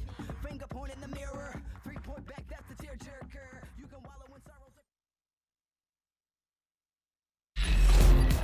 The Call of Duty League is brought to you by Game Fuel. Victory in a can. Upgrade your game with a Scuff, the official controller of the Call of Duty League. And speaking of Scuff, ladies and gentlemen, welcome back to the Call of Duty League. Major 3 rages on. The raging seas of Seattle Surge versus the Florida Mutineers. Just getting dumb litty in here, ladies and gentlemen. We've still got plenty to play for. Scuff play the game there in Berlin, goes to Civ. The man picks up some sweet kills, goes on a spree, and drops a bomb on the Mutineers. And truly not an easy shot to connect with, and obviously, well, that is where the tide started to turn into the spree, into the collection of the final kill, and honestly, even that final kill on Dave you had on the P5 tank is efficient work, because that was like a 3v1 they had. They made sure they got the right guy to kill just to set up for the glide bomb, so that calculated gameplay coming out of Seattle really pays off. Sib really was that guy in that round, in that map, and there we go. That's done now, though. We do move on to our next here in the series is going to be a control. And chance so far, I don't know really how to gauge these teams. We haven't had, you know, despite the stats, the pre-talk, everyone on the desk, you name it, no one really knows where this one goes down. This is the highest placing for both these teams thus far in this season of the CDL, and it's going to be an absolute banger. Tuscan control up next. What happens, man? What happens? You're not going to hear me say this very many times, but I want to see Seattle get like a little bit reckless with their gameplay. I think like the controlled nature of their gameplay kind of cost them a little bit, at least on the hard point. Now, don't get me wrong. I'm not saying go like completely crazy, but take Pred off the leash a little bit, man. Let him like create that chaos and make some plays, because he was the playmaker last go around. Him and Sid took over. Mack is always consistent on this map, and last time they played, Seattle beat him 3-0. So certainly you're leaning that direction, but obviously, I mean, hey, it was just the other day. We watched Florida play against OpTic, and Demon Joe really came to play. Skies is right there with them, so if they can have a takeover map, obviously it was exactly like that for map number 1, also on Tuscan. You know they can respond. They were tough cookies in the first hard point on Tuscan. Now we're going to the control. First up, it is going to be the Mutineers on offense. And so far, a lovely opening, but accuracy right back in it. A nice 2 out of him slows down the push on A. And already, Pred, he is the solo player for the team. He's going on these late flanks, and, well, it is the ARs, both Mack and our accuracy, causing problems. Question is, when do you actually want to make this play? Number 7 actually rotates through, so he kind of leaves his teammates out in the open. So Pred actually able to connect with his guy, somehow try to make that read, but now everything collapses. Florida, there are no more access points on the map. You are stuck in your spawn on Tuscan. Yeah, truly landlocked right now. They're not getting out. Accuracy's here, and that's a big kill. Snaps right on the skies. Damage in. Simp picks it up immediately. Beautiful teamwork now coming out of Seattle Surge. An opportunity to make their way forward, but Pred says, nah, mate. Takes care of at least one. DavePaDy, last man up on that side of the map, able to maybe get out, and you need to just do something. Get some wind in those sails for the Mutineers right now, because Seattle Surge, dare I say, a chance of drowning them out. Well, and that's a good read by accuracy as well. Trying to make sure he keeps at least his head above water, but while he's trying to buy his teammates time, the reinforcements now in, but so is the stack. 2 bodies on point, but maybe the bad news is Vivid trying to go worry about that flank. He is successful. Couple kills going their way. Awakening gets the nest. Nate's coming through, but he takes another down, but all of that just to open things up on the map. No tick secure over towards B, but hey, at least now you can go back towards A. Yeah, close but no cigar. A, the first segment goes down, so you may have lost the battle of B, but A still going. 23.6 stopped on the clock as DavePaDy gets himself cozy. Settles in now to get the slow and steady capture alongside Vivid. They will complete this.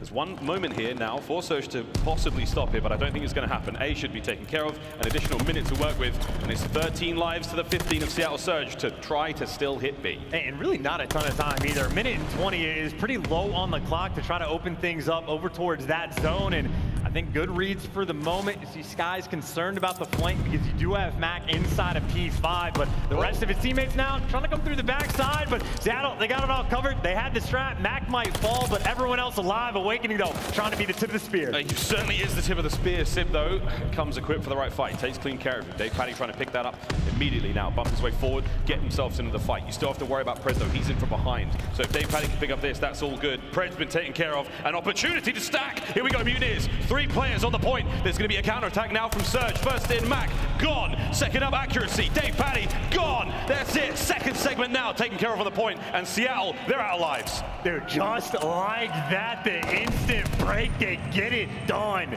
The chaos and confusion was their path to success. It wasn't a calculated team hit. It was players scattered around their spawn. I think Vivid picked up maybe 2 or 3 inside of arches. In Seattle, the more calculated team, never able to get set up at all, at least not in those final moments. And that is a heck of a way to kick off your game. You're in an offensive round where at one point you are stuck in your spawn. You get 1 minute and 20 seconds to make up for that play, and they do it at the drop of a dime. So tiny a moment they require to really make something happen. That is the terrifying thing about control across nearly every map here in the CDL. Defense now for the Florida Mutineers. A great win for them, setting themselves up well. Let's see what Seattle have got on offense. Well, right now they got an opportunity to try to dodge some of those nades. You see DavePaty not able to connect, but the shots certainly do. A player, though, able to sneak through bottom church. So Fred right now trying to go and make that play. Seattle win a couple of different gunfights, and maybe the more important guy on the map, you see Vivid, is on a 4 spree. Maybe at least thinking about the glide, and well, that thought can go ahead and die as they get secured. Seattle bought themselves a good chunk of time to work on B. Fred, sweet work there on the roof side. Cleaned up that corner. Trying to make his way towards B. A's all gone. 2 minutes 20 now to play with, and 27 lives. That is a long time here on Tuscan to try to get something going. Take your time again, Seattle Surge. You've been known for that slower, methodical gameplay, and right now, Accuracy, the point man for the squad, trying to buy some space. And he's also just waiting for his teammates to come and help him out, because you see Florida players scattered all across the map, and this is where your communication has to be unreal, because Mutineer players are everywhere, getting shot in the back, in the side. They're pushing out all these cuts, and this is really a team that, once they get going, are really tough to lock down. Awakening still being an absolute menace through mid-map. Checks corners, eeny, meeny, miny, mo. I see a member of Seattle mid-map, and I'm going to go. And that's exactly what Big Wake does. 3 spree now, backside covered, DavePaty, all good.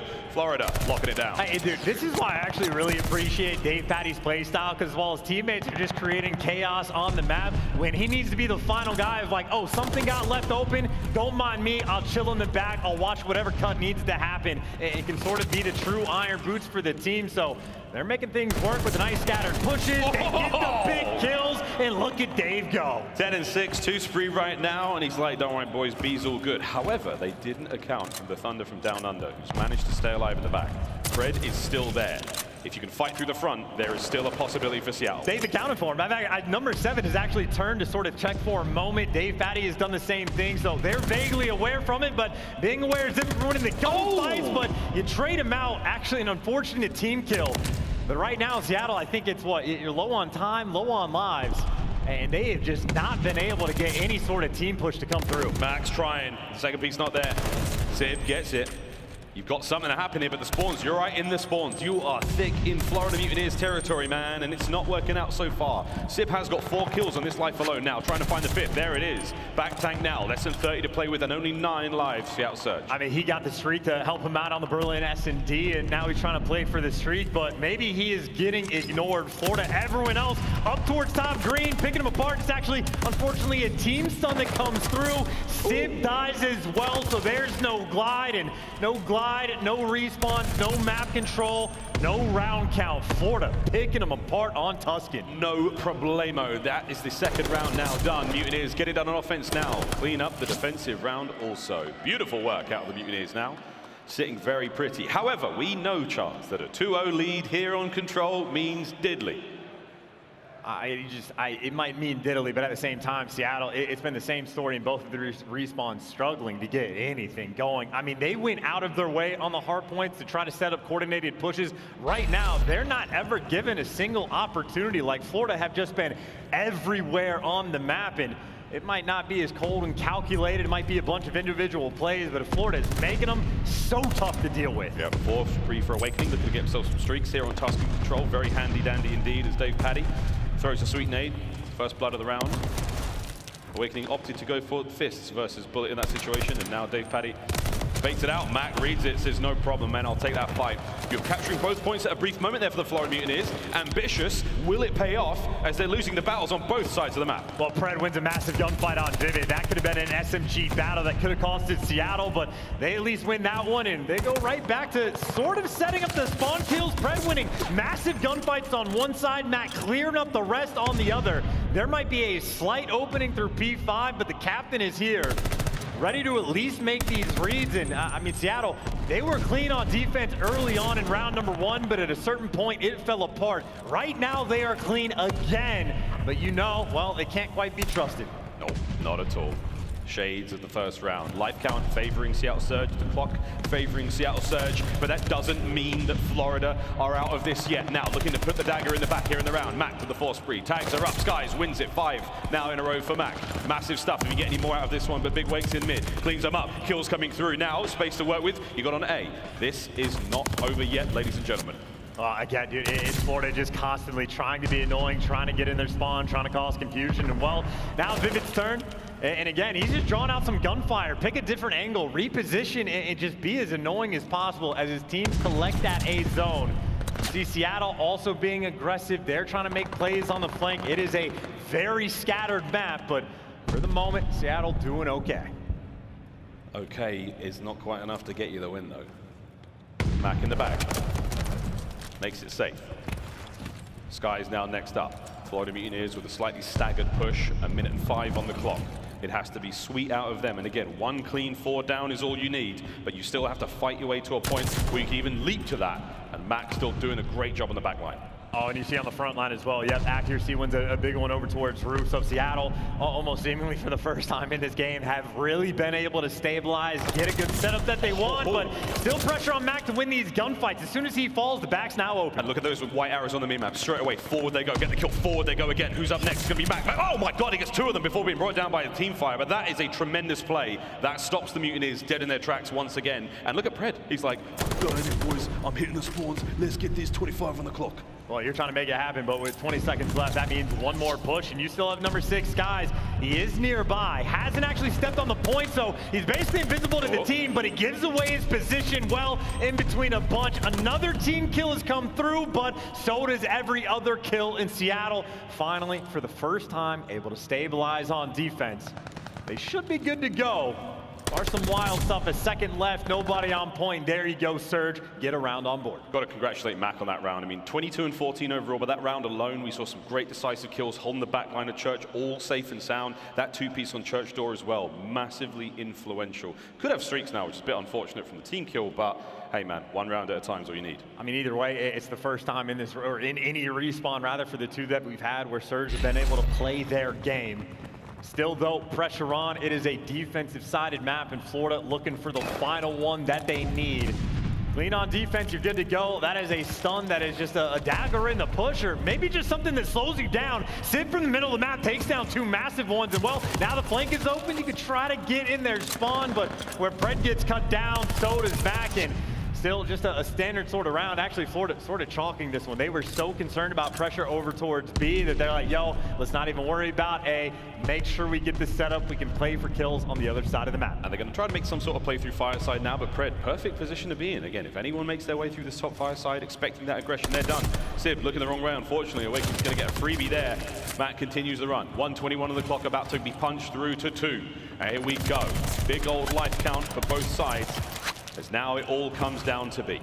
We'll see what Seattle can do to try to cause confusion. This might be a nice start. 2 players here to maybe look for a couple spawn kills as everyone else moving up the map, but Sid doesn't win that one, so P5 is closed down, and look at what's going on this side of the map. Players in Seattle in the mix. Fred calls it close, and Mack wins the next one. Oh my word, they're finding the kills now. You've got to make sure the pinch picks up now, because you've got spawners all over the place. This is getting crazy, ladies and gentlemen. This could be big for Seattle Surge. They're setting themselves up for a sweet one. Got to get the kills though. Kills are coming through. Demon Joe's up next. Pred, you got him? No, he survives. That could have been it. That could have been a huge moment to keep the pressure up. But Seattle, man, they're not holding back. Well, they're running amok, but also they don't have any actual tick progression. But obviously, Mack will be a constant thorn in their side. Skies may be that next player in line They really want to take care of Mack out of his back position, but unable to do so. Sky's finally posted, able to at least get that one, but you see, accuracy's been able to pick up too. Seattle now moving towards B. We got a potential stack right now, but you got to take care of the close defenders. Whoa, accuracy, what a two that was.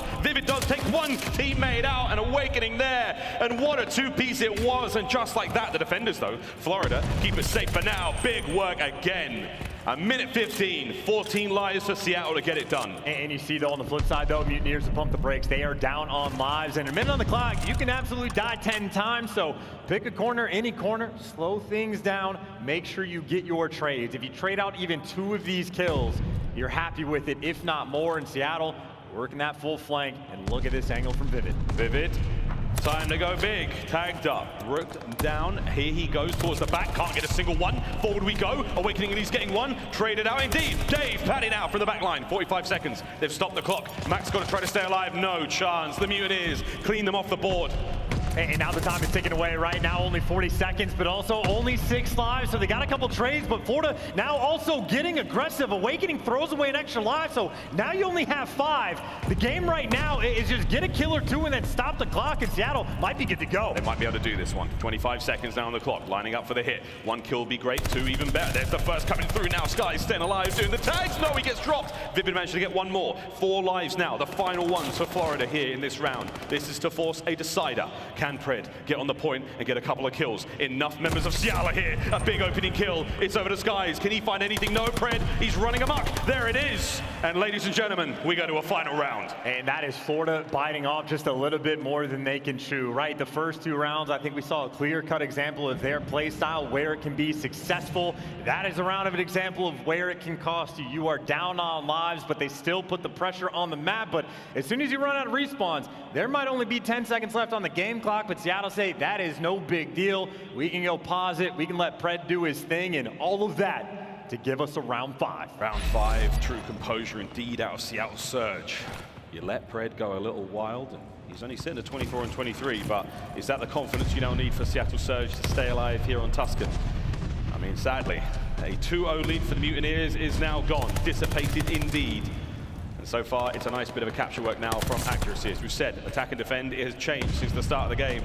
It's anyone's map right now. That's good bait on the death cam as well. I think Sky's sprinting a little bit too much in that gunfight. So Mack wins a couple decent ones up top. You got to check every angle to be ready for accuracy. Wins another one down low. And now this is a couple players over towards B. Florida are here to stack it, but you still have to win the gunfights. Looks like they got the clearance. Pred last man to fall. And look at that. Every time we see Florida always stacking over towards B, making sure they're at least securing the correct point. Well, they know the B is certainly the more important zone right now for them. A will be gone. Death taxes and folks capturing A on basically every map in control in this game. So now it comes down to B. Mid map from Vivid, trying to find anything he possibly can on the approach forward. This is nice work now from the Mutineers on the defense, trying to get in the spawn, trying to get things, a little bit uncomfortable now for Seattle Surge, who have looked very confident in the last few rounds. Yeah, well, now maybe the comfort is dissipated as well, right? Because you got the thorn in your side of Vivid, who, well, timing is not on his side, so he does fall. And actually, Pred wins a nice little open over towards top church. So the other couple turtles that are actually in spawn opens up everything on the map. So Surge, this is it. Take your time, set up the break. You're trying to hit this from every angle. Nades are up and about. We will block out the sun with our nades, lads. Vivid flying forward. Can't get any more out of that one. Accuracy, shots at range, but Dave Paddy a lot too strong. He's been brilliant all season, all series long. And with 1 life separating these 2 teams right now, chance Seattle Surge, they've still got a lot of cracks at it. And that almost felt just like a little bit too rushed, right? Simp takes the gunfight instantly towards Tank, never able to put that pressure on the flank, but at the same time, able to gear up, make that next try. Minute and 20 is enough time for 2, maybe 3 hits. Seattle, here's the first go. Clock has been stopped. First gunfight they're able to win, and 2 bodies around the point. 2 bodies, is it enough though? Doesn't check the corner. Skies gets the kills. This might be another defensive hold, unless can Skies be taken care of. He's on point. Dave Paddy though there with the coverage. Sib, last man up now for Surge here in the play. Will he be able to bite time for his teammates? No. Awakening there, cleaned up once again. Florida hold. And now it's Vivid over towards like the top side of the mini-map. It's Skies down low, but Pred wins 1 over towards B5. Seattle though really want to work through the field side of the map. I mean, they've tried this a few different ways, but the first time they went around on offense, it was like, what, the triple flank coming through, so They've tried to set this up before. Now on the flank, it'll be 2. But again, you are having players fall on the map at different times. This is not easy to orchestrate. And well, now you got time on the flank. Florida ready for the gunfight. If the front team's been taken care of, now on the pinch, trying to make something happen. Pred, he's run his way across Tuscan, trying to catch as many of these kills as possible. Seattle Surge now in a sweet spot. Less than 30 on the clock. They have stopped it. The capture towards B now, but DavePaty, what a win that was. Accuracy was 2. You're still alive. You're still kicking, but only for a brief moment. Simp, no! Can't get it done. 25 now on the clock. No respawns remaining. Right now, Florida have to be perfect. It is deja vu from the previous round, but there's the intro they needed. Seattle, 18 seconds. It is basically going to be a 4 versus 4. Seattle, they have to stop that clock. Have to stop the clock, have to get going right now. Have to pick up the kills at the very least. Mack, accuracy through Church. Can't waste any more time, boys. Here comes Big Wake. Finds 1. Tags are in. Here comes Skies now, trying to defend this one. They've stopped the clock. They're staying alive. Here is the fight. Skies trying to pin them back. Trying to get the capture down as well. It's all now down to DavePaty. 3 seconds. If you can get him off, that's one thing. If they kill him, it is done. Oh my God, no! Seattle, they put him on the table. They stay alive in the control, and this is a ridiculously close series. And that is the type of control that maybe just sucks the life out of Florida. The control style reverse sweep, 3 rounds in a row, 2 of which were offenses, both of which you just get drained on lives. So aggressive on defense, and Surge able to pick them apart, both of which were nail biters, but the ice was there. And I think accuracy had at a moment, at least in the previous round, where he picks up a 2-piece to open things up, then on the point, wins a gunfight he shouldn't, converts that into a 2-piece and opens up the rounds. Well, he was also there again. The first man in the hill is the slowest player on your team, and well, buying everybody the time that they were so desperate to get. Such a well-orchestrated final round in Seattle. What a ridiculous comeback in control. 3 straight rounds to win it there on Tuscan control. We have certainly got a series on our hands now. Looking across these highlights, and I tell you what, mate, this was one hell of a control matchup. Again, very unorthodox as far as the kills go. You know, the defenders certainly running out of lives. Mutineers not able to win that war of attrition. Seattle Surge just that little bit more lethal in the kills department, and I put a lot of that down to Mack. Time again, we saw him at the back line, we saw him covering Church, we saw him finding those sweet 2 pieces. The guy was just doing it all. DavePaty, lethal in the 1v1s, really clutch indeed. But just not enough though. Not enough out of the Mutineers when it really matters most, and a very, very difficult setup. And Seattle Surge chance, we finally see them go. They were so patient, so slow for so long. Now they're starting to pick things up. It's so many things to pick apart. I mean, truly a crazy game. 3 offensive round wins. You bring up Mack, honestly, probably one of the most underrated players in the league. This is the 2 games I was talking about, by the way. Shouldn't have even won the first gunfight, let alone get 2, all with 4 HP, but he had the 2-piece earlier than that, but that was the one that hand-delivered him the previous round just to get him to the round 5. Again, it comes down to lives. There you see his win. Well, every single player from Florida that falls, accuracy so close to dying. The same goes for Pred, but the coverage is there. Accuracy, who is 1 shot again, stays alive, buys the teammates time, so when he's traded, well, DavePaty is too. An unwieldy sort of event where, accuracy, again, maybe one of the more criticized player in the league. I've seen so much shade thrown his way, but big plays time and time again. And while it's happiness for one team, a lot of frustration for the other. You would think the series was over by that reaction, but no, we have plenty more maps to play here in this winner's bracket one, friends. But Skies certainly feeling that one, and an incredibly emotional response to it. What was an incredibly close game? And part of the reason they might be so emotional after that one is because Berlin hardpoint might be the actual most clear-cut advantage a team has going into it, right? I'd say Florida are decent on the rotations, except when I say decent, I mean 10th in the league overall and actually rotating on Berlin. And even if they get there, Seattle, the 2nd best team in the game at breaking through these hard points. They played it previously again just a week or so ago. It was a 250-192. Not a blowout, but still a fairly comfortable one for Seattle. Well, obviously, especially after 2 maps like that, it was a comeback in the search and destroy. It was a massive comeback in the control.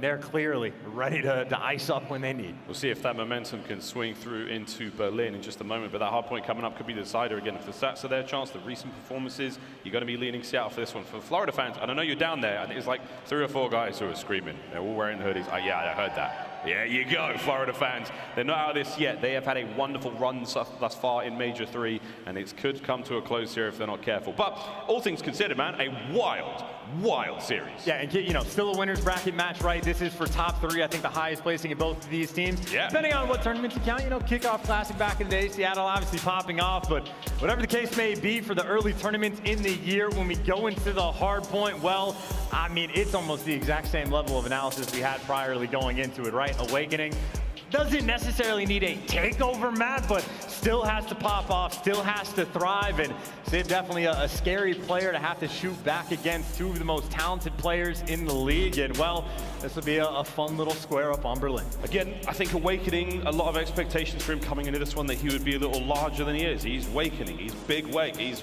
been big weight for most of the series. We need a little bit more out of him. We need him to go more tremendous, if you will. But there's still plenty of COD to be played. Berlin hardpoint now, we are loading in, and this is it, do or die time right now for the Mutineers here in the winner's bracket. They get another shot in the tournament thus far, but if they lose this one, I mean, you'd be furious, honestly. As furious as Skies was at the end of that last one. Yeah, it needs to hit the quickest regain of all time, but I suppose they've also proven, Florida Mutineers, they are capable of the regain, right? You have one of the most tilt-worthy team kills with a sniper and search and destroy, but you can bounce back from that. You can bounce back from anything. But that is the standout for me, right? The rotational battle, it is not great from Florida, not able to hold these hills, and even if they try to hold them, well, Seattle, one of the best at breaking, and well, Seattle, they're gonna have the early advantage on this hill because they get there first. Here we go, straight into the first hard point here on Berlin. Pred. Can he find Awakening as well? It's a delightful start on the outskirts here for our Australian. Will he find any more now on the inside? And I'll tell you what, this is unbelievable, man. 3 kills like that. He's got his boys on the hard point, and now they're finding the time. Yeah, and even if you were able to regain, you go right back to maybe just a little bit of tilt already from this first hard point.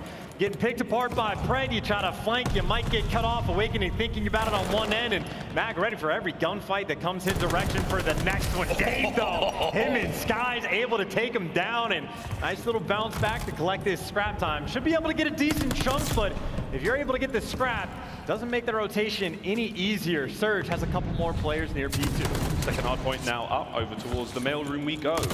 Accuracy, can he find another kill? That's unbelievable. Vivid and Skies. Awakening, you're not going to fall for those parlor tricks this time as he takes him down, but you've still got Seattle Surge in control. Vivid. Entry now from the lower side of the hard point. Is going to dip on up, try to find a couple of players here. Third maybe attempt at breaking through that wall will be the successful one, but for now for Vivid, he's in. And that's a good enough kill to start things off. Will he catch any more? This is great now. As the Mutineers with a break, trying to find themselves in the hard point, and there you go. Cleaned up, all good for now. Yeah, this guy's in, out and around, trying to break everything open just to open up the actual hard point. He is successful, and now for Florida, a pretty big moment in this game, right? You fight enough on this hill, try to collect a decent chunk of time, and make sure you keep Seattle stuck on the right side of the minimap. They can really set themselves up for a sizable rotation, but we talked about their inability to hold. They get broken down pretty quick on P2, and well, you go into new, now you're going to be forced to hold because you'll be down 30 points going into it. Got to be big now from Seattle, from Florida Mutineers. Seattle Surge have done a great job so far. The rotations come down, and again, it's Skies at great range now, dealing with these players on the approach. Good shots in the Simp. Can't quite clean it up, and that is a massive win. Now able to buy themselves a bit of space going forward. This is a good look out of Seattle. Can Simp find any more kills? For now, we'll watch. We'll also listen with a quick listen in. Reset. On the wall. Going on fire. Back right. Oh, he's on the fire pillar. Close right from fire. Hit that. I'll play fire. Drop out. Get kills. Back door dead. Nice. One light fire. Flank in front, I think. No, he's not. I got him. I'm chilling. I got hit. I'm sliding in. Okay, I'm chilling with you. Close right. Back right. He's on the pillar. On the pillar wing. Pillar. Other guys back windows. Two in the windows and one's back left. Over there. Front, hitting out from low fire. Nice. Keep getting kills. One shot back right. Looking for Dave as well. Yeah, Dave Paddy rotated. It's good scrap. Yeah, triple windows, retweet. And back door. Triple windows and hill, one back door. Yeah, I'm not playing for Dave. I'm playing God spot. Okay, I'm running away. Give me top boxes. He's top boxes, Dave. I'm gonna hit top boxes. Okay. Top box, shoot. Going A1. And Miles, I don't know exactly what Seattle know, but I learned something new. I mean, Vanguard always delivers. I thought they had blocked those dockside spawns to actually make the break, but Florida get gifted, somehow spawn even further back. So I haven't seen it, but at least now Surge definitely have. But of course, now you go towards that rotation. Pred, nice little start. might not get a three-piece. Lordy, well, it was close a moment ago. Now, Pred's multi-kills can help push those players out even further. Eyes on the mini-map. You see those Florida Mutineers players spawning basically across the map. And Pred now, the drop bear from above. 5, makes it 6. A delightful look now from Seattle Surge. One more and he gets himself the glide bomb. Yeah, the come on. and the legend all at the same time getting broken down. But these final 20 seconds, I mean, this is as good as it gets on P4. One of the more difficult hills in the game to actually hold on to. And that is as good as it gets from Seattle. So very happy for the bounce back. And again, if not for those sort of funky spawns, I think Surge would already be running away with this game. But that is a moment of respite, moment of opportunity for Florida to try to bounce back. Solid P5 and one solid rotation. You are absolutely back in this game. Yeah, Sky is trying to really fight for that one. P5's up. Spawns, though, they have no idea, by the way. Surge just spawned behind them all. When number 6 spawns out, now they can turn, but this is going to be a confusing moment for Mutineers. There it is. Pred's going to be straight in that one. The split comes through, and again, it's a weird look on the minimap right now. Very much a patchwork of players all over the place. Mack winning plays on the gun, on the hard point now, just trying to buy space. Don't let anyone near it. That's the game plan from Seattle Surge. If you can't have it, they sure as hell can't. But so far, Surge with a nice bit of a lead here. 30 seconds remaining here on P5, the final hard point in this set. After that, we go back to first. I mean, it's P5. Who needs hill time with Surge? We're just thinking about those spawns. Florida still not actually hopped on the hill, so this has been a ton of time just not utilized by either team. Bunch of big gunfights won, though. This is Vivid on a 4. Sky's just picking up a couple more, and this is the 5 spree to rotate to new. They get there first. They might not have the closest spawns, but again, the big moment. You rotate to P1, you're right back in the game. Craziest thing about all this, right? I mean, look, Seattle have got a sweet lead right now. Mack's got 4 kills.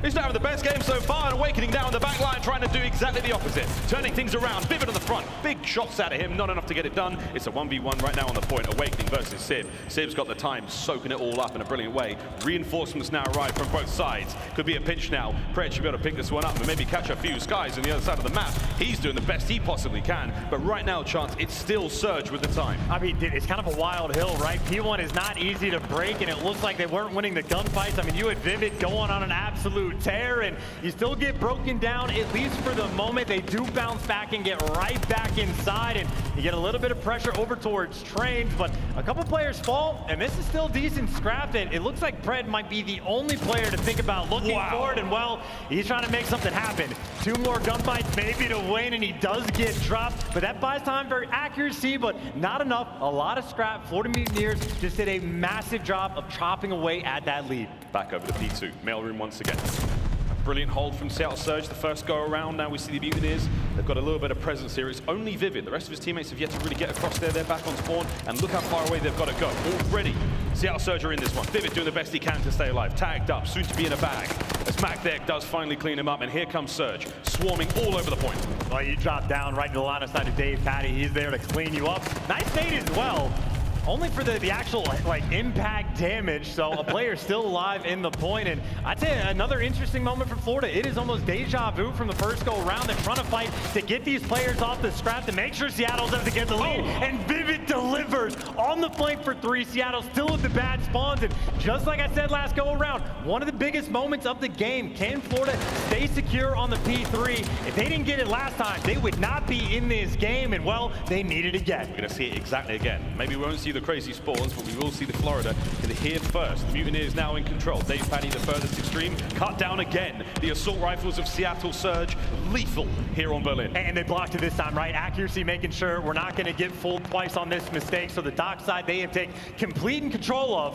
Pred, though, checking every corner, trying to eliminate every possibility. Can't quite make it happen, but Sib is still there, waiting for the gunfights to fall in his lap. And this is cold and calculated gameplay. Surge get the break they need. Still very close though. 35 seconds remaining here on the point before it's going to flip over. And again, Awakening through mid-map. Here comes the Floridian offensive. Forward they fly. 2 members through fire, 2 through the stone side. Mack's got eyes on stone. Shots are there. A 3 spree still for him. TJHaly through the smoke and the concussions. He flies. A bit killed. Makes the entry. Trades on trades on trades. Simp still up. That's a 5 spree for him. Beautiful hold, Seattle. Dude, they needed it though for Florida. Now they're just falling flat. Now Sib is starting to heat things up. And I mean, even Pred, he had a slow start, but if you look at the scoreboard, has hasn't made a single bit of difference.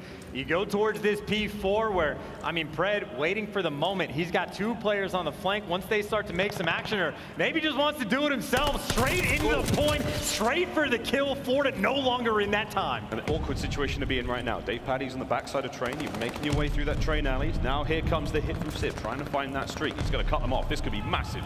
If he can catch at least one, looks the wrong way before crossing the street. DavePaDy's still alive and kicking. Awakening, trying to find the players through mid. No, Pred once again, one of the hottest hands in the lobby right now, as the hard point is still being tussled over. A big win, but the trades are there. Florida have got it for now. I mean, yeah, Pred always flying in this hill just to try to strip away an extra few seconds. And honestly, this is Seattle. This might be the time to fly in once again and see if you can take down Dave, because he's on a 4. He's the player that needs to die, but for Mutineers, the player that needs to live, the boy who lived, trying to get that glide. He's under the stairs right now as your very own Wizard, finding those kills. 4 spree right now for DavePaDy. Hard point time ticking away. He's got over a minute of it. Massive stuff from Awakening. We're looking towards the next already, and it could go massive. No, Mack again. Huge kills. Florida, they are getting closer and closer, but Seattle still have the lead. Such a big gunfight for Mack to win as well, just to shut that down. And Seattle right now have the left side spawns. Vivid trying to open things up, but right now it is still Seattle actually collecting the time on P5. Pred actually does move out to try to see if they can win the next set, and look at that,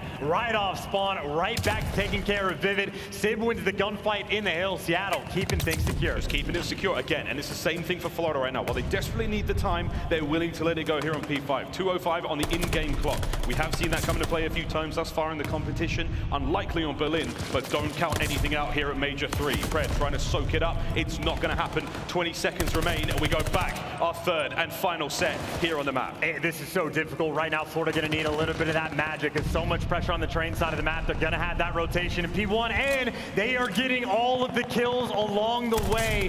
It is an easy hill to hold when you get the pressure on the map, and Surge have been picking them apart. Awakening trying to find some sort of opening, but almost like Control. Mack is distant. He gets dealt with. The 1v1 in the point, though. Pred delivers. Surge still with the advantage. 31 kills from the Thunder from down under so far, and now the push from Florida. Desperately trying to make the break. This is to stay alive in the winner's bracket. Here comes the hit. Mack and action with the kills. The slide from Pred. DavePaDy wins it though. Still alive on the point. This could work out as Vivid looking towards the flanks. He may be able to catch 1 or 2 here. No, great setup now from Surge, and they are getting closer and closer to top 3. Someone needs the big play. Someone needs the big play. Dave ain't it. Sky's next in line, trying to contest. Can only take down 1. Surge still in time. Can still win it here. The flank coming through. Vivid. Desperation time. Wins the first. Massive discipline with the trigger. Can't quite get the second as well. Skies now falls to Mack. And all 3. Mackenzie melts. And that should be the map. What a 3-piece. Unbelievable stuff. Seattle Surge. Say hello to top 3. Oh, the comeback in the Berlin S&D, the massive comeback in the Tuscan Control, and the utter domination there in the Berlin hardpoint. Funnily enough, almost the exact same score line they had on this map the last time these 2 teams played, but Surge clutch when they needed to be, out-rotate when they needed, and again, if not for that first P3 go-around, this game truly could have been a blowout. Surge making the adjustments through and through on the map, and I mean, hey, they have just delivered themselves to a guaranteed top 3. They now await the winner of Thieves versus Atlanta. 2 teams they are very happy to play. Happy boys, the winner's bracket final. There we go, Seattle Surge, a fantastic run so far. They will be watching on with nervous anticipation to see who they'll be meeting on, but again, in the current form, got to be feeling good. A nice bounce back there. There's a happy Ogre 2 in the venue somewhere as well, and everybody loves that. Looking across the stats though, Pred, 33 and 27, and 23 and 20 for Mack. Those last 3, baby. Oh, come on. What a play that was. The turnaround as well, right? Because again, he definitely started things slow, but he catches right back up to the rest of his teammates, and just a phenomenal performance. But now this is just the moment of the year for Seattle Surge, right? We can take a look back at the rest hard points. This was sort of the weird stuff that actually happened on this first P3, but the moment of their year, right? You open things off. We already see the immediate potential of this squad. They've had an okay tournament here. They've had a pretty poor tournament there, but I mean, this is it. Guaranteed top 3. These guys were on point through the qualifying stage, and either team that they will face in the winners finals, they have a good track record again. So that doesn't mean it's easy, but it means they can do it, Miles. We'll see how far they go. We will see indeed. For Seattle Surge, I mean, it's been such a turbulent year, man. Kickoff was great. It was amazing. We thought, wow, this is it. Seattle have turned it around. It took a bit of a time, but they finally managed to steer that ship in the right direction. Speaking of ships, though, Florida Mutineers, not bad whatsoever. A little flat here or there. They're going to find themselves something, you know, I don't know. It's tough, man. I don't know what exactly it was with the Mutineers. They came out swinging against OpTic. It's that thing classic where they play so great against, you know, stronger teams. When it comes to the weaker teams, it doesn't quite happen. It's just a couple stingers, man, right? I mean, you get a 2-0 advantage in the Tuscan control. You choke 2 defenses on a map that is very defensive heavy. That one is tough. You have a lead in the Berlin S&D, and at a certain point, Seattle just start making those adjustments, which maybe that is the true story, right? The adjustments from Seattle. We saw it on the calls where they're trying to get the hard counters on Berlin. We see it when they need the offensive wins, how they sort of turn things around. And even for like the P3 breaks, they sort of dropped the ball the first go around, even though the spawns were a little bit funky, but accuracy perfectly secure on that next rotation. And it's the little things like that they were always able to do right, and well, enough to get that edge. That edge indeed, well, they've got it. Bryce Heat is now currently on stage with Pred, the man from down under himself. Let's hear what he's got to say, Bryce. All right, thank you very much, Miles. Yes, joining me here on the main stage is Pred. First of all, congratulations. But before we move into how awesome that win was, we need to go back a few steps. Let's talk about the hard points. Slow start for Seattle Surge. Just a little bit cold coming in, or something you didn't expect? Personally, as a team, we came here pretty early. Honestly, we were prepared for the game. To be honest, like at the start of the game, my headset was like the wrong settings and stuff, so I couldn't really hear anything. But the team pushed through. Like we just regained. You know, like I told them not to really worry about it. That I couldn't really, you know, hear anything. So, but yeah, now we bounced back, man. So they did bounce back, not the only bounce back, because let's talk a bit about the S&D. A little bit of ice coming through to get over that deficit there. How were the comms? What were the teams saying as you started to make that comeback? Honestly, the comms are, we have a system. We always practice that stuff in S&D. We're very confident in S&D. You know, we have good strats. We're very comfortable on the map. We just, honestly, to be honest, one of my other rookie, he stepped up the last couple of rounds and made some big shot calls. We followed through, and you know, we ended up winning the round. You certainly did as well. So, on for the positive here now. Seattle Surge, best position you have been in since the Kickoff Classic. A little bit of a rough ride through the CDL this season. What is the difference now? The difference now is we believe in ourselves even more than before. We've built some consistency in our team. We know what our potential is. Now it's just about, you know, taking care of business, finishing the job, and keep implementing the system into game day. Oh, I love that. I love that. And bearing in mind, guaranteed 40 points. I think actually puts you third in the CDL standings, depending on how the rest of the tournament goes. Don't hold me to that. But I want to know the preparation to come in this event. A very important event for you to make the difference. Yeah, you know, the top 8's very close, man. If you look at those standings, there's teams battling for all top teams. You know, for us to separate ourselves a bit, which is, you know, very good for us. Like, before heading into this tournament, before this Major 3 split, we were a bit worried. You know, like, we have some big games, we need to take care of business, and I'm glad that we've almost finished our job for this split. Awesome, all right. Thank you very much. Give it up one more time for Pred from the Seattle Surge. It's been glorious. Thank you so much. I will send this one back to the desk. Veli, over to you. Thank you, Bryce, man. Seattle surging through the bracket now, and they're looking forward to playing the winner of the Atlanta FaZe and Los Angeles Thieves. Shout out to them. But also for the Mutineers, the route's not over for them yet. The journey's not done. They're going to the loser side of the bracket, where they will face off against the Toronto OpTic. Top 3, Seattle Surge. It's about time, right? It is about time, right? And heading to Major 2, they looked on this form, but a couple of unfortunate situations. So I'm happy to kind of see a little bit of the conclusion to the story that is Seattle Surge when their system is consistent. And I feel like we have to have like a note of that, like a graphic of like, it's the Seattle Surge system. Because even when Pred got interviewed, he's like, it's back to the system, man. It's what we've been doing in the comms, and now it's working. Yes, sir. I mean, yes, ma'am. Joe Merck, when it comes to Pred as well, he's been a route man. He's been tearing things up. Take a look at the stats right now. 1.0 KD all around, plus better for everybody. Yeah, I mean, Mack, Pred, and Simp right though, it's just such an aggressive trio. And again, we talked about it before the game. If accuracy is winning his ones, he's right around a 1.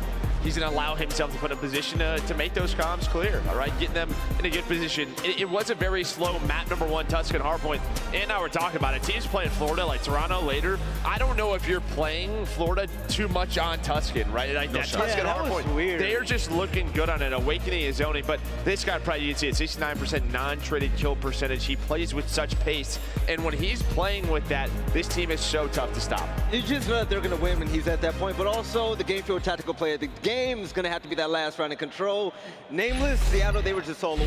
I mean, they were all over Florida on this map. I mean, that's like how Florida likes to play super aggressive, but on their defenses, I felt like they were playing a little bit too passive. They weren't getting map control. They invested so many of their lives in clutch plays on the site that Seattle had more lives than them on an offense here at the very end. And, you know, you see in this very last play, like when they're getting ready to hop the point, Skies has an angle, and if he gets one kill here, like potentially they end up winning this side, right? But he's not able to do it, and Seattle ends up closing it out. But yeah, I mean, a fantastic control that we saw to these guys back to back. They're able to clutch up on offense. For Seattle, I mean, Pred as well had an amazing performance games 3 and 4, like led the team in total engagements, and that's what you need, him to be confident. Early in the series, maps 1 and 2, and in the beginning of that search and destroy, he was having some blunders in those rounds, taking the bomb, dying early on in the hardpoint, making some bad plays, going rogue, but he got comfortable, and now they're top 3. Hey, Merc, take a look at top side of... Oh, Ali, go ahead. I'm sorry. It's fine. I was just about to get into a breakdown of control, you know what I'm saying? Like, with Big Wake in that corner and Long there, and all 3 players, a member of Florida, is being in the back, like, I understand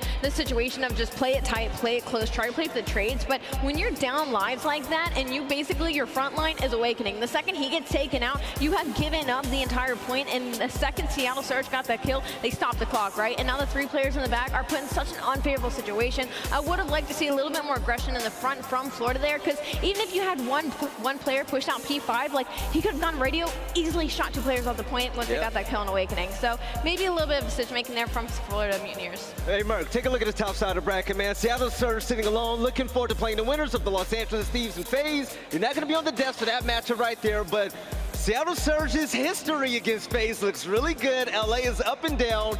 Seattle can possibly make it to the finals, but I want to hear your thoughts about the matchup yet to come between LA and LA. I mean, listen, I think you're obviously going to favor Atlanta FaZe here with the year that they're having, but LA Thieves, we talked about it when they played the other day. I mean, their search and destroy is looking a lot better, and they're going to need that. That has been the one weak point that Atlanta FaZe have. They've been trying to get better on it. It was better through the Major 3 qualifiers. Oh, yeah. But if that search is weak, and then I don't know, you have a good Kenny, Octane, you know, respawn Can't sleep on it. Right, I mean, the game, we could be going to a game 5. They could win it in 5, but you know, Atlanta FaZe, you know they're going to bring the heat. Should be a great match. Absolutely love it. Now, for those of you at home, it's time to, you know, give you a little bit of something, right? Thank you for watching, and now you can earn a few things as well. The Maple Blossom card, and plus a lot more, Ali. We're giving things away today. It's just the aesthetic, like, across the board. Like, I just think it's so pretty. Like, the Up North emblem, like the Maple Leaf, like the detail in that, you know I'm copping that when I get home. Right now, everybody, if you're not signed up for the CDL newsletter, what are you doing? Don't miss out on league updates and other awesome content sent straight to your email. Let me give you a prize for signing up as well. I love burgers. So I love Mavens. There you go. And has one every single segment. We're gonna get him back on that. But ladies and gentlemen, that's it for the second series of the day. Coming up next, we have Atlanta. We also have Los Angeles. And yeah, the day is just now heating up and it's getting even better. Once again, big shout out to the Seattle Surge, showing us that the consistency that we've been seeing lately is anything but a fluke. They are looking so good, but Florida Mutineers are going to go to the loser side. They're going to play against the hometown team, Toronto. But coming up next, Atlanta FaZe and Los Angeles Thieves. I can't wait for it. We'll catch you guys on the other side.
The Call of Duty League is brought to you by Mountain Dew.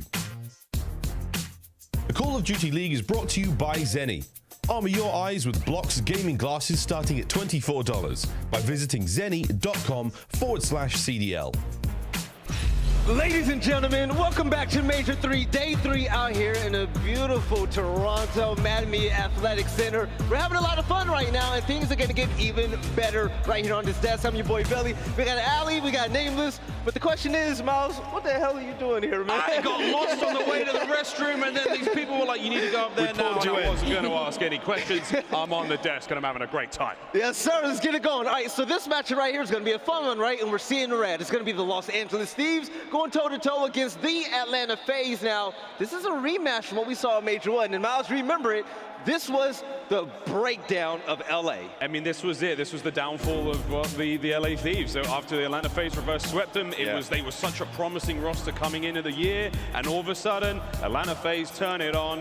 I mean, I'd be amazed. I'd be super surprised if we do see, you know, the LA Thieves get that Red Dead Redemption against these boys, because this is going to be a tough one. I would actually love to see it, but when it comes to the game field keys to victory, and if you're Atlanta FaZe, Ali, what do you got to do to win this game? Well, if you're Atlanta FaZe, the hill setups need to be the focus versus Thieves on Gavutu. There's 34% of hills on Gavutu, first overall in breaking. And remember the beginning of the season, it was do not chow them on Gavutu. Well, Atlanta FaZe did, and it did not end well for the likes of the Thieves. Limit the frequency of your fast A attacks on both KJHaly, winning only 30% of fast A breakoffs with a .77 KD. And take the Tuscan hardpoint. Thieves 3-game losing streak. FaZe won 9 of the last 11. Thieves, again, the last series we saw out of them, they were taking 2 search and destroys. So Atlanta FaZe might have to do it in the respawn. Now, when it comes to Atlanta FaZe right now, this team, man, they're going to be gunning wild. We saw aBeZy and Cole absolutely tear it up when it came to that control, but going against LA, I wonder what version of this team we're going to get now. We've always talked about their downfall and how we want them to be consistent. Let's be positive this time around, right? Nameless, Octane and Envoy, I'm loving them on this team, and Octane has turned a new leaf in Stage 3. Yeah, I mean, to be honest, it's hard to be positive with this team because they are so up and down, but the most positive takeaway I have from them is they won 2 search and destroys versus a Minnesota Røkkr team that has been stellar in that game mode all year long. What did we see them do? They made massive adjustments. We have not seen them play like that. Usually they have Envoy play on an island, the other 3 players play together, and they're a little bit more aggressive, kind of Wolfpack. Well, in this one, it was a little bit Wolfpacky, but it was in the spawn. It was passive. They're getting the first bloods onto Havok, and what happens versus FaZe when they lose search and destroy? They get picked off when aBeZy tries to play aggressive. So that sort of play style, you can find success against Atlanta FaZe. For LA Thieves, though, and FaZe in this series, the map set is fantastic. It's both their best search and destroys, both their best hardpoints, and both their best controls. So this match could be an absolute banger for the game field keys to victory. Miles, what's got to happen? Hey, let's see them hardpoint breakups. They're going to be very, very important. I can't read it anymore, but I mean, what you're saying about, like, I have it right here. It's on the paper. There you go. For those good maps, man, this is like a square up, right? I mean, you're going to be, oh, God bless you, production. Let's talk about that. That first one is insane. That is so important. 94% of their opening hills. FaZe second place. This is going to be the most electrifying first hardpoint breakups we have seen all season long. Keep writing them new look S&D, baby. 6-2 versus Røkkr on the cage. 6-1 on Thursday as well. You know you can take something off of the Atlanta FaZe right now. Search and destroy, not their best mode. And keep up them elite defensive game plans on Gavutu. 19% of the points being captured first, only 19% of the times. 1 in defensive wins. Ali, that's a lot. One thing I will say is I know that most of these stats are overall from the season, and I wonder how much of that padding from the beginning of the season when they were nasty at Gavutu is getting put into this. So the first map one, I'm a little bit on the edge on the likes of Atlanta FaZe for that, just because I feel like we haven't seen Thieves do incredibly well in that hardpoint as of recent, except for the series versus Boston Breach in the qualifiers. So a little teeter-tottery, but I definitely echo what Nameless says. These teams are going head-to-head when it comes to this map. Yeah, they're squaring up. All right, well, Nameless, if they're going to square up right now, who's going to deliver the knockout blow, man? Oh, Atlanta. No hesitation. I mean, easy. I'm not going to bet against that team. I mean, they looked so good in their first match, and this is just a team with so much talent. If aBeZy performs like that, like when he woke up in the control, 43 bomb, the plays that he was making, and also the spice that we've seen on the TL, this guy's got a chip on his shoulder. I'm expecting him to go. I'm loving it, Ali. ATL, LA, what you got? I think I'm going to go Atlanta. I'm going to go Atlanta FaZe, but I do think LA Thieves have a much opportunity here. I think I'll go game 5. I think LA actually has a good shot in this game. Miles, man, who you rocking with right now? Well, look, I'm going to have to spice it up a little bit on the desk here right now. I mean, What you got? Wait. Atlanta, LA? Give me the LA. Okay. I just just think this team has so much to prove. They started the season off so promising, and it was this very team that, you know, really brought about the downfall. So, ladies and gentlemen, I'm going to be rocking with the LA Thieves. I really think they've got so much to prove. Woo! Oh, you look good. The city boot box looking nice. Well, I'm gonna let you know right now, I'm rocking the other way, man. It's gonna be all about Atlanta all day, every day. And I'm gonna tell you right now, some players on this team, they definitely have a chip on their shoulder. And when it comes to Atlanta FaZe, you can't count them out. This team is gonna be riding high and being in the winner side of the bracket, especially looking at the losing side where you have OpTic, you have Toronto and the rest of them. Atlanta, I feel like they're gonna go to the finals, so I'm gonna rock with them as well. But ladies and gentlemen, let's go ahead and get this game underway. We have the LA Thieves versus ATL FaZe. Let's go.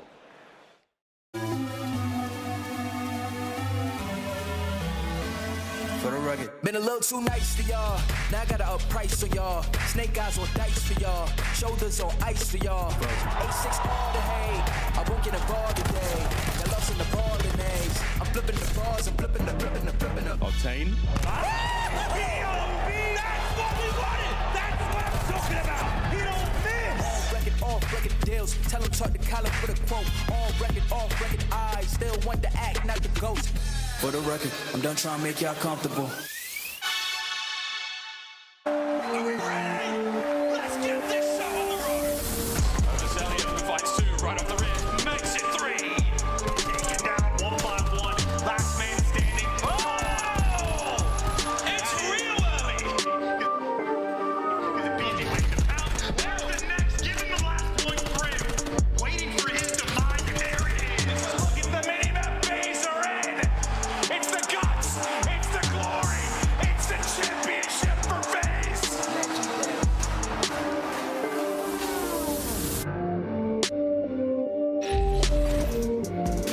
Ladies and gentlemen, it is time for another game here on our main stage. And hey, we got to send another team to top 3.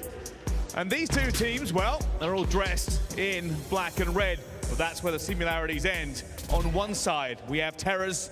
On the other, a turret. On one side, the guts, but no glory. And on the other, a team looking to overcome a sea of doubt.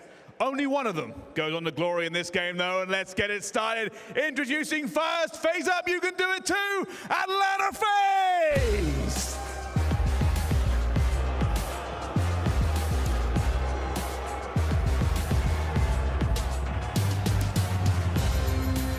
Arcitys, Simp, aBeZy, and Cellium.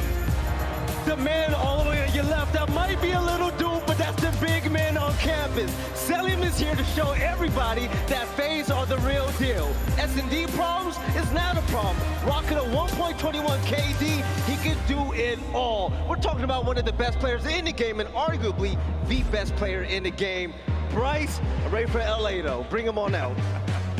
Thank you very much, Felly.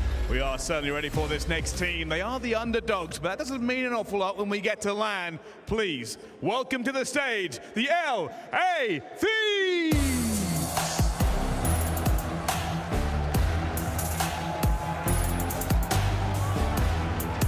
Kenny, Octane, Drazah, Envoy.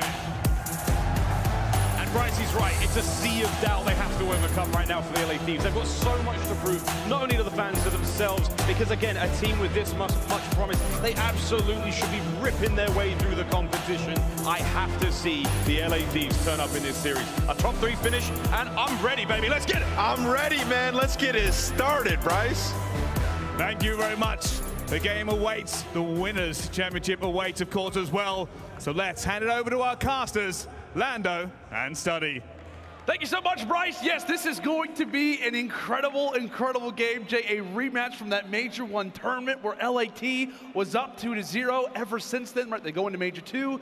I mean, they go into an abyss, right? Yeah. It's not a good situation. On the other side for Atlanta FaZe, at their most vulnerable, possibly, they've got a great run right now. I'm super excited for this series, man. Like the Death said, every single map is going to be a banger for both of these squads. Best hard points for Atlanta FaZe and LA Thieves. Best S&Ds for both squads as well. And then the biggest map that stands out is going to be that Cavusa Control. A better record for LA Thieves, sitting at 7-3 compared to 8-7. But Atlanta FaZe on that map specifically have been on a 4-game win streak. So this is going to be an all-out battle. The biggest thing for me, though, LA Thieves need to bring their their slaying power, because in that series that they played versus Toronto, they ended up, versus Minnesota, they lose only the first hard point, but they lose eventually they win the game 5. They clutch up in the search and destroys, but the second hard point and both hard points, they get outslayed tremendously. And versus a team like Atlanta FaZe, you cannot have that. Yeah, exactly. That's the thing. Like, it's going to work versus, I don't know, like if you're going to rank a certain amount of teams, like maybe 5 and below, but versus the elite of the elite, and especially a team like the Atlanta FaZe, as you said, partner, it's not really going to work out. You've got,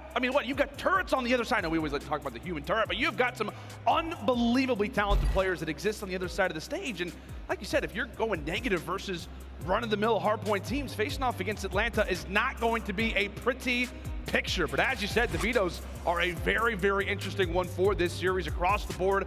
Great maps. The one thing that I've seen from the reactions on Twitter, a lot of people, especially Jay, really like all 5 for LAT, all things considered. I really do, because if you take a look at both the search and destroys, these are both the S&Ds that they were able to take down Minnesota on in a 6-2 fashion and in a 6-1 all the way in that game 5. So obviously they have a lot of confidence there. Their S&D has just turned it around so far in this stage. If they can clutch up in that search and destroy and keep it competitive in these respawns, because like I said, they have their best hardpoint, their best control. It just all comes down to the slaying. If they can keep up with the level of slaying on the side of Atlanta. Without a question, partner, Toronto, are you ready for this game? I think they're ready. I don't know. Maybe we'll see as the Gavutu will commence. But as we said, game 1, a very intense one. More specifically, Jay, literally the opening break, the opening team fight defines a lot of success when it comes down to both these rosters. 94% win. As you can see it right there. You can see it right there on your screen, Thieves. If they win this, they're looking great. FaZe, the exact same thing as we head in toward P1. We will watch how the brawl begins to ensue, and right now, it is LAT on top in that category, Jay. LA Thieves find 3 early kills, so they're gonna start off with this initial time at P1. All of Atlanta FaZe trying to attack this from this P4 beach side. They find that opening kill, but still great crossfires set up from LA Thieves. They come out on top in the engagements. Octane the only one here, but with 25 seconds left, now you're gonna force Atlanta FaZe off the rotation. And it just feels like, Jay, the one piece, I know we talked about a lot of guys for the LA Thieves, but more specifically, one guy who was absolutely beaming in hardpoints, those Major 3 qualifiers, was Octane, the #1 hardpoint KD in the entirety of the CDL. It feels like he absolutely could be one of those pieces, and honestly, maybe the difference maker in this opening hardpoint one that, as we talk about constantly with Thieves, they have to take. Yeah, I'm definitely looking at Octane to step up, because on the opposite side for Atlanta FaZe, Cellium on this map is a 1.38. Octane is at a 1.07, but with early control from LA Thieves, they are going to get slayed off the rotation. Atlanta FaZe are able to find 3 kills. Last player here is going to be Octane. He gets taken down, and Atlanta FaZe with a successful break. A successful break, and also a decent opportunity to maybe flip the spawns. You saw aBeZy going for it previously. Meanwhile, it is Simp doing some damage toward the bottom side of the boat. Some assistance is finally going to be granted, so Atlanta do come to a halt on the top side of the map. It really doesn't matter. They've now taken the lead. And you can just see the trust from Atlanta FaZe when it comes to hardpoint. Cellium the entire time on this P2 was just trying to control that P1 area for the easy rotation towards that P3. But Atlanta FaZe still holding it down. If you're LA Thieves, you need to make sure that you're slaying out on this side of the map. You need to control this back spawn going into that P3. And that P3 is about to come up, so right now LAT with those preferred spawns, can he try to remain somewhat stationary? Try to pick apart a few of the Atlanta FaZe players off of spawn. That would be great when it comes down to our next hill. Envoy locking down the seconds, and Octane sits just in front of him. It's a great setup right now for LAT. We'll see if that will remain. A few players begin to poke their way through. A nice shot comes through from Cell. He and Arcitys combined for 2, but Drazah's there to knock them all down. Massive 2-piece coming in from Drazah to relieve some of that pressure from Atlanta FaZe from this P1 area. LATs are able to take the lead, but there's still aBeZy and Simp attacking this from the front. aBeZy and Arcitys combined for the last player on point. Kenny's gonna be the player towards first cut, and with 25 seconds left, Atlanta FaZe are being so aggressive because they know they control the spawns. And as we get towards the P4 and that P5, that is where Atlanta usually see a lot of success. And we'll see exactly how the strategy looks as well, Jay, because as we talk about with Atlanta FaZe, in this next hardpoint, they like to almost give the enemy team the preferred spawn, if you will, air quotes there. They like to put him basically in the back of the map for a trap. We'll see if that same thing happens or if LAT have in fact done their homework versus FaZe. As we prepare for P4, it is aBeZy really in the line of sight early. Arcitys is ultimately there to cut both of them down. Now sits on the 5 streak. Great work already from Atlanta. As we said, a great contest at the last hill. and have soaked up the early 20 seconds as well. They're still getting some spawns as well towards this lower cliff side. A lot of pressure from LA Thieves coming through the middle of the map, able to take down Arcitys off of that spree. But Atlanta FaZe, this has been a flawless hold. 30 seconds remaining on this point. LA Thieves cannot give up all this time, but you cannot force yourself to get trapped in towards the back. So they're just going to decide to give that up. All stack over towards this ship side. Kenny's going to go for the challenge. He wins it.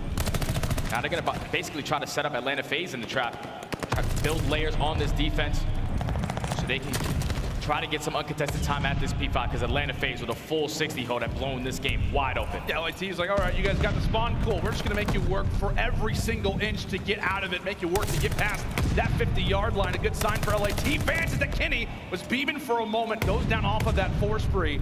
As we said, one of the many talented ARs on this Thieves roster. The reason why they saw so much dominance on Gavutu to start the season was because of that very reason. Well, to P5 we go. LAT are here, but Atlanta FaZe are knocking on the door. Let's step aside and go to a listen in with FaZe. I need it back green. We can back green, guys. Top green too. How many guys? I'll get that kill. Try to get that kill. I'm green, wait for me. Go sometime. He's still in the wall, guys. They're taking off.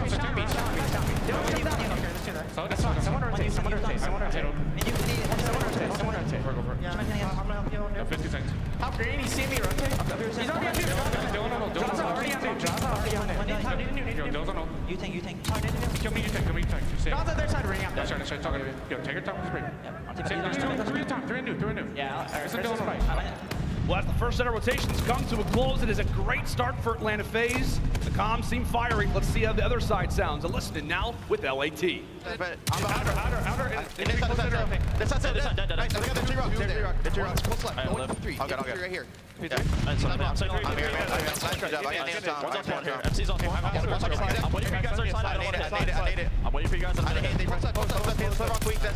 over here. There's Chris a little weak. Right here. There's Chris absolute.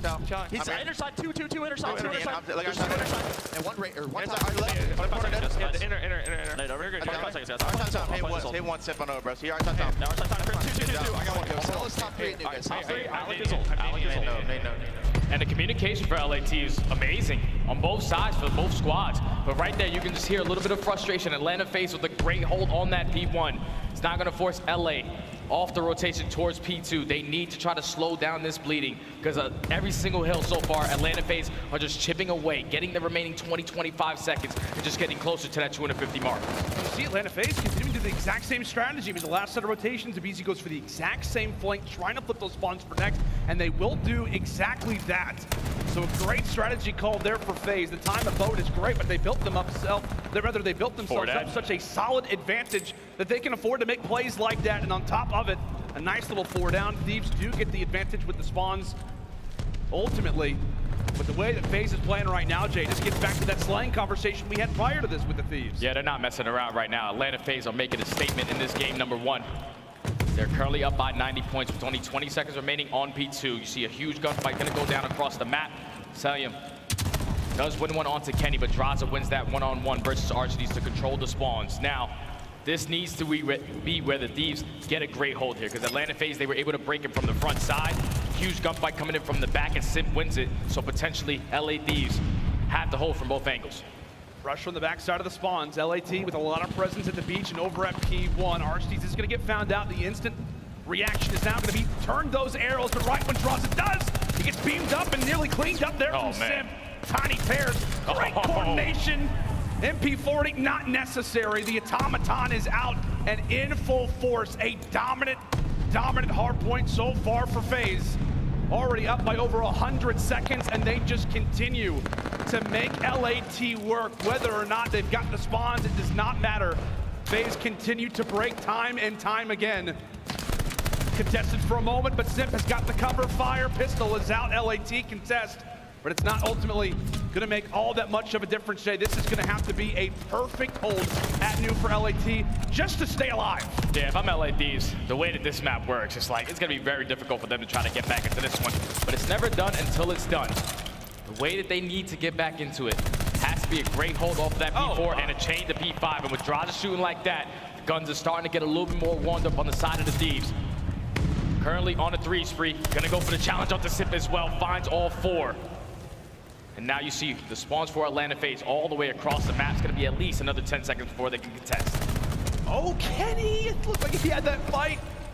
Looked like he had that one dead to rights. Unfortunately, he drops, and now that opens up a lane. Once more, aBeZy flank after flank after flank. Hops inside of the hard point. Envoy, with a sense of realization, quickly drops. FaZe have got the spawns, and now they've only got a few more points before this one is done and dusted. LAT with the contest, but the fights will favor FaZe, and that is game one in the books. A dominant one for Atlanta. And Atlanta FaZe on this map specifically are like number 6 in overall break percentage. LAT are number 1, but every single time Atlanta FaZe did not have the spawns, they were always doing the routes. aBeZy, massive map from him, even though he's the only one on his squad that goes negative. He was the route man that was getting paid that map number 1. Flips the spawns for his team, sets up these pinches, and just executes their breaks. That was the biggest thing. Every time they had a player win that huge one-on-one towards the back, everyone from the front was winning their engagements, and they were just able to flip out the spawn every single time. The Thieves didn't have an answer. I said they needed to come with their slaying, but no one on that squad goes positive in that map number 1. Now this becomes a difficult series for them, because obviously for LAT, we know that they've been struggling in search and destroy. Throughout this stage, they are starting to step it up. Yesterday's win versus Minnesota was massive by finding those 2 S&D wins. So this is where they need to try to even up the series, because that has been a struggle for Atlanta. Yeah, and the same thing too. I mean, when we talk about LA Thieves, you also see in that ending scorecard, I think it was 11 and 22 overall for Envoy. So a slow start for him. I know ultimately, and most recently for the Thieves, he has been great in those search destroys, so they will have to have him have that quick turnaround. But I think you broke it down perfectly, man. And speaking of breaks, that really was a strategy for Atlanta. How many times did LAT ultimately make the right play, have those spawns, but it just did not matter? Kind of a typical FaZe hardpoint. Even go back to like MW era, where we're talking about, hey, you know, FaZe don't have to make the rotation, it's fine. Not only did they rotate, but even when they didn't, they were still dominating. That's the thing that's very frustrating about this Atlanta squad, like you said, man. If you're LA Thieves, you're giving up the remaining 20 seconds on a majority of these hardpoints. You're probably going to set up for the next hill, but Atlanta FaZe just have way too much firepower on their side. They start off with that initial kill, and then everything after that just becomes a trade. Atlanta FaZe make a statement in that map number 1. Now, going into this Bocod search and destroy, we did see LAT take down Minnesota in a 6-2 fashion. The way that they did it was just slowing down on their attacking rounds, playing for that first blood, and then playing with the information that they get, rotating bombs back and forth. I think that's how we're going to see both of these S&Ds if we do go all the way to the game 5, because like I said, Atlanta FaZe, this is a game mode that they need to be working on. Yeah, and normally, right, we would be heading into this game 2 search and destroy. It felt like maybe months ago, talking about how, okay, well, Atlanta FaZe, this is not going to be a good situation. Like, thankfully, they won the first hard point because search destroy is by no means guaranteed. Not at all the case most recently, man. Their search destroy throughout those major 3 qualifiers was immaculate. You can tell that the team has been working on this very game mode. But let's go and take a look at our search destroy top performers right now for either side, Cellium and Envoy. Cellium is obviously a man on a mission in this game so far. One of the MVP candidates, in my opinion. Yeah.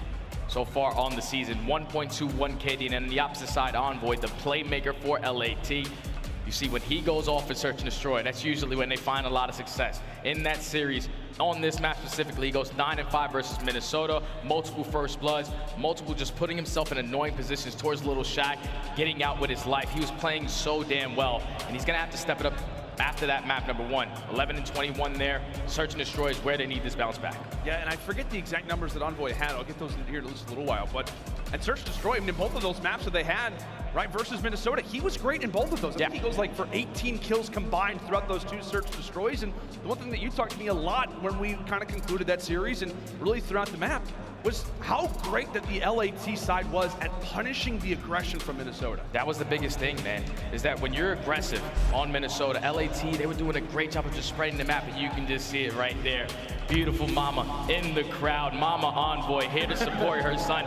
There's nothing better than that. Let me tell you, man. I swear, I wish my parents were able to watch me play back in the day. I think she told us as we headed over here to the caster desk, she was talking about how he doesn't actually know that they're there right now. So maybe, I don't know, maybe you can just feel the vibes. Maybe the parents can infuse some great search destroy prowess, as we know is absolutely typical when it comes down to this guy, as we talked about, man. I mean, just a search destroy phenom, known for the route taking, known for the aggressive routes, and as you said, man, whenever he is going off, it is just a it's just a massive lifeline for the LATN. You got some great players obviously on this team, but as we talked about, in this very game mode, versus Minnesota, he was dominant. Can he be that same force today? And as we said, can LAT really end that aggression that Atlanta FaZe will look to try and put on display here?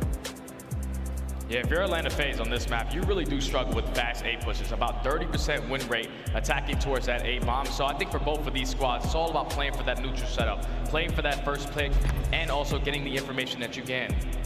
But I think for Envoy, 1.1 overall in S&D, the player that he needs to shut down on this map has to be Simp. He's at a 1.35 on BoCa's S&D. But here we go. It's going to be LADs on the attacking to start. On the attack to start are the Thieves in much need of a search and destroy victory. As we said, dominant versus Minnesota.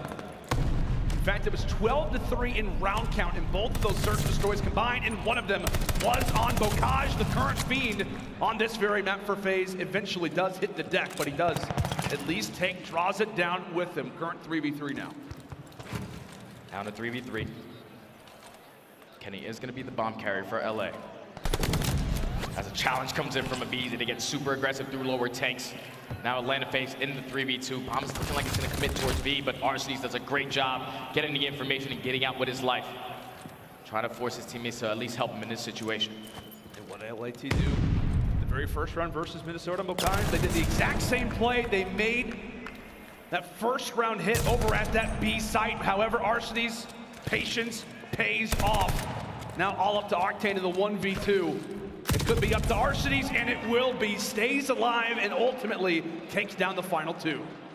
Good early work from Atlanta FaZe right there, especially Arcitys. Once he gets that information that both players are attacking through lower water side, gets out with his life, reposition himself. Even though Kenny does find that kill to force it to a 2v2, holds down that position on that tank, eventually takes him down, and then in the 2v1, they trap Octane towards that back tank area as well. Arcitys goes massive in that first round for Atlanta FaZe to go up 1-0. Now be Atlanta's turn. Here on their opening attack. And set for the Thieves, it was early B hit, or at least an attempt at it. FaZe, however, going with a more standard push off the rip. Drazah was a bit of information toward top grannies. Ultimately just sees some stuns and nades tossed out, but today's site, it feels like it's about to be broken open here in just a matter of moments. But here comes two. aBeZy for one. aBeZy not just for one, but for two. A quick little double kill there for the man of the hour as Cellium up close and personal shuts down Kenny Envoy. A 1v3, 40 seconds to work with now. Cellium and aBeZy to face off against. A lot of time to work with your Envoy. Does spot the player in Cellium, but Cellium with some great shots. 2 for aBeZy, 2 for Cellium to close out that round. And that's what's scary about the Tiny Terrorists. It's like super aggressive in towards bottom tools. Even though they find that first pick onto Simp, aBeZy just flies in and finds the other two. So far, that guy's playing with some anger today. Atlanta FaZe up 2-0. Without question, man. And when you talk about like two, I mean, when it comes to both these SMGs, I mean, on BoCaj Search and Destroy, Simp has like a 1.2, 1.3. 1.3. aBeZy is a 0.8. So it's nice to see the variation. I feel like aBeZy's like, hey, you wanna run in for me? Maybe, possibly, I don't know. Clearly it works out. aBeZy for that 2 now puts him on a 3 streak. So far throughout this BoCaj, LAT back on the attack, and Arcitys somehow again stays alive, finds that first blood, and makes life that much more difficult now for the Thieves. aBeZy continues to rain in shots, but everybody is doing the work. Octane, best of luck, my friend. Atlanta FaZe not playing no games today. 4 up, 4 down on the round.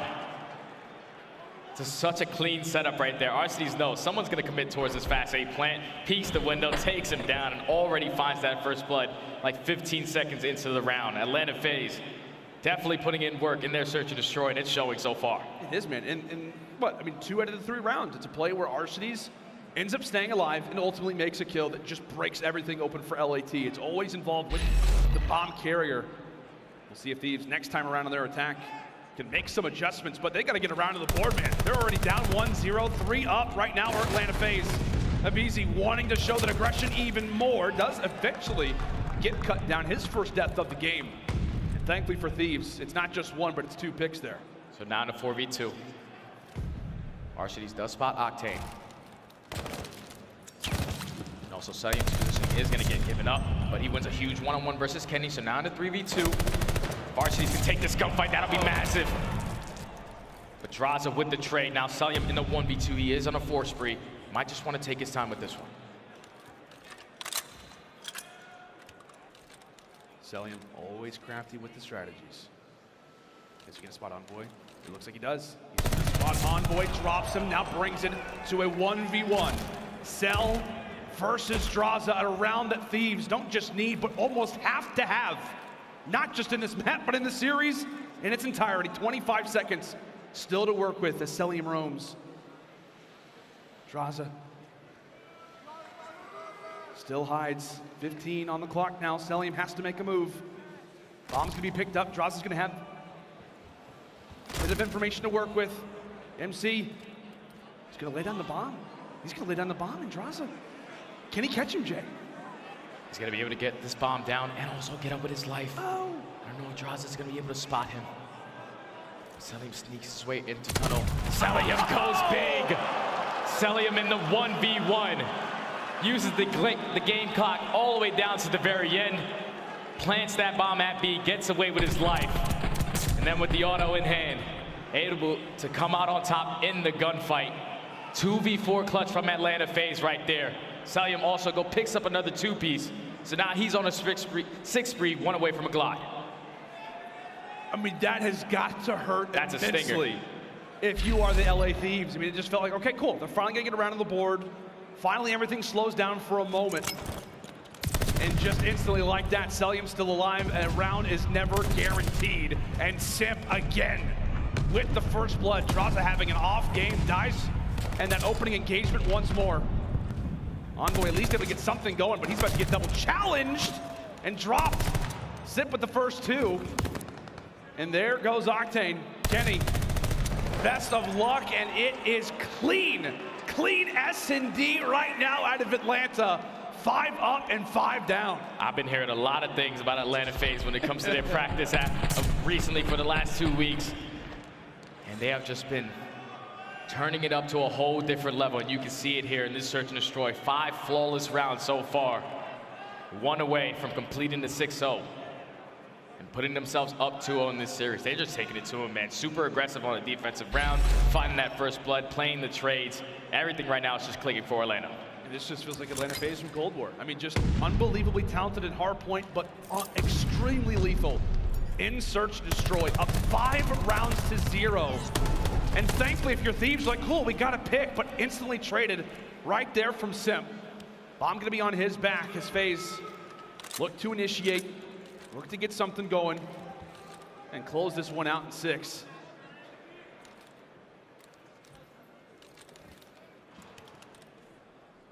Right now, LA trying to only spot a couple of these players from Atlanta FaZe where they could potentially be. But aBeZy works his way into top grandmas. Kenny does find one with aBeZy with the trade. aBeZy with 2. Now in the 1v2, all left up to Octane. He's gonna get spotted in the Tiny Terrors. Close out the final S&D round. Flawless. Search and destroy from start to finish. Atlanta FaZe needed to work on the mode. And let me tell you, they're gonna play like that. They don't really need to change anything about it. Up 2-0 in the series in dominant fashion. As we said, a lot of talk out there about the search and destroys, but I'll tell you what, my friend, that is magnificent. A hot 6-0 versus the Thieves. As we said, we would go into a search and destroy weeks ago, maybe a month or 2 ago, and talk about how, okay, this could be the weakness. Not looking like that right now. Just across the board, an excellent performance. You see the first bloods as well. Incredible stuff there from the Atlanta FaZe front. And Jay, like I said, this just feels instantly like me to Cold War. Like this is the 1-2 punch that we have known for this Atlanta FaZe roster. Everybody is striking, and I don't know, man. It's just tough if you're LAT. There's no other way to put it. Well, all throughout stage 3, it's either they're getting 3-0s or they're getting 3-0. And unfortunately, in this standard, they lose by that first map by like 120 points. To get flawless 6-0 in the search and destroy. Have to have a big team conversation after that, because so far nothing is working for them.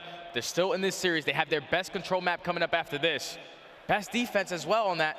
It's going to be a tough one to swallow, man. You need to start slaying versus Atlanta FaZe. Yeah, you got to. Somebody's got to turn up. Someone has got to hit the switch right now for the LA Thieves, or they could be saying hello to a quick little visit into that elimination bracket. A great beginning for FaZe, but can they get it done? And a 3-0 sweep, folks. When we come back after the break, we are headed to some Gavoot 2 control. Strap in.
The Call of Duty League is brought to you by Game Fuel. Victory in a can.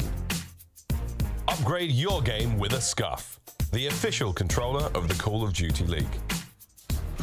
Welcome back, ladies and gentlemen, to the Toronto Major. It is a good old CDL Saturday, and we have got some amazing fans here at the venue, excited for what they've been seeing because, Jay, it has been a snack fest. Oh my goodness, Atlanta FaZe just off to the races.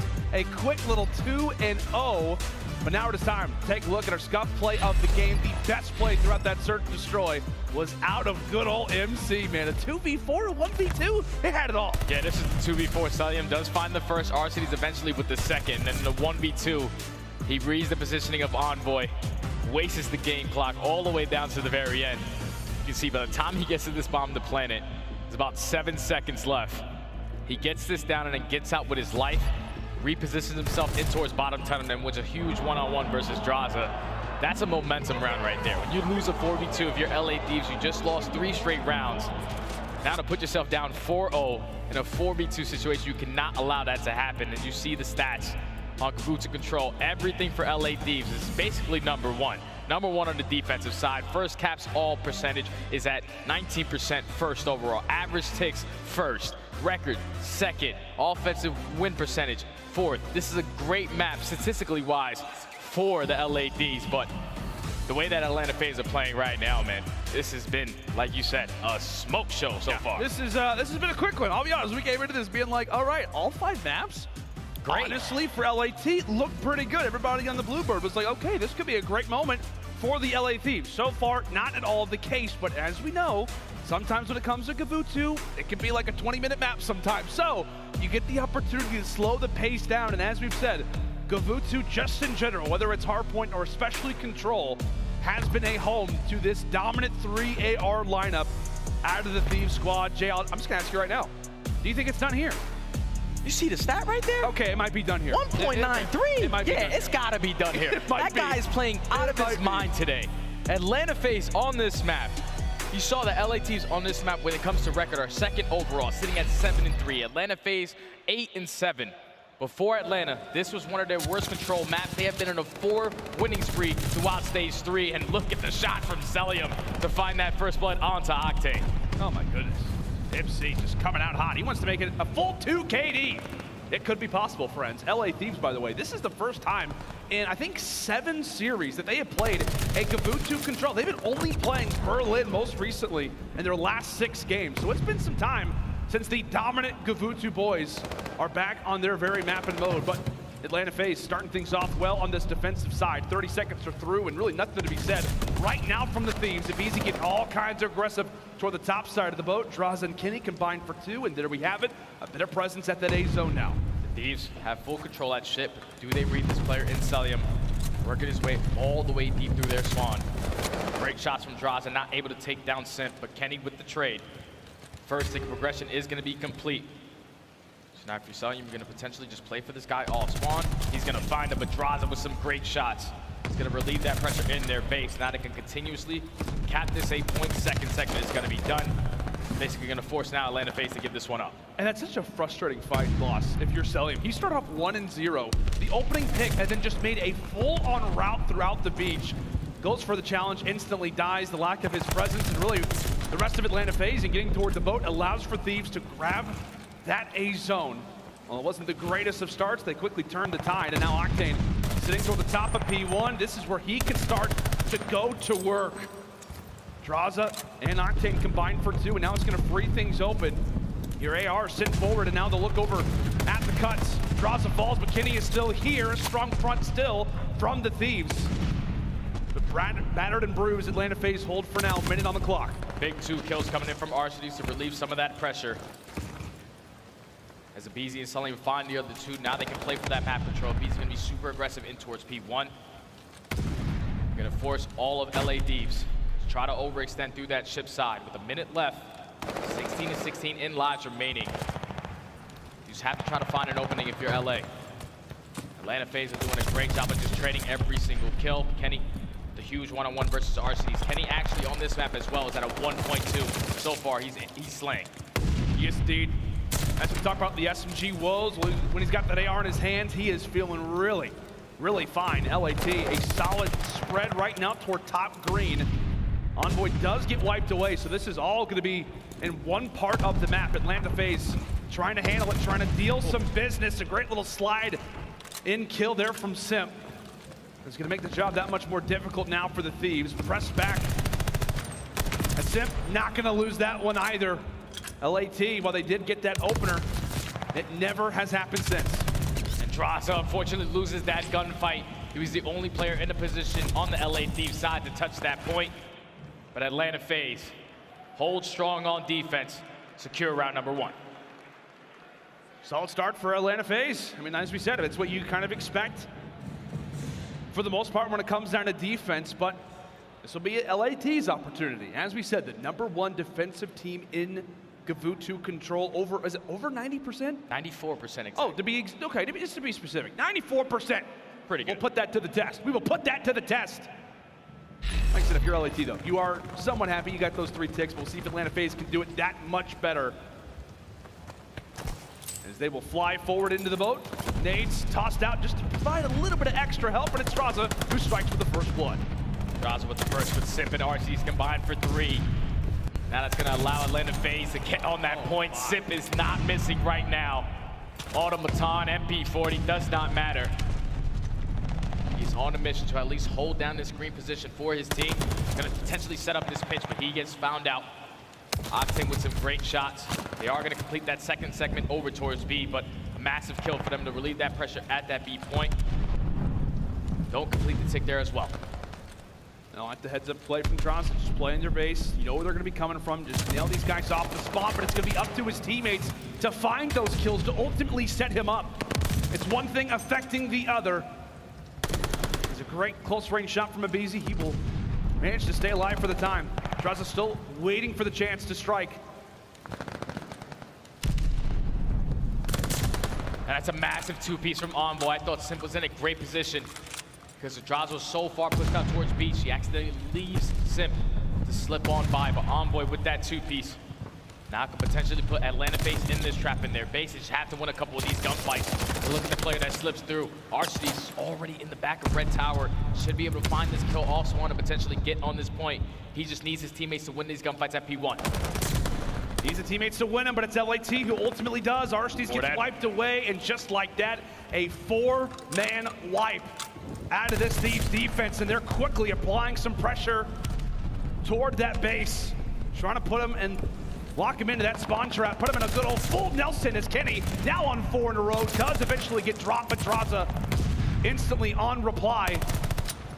There to pepper him up with the automaton. Atlanta FaZe does eventually advance through, so it looked like a great opportunity for LAT. Atlanta FaZe break on in, and just like that, they are back at P1. They find an initial opening 2-piece, a big one-on-one. Envoy is able to come out on top. Such a massive gunfight for LATs because you cannot afford to go 3 down in this situation. As Atlanta FaZe with 40 seconds left are going to try to attack this from the front there. It's going to be 2 down though. Only 1 player in this position is going to be Octane. Has to try to go big. He gets taken down. Now all his teammates off spawn. Has to try to hold down this cut. Last push for Atlanta FaZe. Last play is in, 12v12, like we said, all live square, but ultimately the time is going to be the one that matters the most. Great little flick from Cell, and Simp is applying pressure on the flank. Great opportunity for him as he combines 4 in a row, eventually drops, but 25 on the clock. It's going. FaZe stacked a point. Somebody from Thieves is going to have to be here. Kenny for 1, not going to matter. FaZe get that B zone capture and continue to roll 2-0 on GVU2. And now this becomes so difficult if you're LAT. 94% on the defensive side. You lose that now. Down 2-0 in the series, down 2-0 in the control. They have to try to find some success on offense. Just the way that Atlanta FaZe are playing right now, they are not messing around. Simp is already 18-11. Absolutely dominating in this lane department. LA Thieves need to find something. They need to put pressure on towards A. Envoy with a big one-on-one should be able to stop that clock by hopping on this A point. And as we said, man, I mean, this just looks like Cold War Atlanta FaZe. I mean, they just go into a hard point, dominant. They roll into the search, destroy, 6-0. And then they come into the control versus statistically the best team on GVU2 control. And they're knocking them down. They win their opening attack. They win the defense. As we said, the path is there for Atlanta. They came into today, Jay, knowing, they know that this is their great opportunity to walk away with a major title. And it feels like the momentum is behind them, but can LAT get something going? Down 2-0 in the series, down 2-0 in the control. And a nice victory there for Envoy should solidify that A zone. Job done for the first. Good work from Envoy, turning his game around on a 4-3 currently. He's gonna win some great shots onto Arcitys to take that one. So right now, LA Thieves, they have full control of P1. You have one player who's committing on the flank. Drazah has a huge one-on-one in the back. He's able to win it versus Cellium. He can try to get out with his life. That's gonna be the best play, but eventually does get taken down. Now you have to read this pinch coming in from Simp, fast towards this P1 area.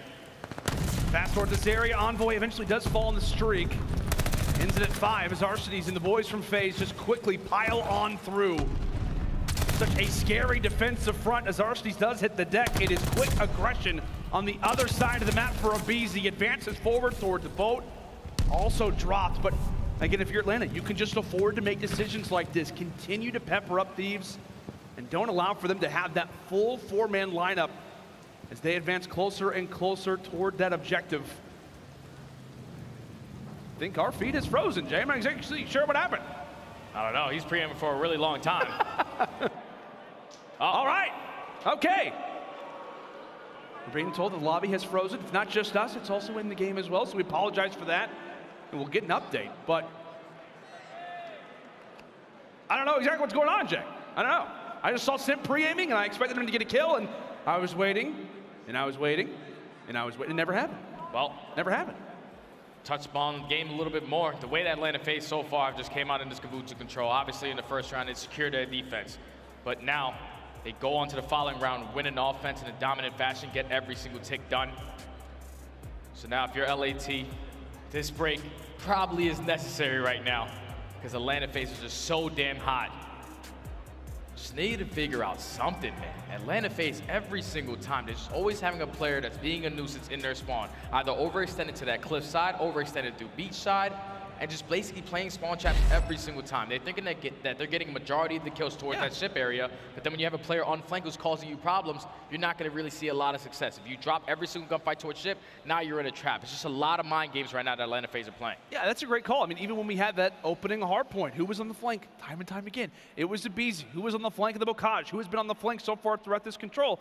As you said, it just feels like Atlanta FaZe have that freedom. Not only are they winning the gunfights from the front, but as we said, it just feels like they have the ability to do whatever they want right now on the map because they're winning the gunfights that they have to, and it frees up their ability to make some route type of plays. You know, you see the boys from Atlanta FaZe. I mean, hey, you know what? Unfazed, I would say right now. Just having a great time, trying to figure out the rules, see exactly how this next round is going to play out. But obviously, it could be an instant opportunity for the LA Thieves to maybe regain. I'm trying to build something here, Jay. Seeing Drazah's face just makes me depressed. Yeah, the LA Thieves, like I said, need something because it's not like they're going to be done today if they do drop this series. They have to go up later versus OpTic Texas. That's fair, and if you come off of a 3-0 loss, a devastating loss to say the least, it's going to be a tough one to bounce back from because OpTic Texas, they go flawless yesterday. 6-0 in map count. Prolute stepped up to a whole different level. The team was looking great yesterday for OpTic. We saw a 1v5 comeback versus London. We saw Scump go for like a 1v4 I couldn't believe that either. Like, Scump literally goes from 3-5 to 10-5, earns the glide bomb 5-5, wins the round for his team. Like, that's insane ice in your veins. But that's a great call, though. Like, it is an interesting moment for LA Thieves because even if you are going to lose this series, let's say you lose it here, you at least want to get some confidence because you play the game after this one. We've been given some information that this control will resume at a 2-0 start. So Atlanta FaZe will hold on to that advantage, of course. But I'll tell you what, man, those stats still are scary. I mean, at 1.93, it's not going to change because, of course, we're getting back into the game. But I don't know. Can he make it too? I don't know. It's like Atlanta FaZe is still playing 5v5. Like, he's like 2 players right now on the map. Just way too much to handle for the LA Thieves. Like I said, Kenny just looks like he just got hit with a pop quiz. Like, he looks like he did not study for this test right now. This is a tough one, man. Like, Atlanta FaZe, at least in my mind, have not looked this strong all year long. They're coming out and dominating search and destroy. Do we need to list off the scores so far? It was like 250 to 130 in the Bocage, or excuse me, in the Kavutsu, and then we head to the Bocage. It was 6-0.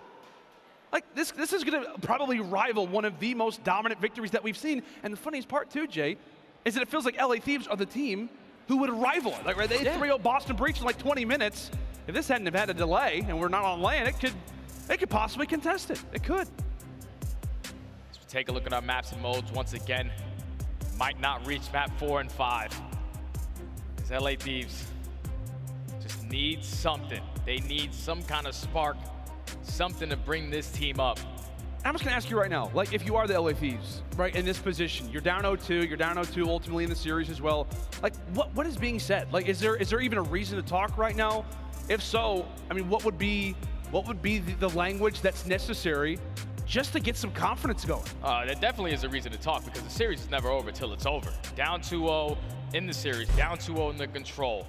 Just one step at a time, one round at a time. You just have to take your time, win these gunfights, win your huge one-on-one gunfights. If you're gonna go out there and be a playmaker, you need to make sure that you're communicating with your team, not just going out solo challenging as well. Everything needs to be teamwork because Atlanta FaZe, that's what they're doing right now. They're slowly picking you guys apart by using teamwork, having one player commit towards the flank and every single player challenging from the front, setting up pinches. They need to make sure to just slow down their game and work as a team. As we said, even if it's just a round, even if it's just around. Get some confidence going if you are going to be in that lower bracket match versus OpTic Texas, who I imagine are very, very hungry no matter who is going to be facing off against them. But I would imagine, Jay, I don't know, maybe they're more excited to face off against Thieves. I mean, at the same time, you also could be very excited to face off against Atlanta FaZe because if you get to lose to them, it very well could be a win-win type of situation. But folks, you can walk away with some t-shirts, by the way. How about you check out the Call of Duty League store while you are there, Jay?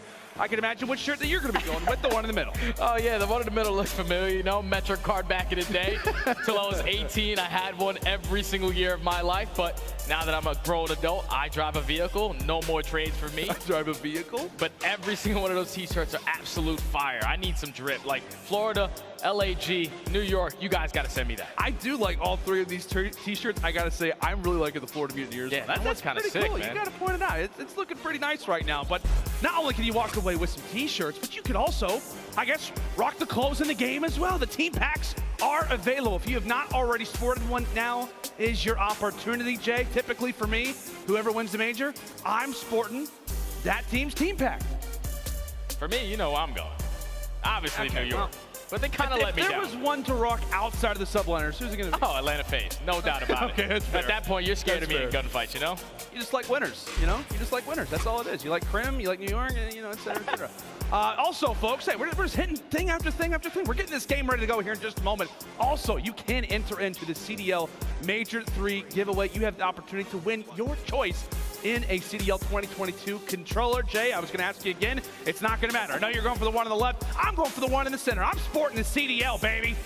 And I need all the help I can get. The SR is looking worse and worse as time has gone on. It's not a pretty sight for me right now, Jay and Ranked. It's not. No, yeah, it is, man. What do you mean? I mean, you're frying. When I'm playing with you, I am. But then I get into solos because my SR is so high and I get destroyed. Ah, well, that's unfortunate, pal. We got to get better. Yeah, we definitely do, especially if we're going to be playing with Miles and Chance. We need to advance. The Catchers on the Climb series is still in its infancy stages. All right, it's time to get back in this game. Atlanta FaZe, folks, are still up 2-0, not just in the series, but up 2-0 in the control. LA Thieves in desperate need of some lives. They're going to be headed to the Lions Den, it feels like, later versus OpTic Texas, unless they can get something brewing on this Kavutu. Take a look through the eyes of Envoy. He's watching his teammates begin to drop like flies. Trying to get some damage done over toward the top side of the boat now. And just look at the pitch already coming in from Arcitys. He's going to be behind 2 players towards top ship. Also, these players coming off spawn are not going to know his position. Cuts down Drazah. Next gunfight versus Octane. He's going to challenge it, but Octane comes out on top. So now all of Atlanta FaZe, or at least looking like they're going to give this one up. Trying to at least prepare for that P1 to control. First tick is already going to be complete for LAT. They're going to get aggressive through green, but Simp, the cutoff man, finds that kill onto Kenny. Now with the second tick being done, they should be able to extend this time by a minute because Atlanta FaZe are not going to be aggressive on this. Yeah, the spread goes wide. The spread goes wide right now for Atlanta. aBeZy on the flank does run past Kenny, so as he dives on in, 2 of his teammates fall, but he is on the reply just like that. A quick 2 there for aBeZy. Kenny drops, and the long-term play now is going to put LAT in the back of their spawn, Jay. But Envoy wins a huge one-on-one to at least get some P1 control. So aBeZy, once Kenny flanks, finds that kill. With Kenny finding that kill onto aBeZy, they can start to be aggressive towards the P1 area. They've had to win a couple of these gunfights, but every single player from Atlanta FaZe are going to be on this side of the map, Simp and aBeZy. are able to combine for 3 down. Now Envoy, the only player closest to this point, with a minute 30 to work with. You have to try to set up a route because right now, 19 of 15 in lives. Atlanta FaZe are doing it in the slang. LAT in need of an answer. Can he try to make the route, but he doesn't spot Arcitys going toward the lower part of green.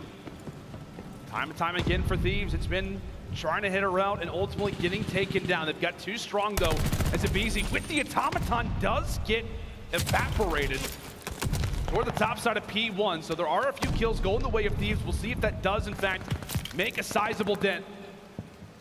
aBeZy though given the call and he will answer. Shuts down one in Drazah. Octane still back here. Oh, it's a trade. It's a trade in the back of the map. Automaton and P40 ultimately still favoring Atlanta. Guys beaming. Guys absolutely beaming. Right there, LA Thieves, what they were trying to do was send 2 players from the flank, hoping that their teammates could win their gunfights from the front. But when Simp and Cellium are holding down that P1 area, it basically shuts down their push. Now with 25 seconds left, last attempt for LA Thieves to try to stop this clock. 10 to 8 in lives remaining. You do have one player in Drazah who's going to sneak his way into Red Tower. He gets taken care of, but Octane gets on that point. He just needs his teammates to watch over him. Needs that cover fire. Here come the nades, here come the utility. Atlanta FaZe trying to weaken them as much as they can before what could be the final push of this series. Octane eventually falls. Of course, it is aBeZy to be the lead aggressor in the overall engagements. Envoy slides on in, stops the clock at 13 seconds. There goes Cellium. And okay, LA Thieves gonna have to make Atlanta FaZe work for this one. Work for what could be the final round of this game. But here comes aBeZy on the flank. Teammates pressuring in from the front, but he is the lifeline. He is the lifeline. One more kill to have, and that will be it. Some extra shots, but ultimately a 3-0 sweep in the control and in the series. Seattle Surge, here we come. Atlanta FaZe, statement match. Come out in that map number 1, win it by 120 points. Look tremendously better in their search and destroy with a clean 6-0, 2v4s, does not matter. Now when you find yourself on a Gavutu control, a map that they were on a 4-game win spree, now make it 5. You're going up against the best Gavutu control team in the game, and they handled it with ease. Every single round was in dominant fashion. They secured both defenses without giving up a single tick at B. And then even on their offensive round, it was all timing. We just make sure we take control of P1, make sure we take control of first cut, we find those kills, we stack the point. And such a statement series from Atlanta FaZe. Get the clean 3-0 and are moving on to our winners finals. Jay, that's terrifying. That is terrifying to see Atlanta FaZe going on a tear like this, and I think most notably, how great they looked in that search and destroy. Yeah. I mean, we talked about it. Minnesota Røkkr, the best search and destroy team in the game, get dominated by the LA Thieves. Thieves come in the very next day, if you will, the very next match, face off against Atlanta and get 6-0 swept on a Bocage that they played not long ago. It's unbelievable. It is unbelievable the way that Atlanta FaZe looked in this match. I know some questions could be asked, right? Is it just LA Thieves looking slow? Ultimately, buddy, I think it's just Atlanta FaZe absolutely on a tear. And as we said coming into this series, the path is there. They know what the path is. OpTic Texas is not in your way right now in that winner side. And they have got a great opportunity to make it 3 straight major finals. Yeah, if you just think about Atlanta FaZe so far throughout this season, Major 1, they lose to OpTic Texas by losing a majority of those search and destroys. Yep. Major 2, they lose to LAG by losing a majority of those search and destroys. And then so far throughout this one, they are just clutching up in a majority of their S&Ds. When you have such a clean series like this, I know LA Thieves, they probably have the record series versus Boston Breach in like 21 minutes. We had a delay. Yeah, if that delay doesn't happen, it's probably going to be broken. Atlanta FaZe, like I said, just came out here and made a statement. Oof. That was a smack show. Smacking. It didn't get much better. I thought it was going to get a lot better than that, but it unfortunately did not happen. A solid victory for the Atlanta FaZe, maybe putting the entirety of the CDL on notice, but that's going to do it for us. We now send it to Bryce, who's on the main stage. Thank you very much. Yes, I am here on the main stage with Atlanta FaZe's very own Cellium. So, we're going to talk a little bit about that game. It was a bit of a speed run. I was actually a bit late to the stage for it. Coming into today then, you guys obviously look very well practiced. What has made the difference that made that game so one-sided? I mean, over the past few weeks, our team's been putting in a lot of hours in the game. You know, our team's been actually like just everything we do, everything we do has just been a critiquing, and you know, I'm just proud of the boys for the practice we've been putting in, and it's actually showing in. So I'm just proud of the boys. Awesome, it's good to hear as well. Obviously, go into it. So we've got to talk about Atlanta FaZe this season. It's a little bit of a tough question, admittedly, but a little bit of silver surfing going on so far. What has gone on behind the scenes that the team has tried to address to just try and take it that one step further? Yeah, I mean, I feel like it's just S&D. I feel like S&D's been hurting us all year, but I feel like if we get that on point, I feel like our finals will be a lot more easier for us. So I feel like S&D's the main focus right now. Oh, is that extra reps? You've been extra, a little bit extra coaching? Oh yeah, for sure. Like all of us have been watching streams, have been playing 8s and stuff. So it's been helping us a lot. So I'm just excited to keep going. All right, awesome. Well, obviously you're into the winners final here. Coming up against Seattle Surge, how do you feel about that matchup moving forward? Interesting history with these two teams. Oh yeah, for sure. No, I'm excited to play Seattle Surge. I think all year they've been like a tough matchup for us, and it's always been close games with them. So I mean, our team's gonna just focus up, prep for them, and then just get ready for it. So I'm excited. Well, you seem to have a lot of rivals actually, Atlanta FaZe, into this one. There are some still in this tournament. Ultra of last year, OpTic obviously. Horrible question, I know. Any team you really want to play in the finals, though? I mean, I don't really care what team we play. I mean, any team would be a good matchup, to be honest, for us. So our team just using this event as practice for the big one, obviously. So I'm excited to keep moving forward. Awesome. All right, thank you very much for joining me on the stage here. Big warm welcome here for Cellium. We'll throw this one back to the desk. Billy, over to you. Close game. Atlanta FaZe squeaks by the Los Angeles Thieves. Hey, we got to call it, man. 6-0 in search and destroy, 3-0 in control. 250 to 130. You know, LA Thieves didn't win a round at all in this series. +5 SR. +5. And 3 players dropped a single kill. Listen, my dude, that was just absolute aggression at its finest, winning every gunfight. I mean, in that first round of control, Envoy had 1 kill. That's how they got put in a pack. This was FaZe. This is the FaZe that we've been used to seeing over the last couple of years. Everyone performed in this series. On Bocage, they were lighting it up in search and destroy. We're seeing those team pushes. I mean, the 1v2 out of Cellium, everything you could want from a FaZe series you saw on that stage. Right, and actually that 1v2 is going to be the Scump play of the game. Nameless, break it down for us, man. Cellium was unstoppable, 1.54 KD. He was absolutely ruining LA. I mean, I was just kind of like laughing watching this because this guy just computes things so fast in his mind when he's in the clutch situations. Like, he's in a 1v2 here. He knows people like to set up top. He jumps over, makes no noise, gets the kill, and then at this point, he has a pistol out, 13 seconds left, and he's breaking every single door, checking every corner. That's how confident he is. He gets the bomb down, and he knows that a player is going to be probably trailing him, so he looks in front of him in tunnel for a second, turns around, catches the timing. He is just so aware in those situations. They never had a chance. He made all that noise with no dead silence either, so he literally just ran out, smashed every wall down, did that play with boots in the mud, everything. Insane. Envoy had no control in that 1v1, right? But also, Ali, Cellium ends the series with a 1.54 KD. aBeZy had a 2.0 KD in that final round of control. These boys been practicing. They looking strong. I mean, what do you even say about a series like this, right? I mean, it was Atlanta FaZe the entire way. I just remember being in the green room, everybody watching the S&D.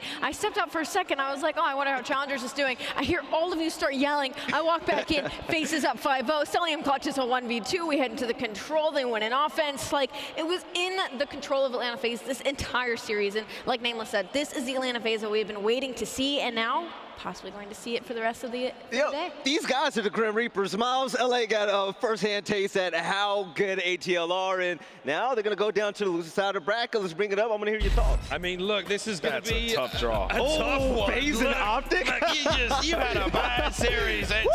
You bounce right down into elimination round 3. You're going to play OpTic Texas, and you bet OpTic were watching that match, licking their chops, salivating at the idea of, like, we're going to play these guys now? I'm down. This is a massive test, though, for LA Thieves. We saw them on the stage there. They looked like they were going through it, which they were. It's the mental game now for the LA Thieves. How the hell do you bounce back after an absolute Well, I mean, 94%. OpTic. I mean, you just got to win the opening hill. It's 94% of the time you win the map, you win opening hills. Come out and do that. I mean, LA Thieves, like, they're just so inconsistent, right? So it's insane. Yeah, and they have about probably an hour and a half, 2 hours until they play OpTic Texas. So That's going to be a massive turnaround if they come out hot in that one. You're right, Miles. Coming up next, we're going to have Toronto Ultra versus Florida Mutineers. A really good game, right? What are your thoughts I think this is going to be a really important game for both teams. I mean, look, let's face it. Home crowd, you want to see your boys go the way, right? This is a big win for Ultra. For the Mutineers, though, I mean, this is the best they've looked all season long. Like, really. I would be hesitant to say this is going to be a blowout. They had a bit of an up-and-down series against Seattle Surge, obviously. We separated the C-men from the boys.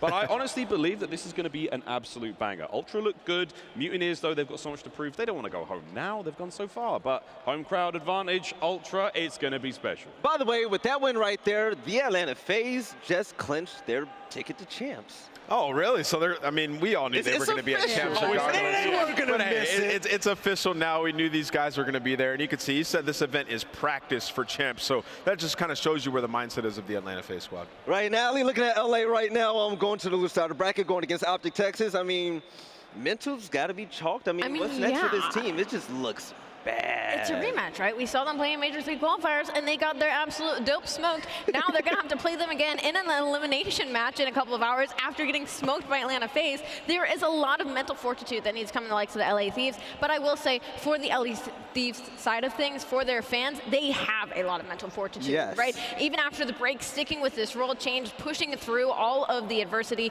they have still managed to find wins here and there. So there's still a possibility here, but it comes down to mental fortitude at the end of the day. All right, Miles, any last words you want to say, big fella? This is the matchup the LA Thieves did not want when it came to seeding coming into the tournament. True. Now they get it.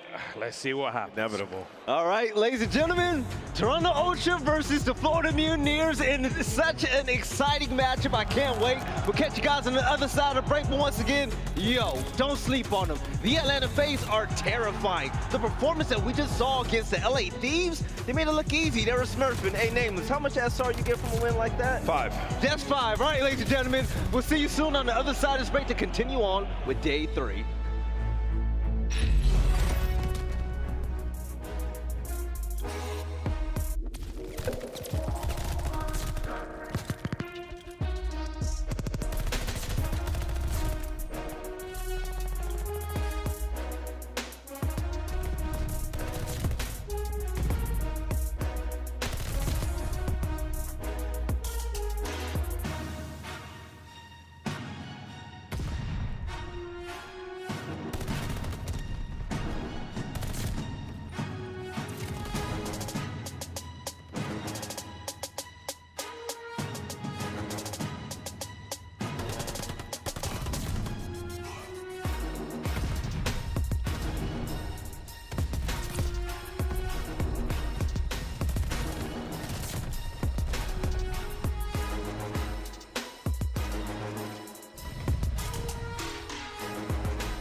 The Call of Duty League is brought to you by Mountain Dew.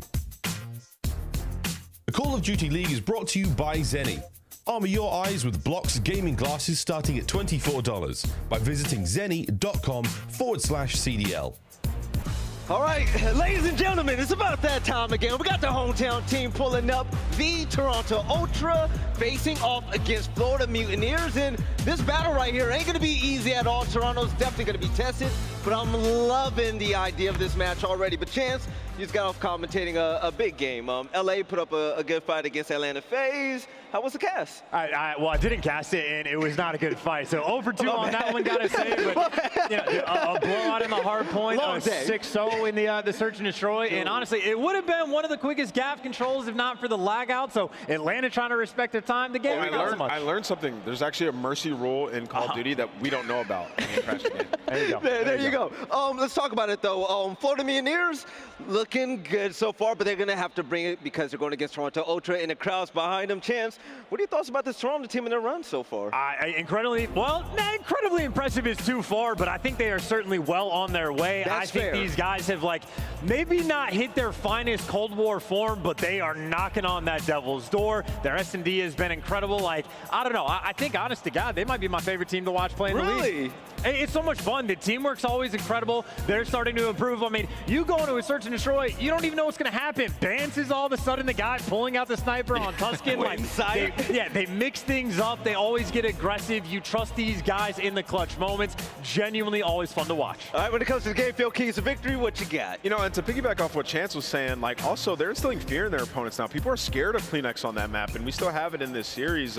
You know, I think teams were playing them with confidence before early in the season, and now they're not. They know Toronto Ultra is capable. Cammy and Insight need to keep up the elite slaying. Insight a 1.42, Cammy a 1.22 KD versus Røkkr. So they were absolutely popping off and maintain momentum on Berlin S&D. Ultra on a 4-game win streak, and then go the distance. Ultra 10-4 on Tuscan S&D, #1 in round win percentage. So if it gets to there, those guys have a good chance at winning the game 5. Hey, yo, Nameless, momentum is going to be the name of the game, man. I remember when Florida Mutineers lost, Skies was not having it at all. The guy was pissed. And Ali, heading into this matchup right here, that mental fortitude is going to have to be at an all-time high, because you lose, you go home. And you know, I will say for the likes of Caesar Skies, when he gets angry, I definitely feel like when the next map loads up, he starts absolutely frying, right? Yeah. And Wake in the series against Seattle, I mean, he was just non-stop going rogue, especially on the Tuscan hardpoint.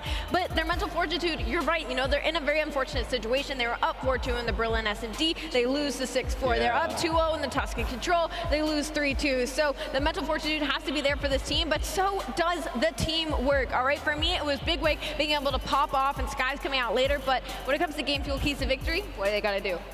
The ARs are going to have to bounce back, definitely. Dave Patty is rocking a .90, and Skies with a .96 versus Seattle. But I got to say this outright. Dave Patty's going to have to pick up that tempo. The team was in fights, and they needed him on those pushes. They needed him to wrap around and get those kills. Yeah, I think the team needs to play with them more. I've seen a ton of Dave Patty hate, but, I'm watching these guys lose multiple rounds of, Tuscan control. They're losing on defense, and they're losing on lives. Yes, Dave's a slow player, but, you have to know when to pump the brakes and actually utilize them more, because when you watch his POV, the dude is solid. They just don't get him in the mix enough. No, I agree. I mean, when it comes down to teamwork, that's what it is, right? They have to play rattier. We saw them lose so many lives just trying to retake on the site. They would get aggressive, they'd slay them out, and they'd get pushed up, and then they would ego chow towards the spawn, trying to set up that perfect spawn trap. Camp a corner, get the kill, make the other team flustered, and then Dave Patty will be more involved. And that's why it led to a little bit less engagements out of him. But there are still times where it looks like he doesn't know if he should hold or push up with the team, and that is because the team doesn't have that teamwork yet. The communication isn't flowing. So it's hand in hand. It's a tough spot for him to be in, and it results in him trying to play back a lot. All right, ladies and gentlemen, let's see if Toronto can continue on winning in front of the hometown crowd against the Florida Mutineers. Let's get it going.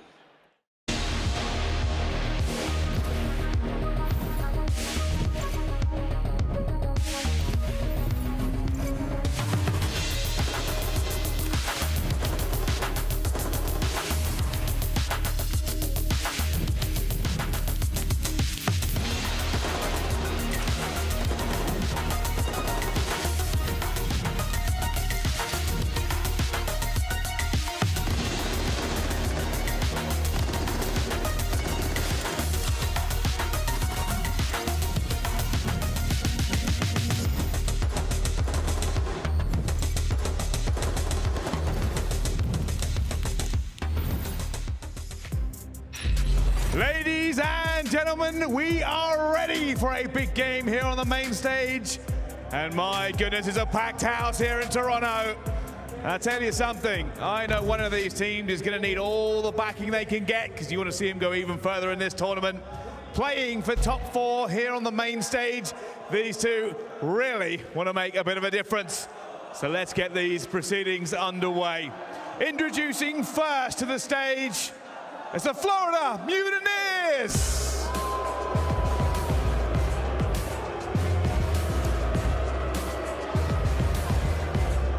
Skies awakening that Paddy and Vivid. These guys were a couple moments away of winning that series versus Seattle. Despite losing, they were absolutely frying, and you could see Dave Paddy. He is so confident on that stage. I'm expecting him to have a big series, but also awakening. His gun has been hot all tournament long. We know what he's capable of. This should be a good match. Bryce, bring out the hometown boys. Well, a slightly chillier reception here on the main stage, and I wonder why that is. I suppose it's time to bring out the home team. Let's say hello to Toronto Ultra.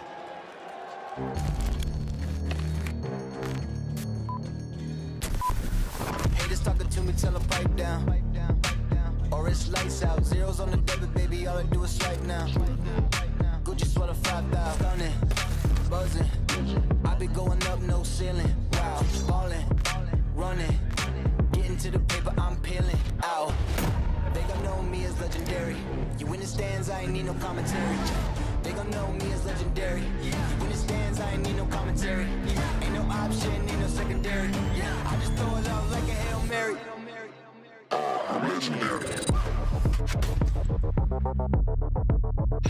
Get hype, get loud, it's Toronto Ultra!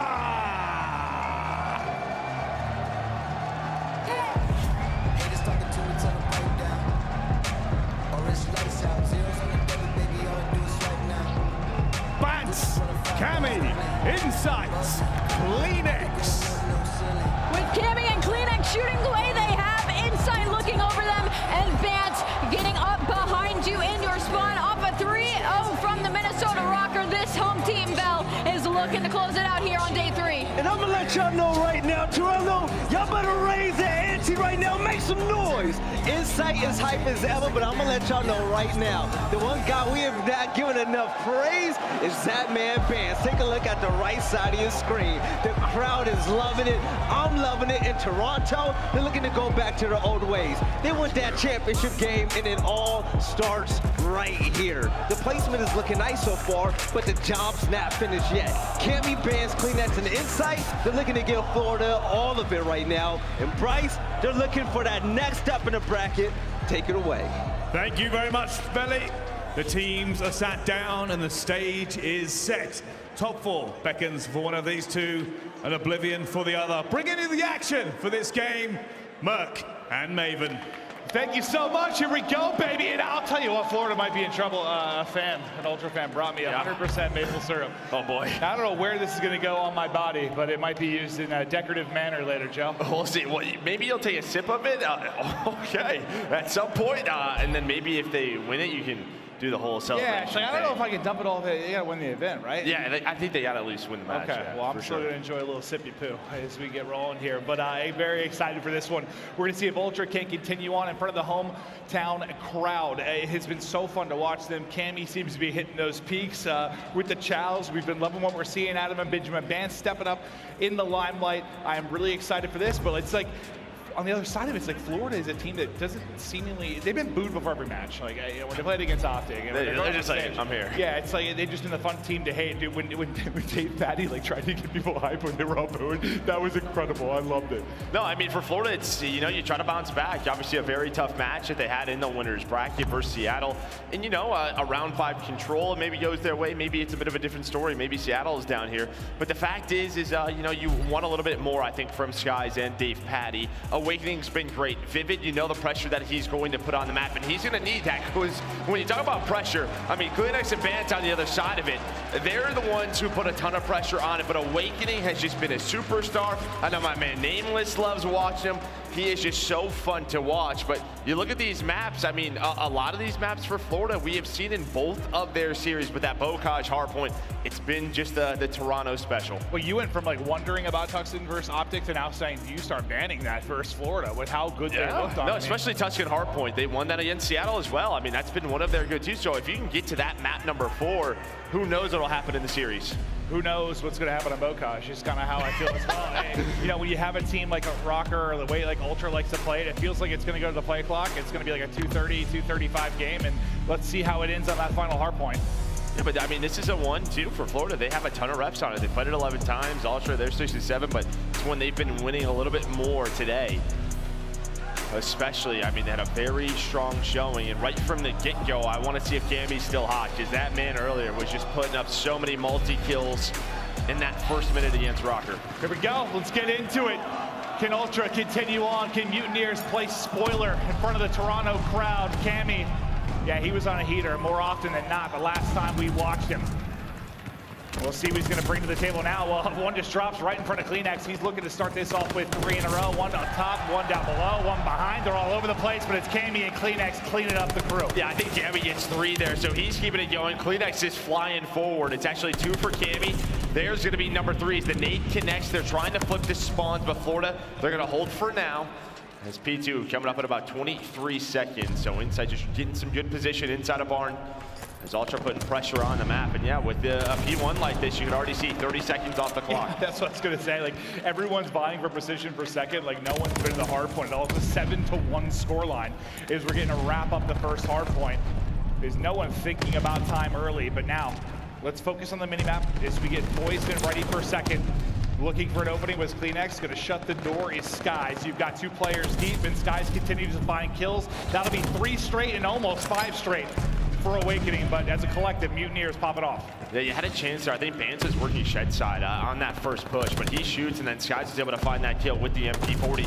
CleanX, he just keeps going. He actually finds the kill on the player on the hill. So that's going to mess with this setup now. Maybe an opening is Inside trying to win gunfights lower tank side, but Skies, he's on 4 in a row now. And I mean, this is the talent that you have on Florida. Players like Skies, players like Awakening, they pop off. Anything can happen, but CleanX and Cammy, the duo once again able to break on through.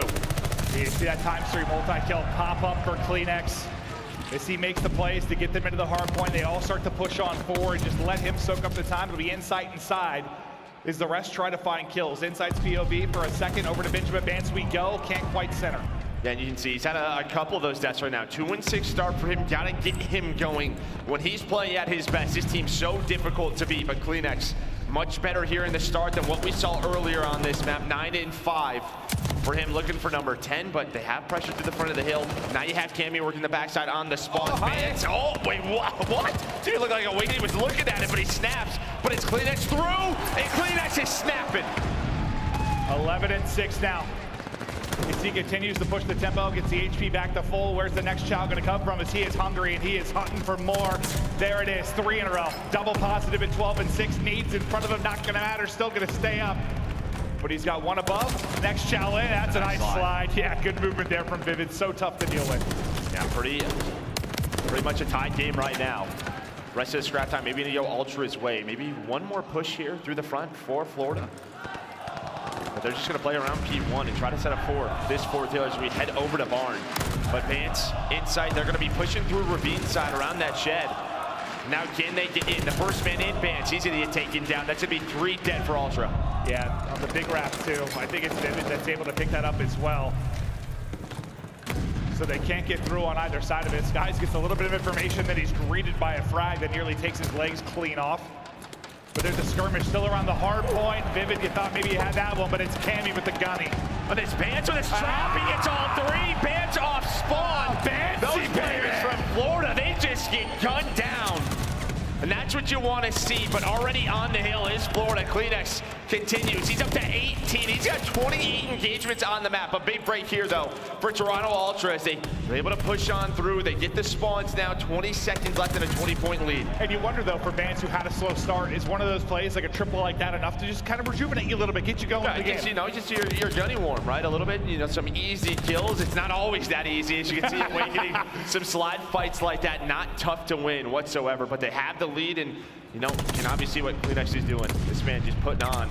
So he's up to 19, Cammy at 13. On the other side, Dave, you know, he's struggling, but you still have Awakening and Vivid putting up some solid numbers. Yeah, Awakening is not really missing bullets right now. My man is on a heat-seeking missile. When you talk about his bullets, just absolutely unbelievable. It's 4 in a row. Now, can he tack anything else onto it? He's got 2 more in front of him. Does he read it here? The tank he does. That's number 5. Number 6, looming, little bunny hop. Welcome to the blender.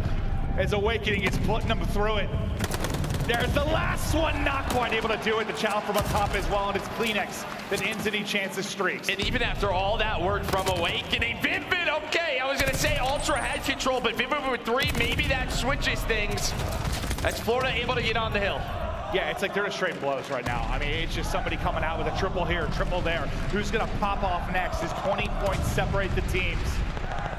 And for a moment, at least from Inside's POV, it slows down. We can all take a collective breath. My man's got 17 engagements, and this guy's got 38. I mean, talk about difference in play styles. Inside is 8 and 9. Cleanex 24 and 15. As Ultra trying to get aggressive, trying to flip spawns just for P1 and P2. As you can see, Inside, he's able to sneak all the way through towards that back shed.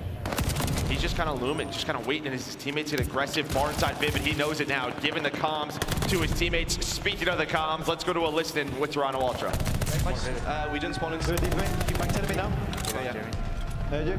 10 me down. Nice, you should. One deep. Yeah. Good trade. Only one time. Spawn in stables.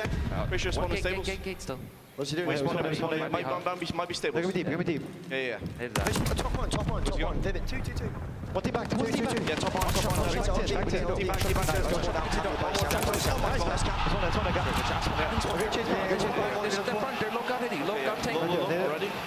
There's 3 of me.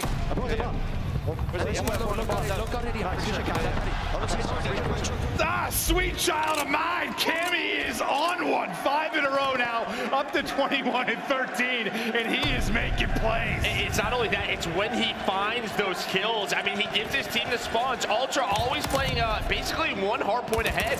They're pretty much giving up P1. The time just taking down, playing for P2 that time. It pays off, and while that is going on, it's his duo with the MP40 and Cleanex putting up 29 kills, but Florida not out of this one yet. All of the individual plays that are going on, and they're only down 22 points. Yeah, it stays tight. I mean, that's the big thing. As crazy as this has been, we're hyping some of the crazy efforts from Ultra. I mean, a triple or a quad doesn't always lead to much of this. It's a handful of points really based on the spawns in the map, but back to big wake we go. As the final 10 seconds go towards Ultra. And I think when I talked about Dave, he was at 8 or 9 kills. He is still there. 9 and 19 for Dave Patty. I mean, obviously, Pokejosh shot. It's not that easy with a main AR. You see Insight's 13 and 13. We'll see if he can turn that around as Ultra gets set up here at P3, but it's gonna be Vance with the opener. He's trying to get up top. Can he find the second one on to Vivid? That is gonna be the question, and he does. And now, here we go. Here comes the Toronto Ultra for the break. Getting ready with the crossfire. Vance is just trying to stay up as long as he can, but he's not able to Chally. Gets wall banged through, so no break yet. Everybody now up off spawn, and they'll take another crack at this. Insight just kind of playing for the pick. Vance just able to get the nade out, and Cleanex able to push off that. So nice little teamwork there, and then he flies in for the trade. So far trading effectively, but it stops there because Vivid is able to get 2, so you keep control of the hard point. Yeah, it's just that MP40, right? Cammy has that. Maybe he wins that fight, but 10-second game now. Always close. This dude is just untouchable right now. His team has got, we gotta convert this now into some time on this rotation. Nice kills by Vance. They're gonna have P4 control. Vance with a nice play there, and he's able to lock them in. So you can already see the first 5 seconds go the way of Ultra. He's still staying alive, being a nuisance to the side of the Mutineers. Yeah, I mean, it's the change of pace kind of between him and Cleanex, right? Like, Cleanex just holding forward. Vance playing his life a little bit more in situations, but it's being annoying, right? And then peaking again at full health, winning a gunfight like you just saw him do.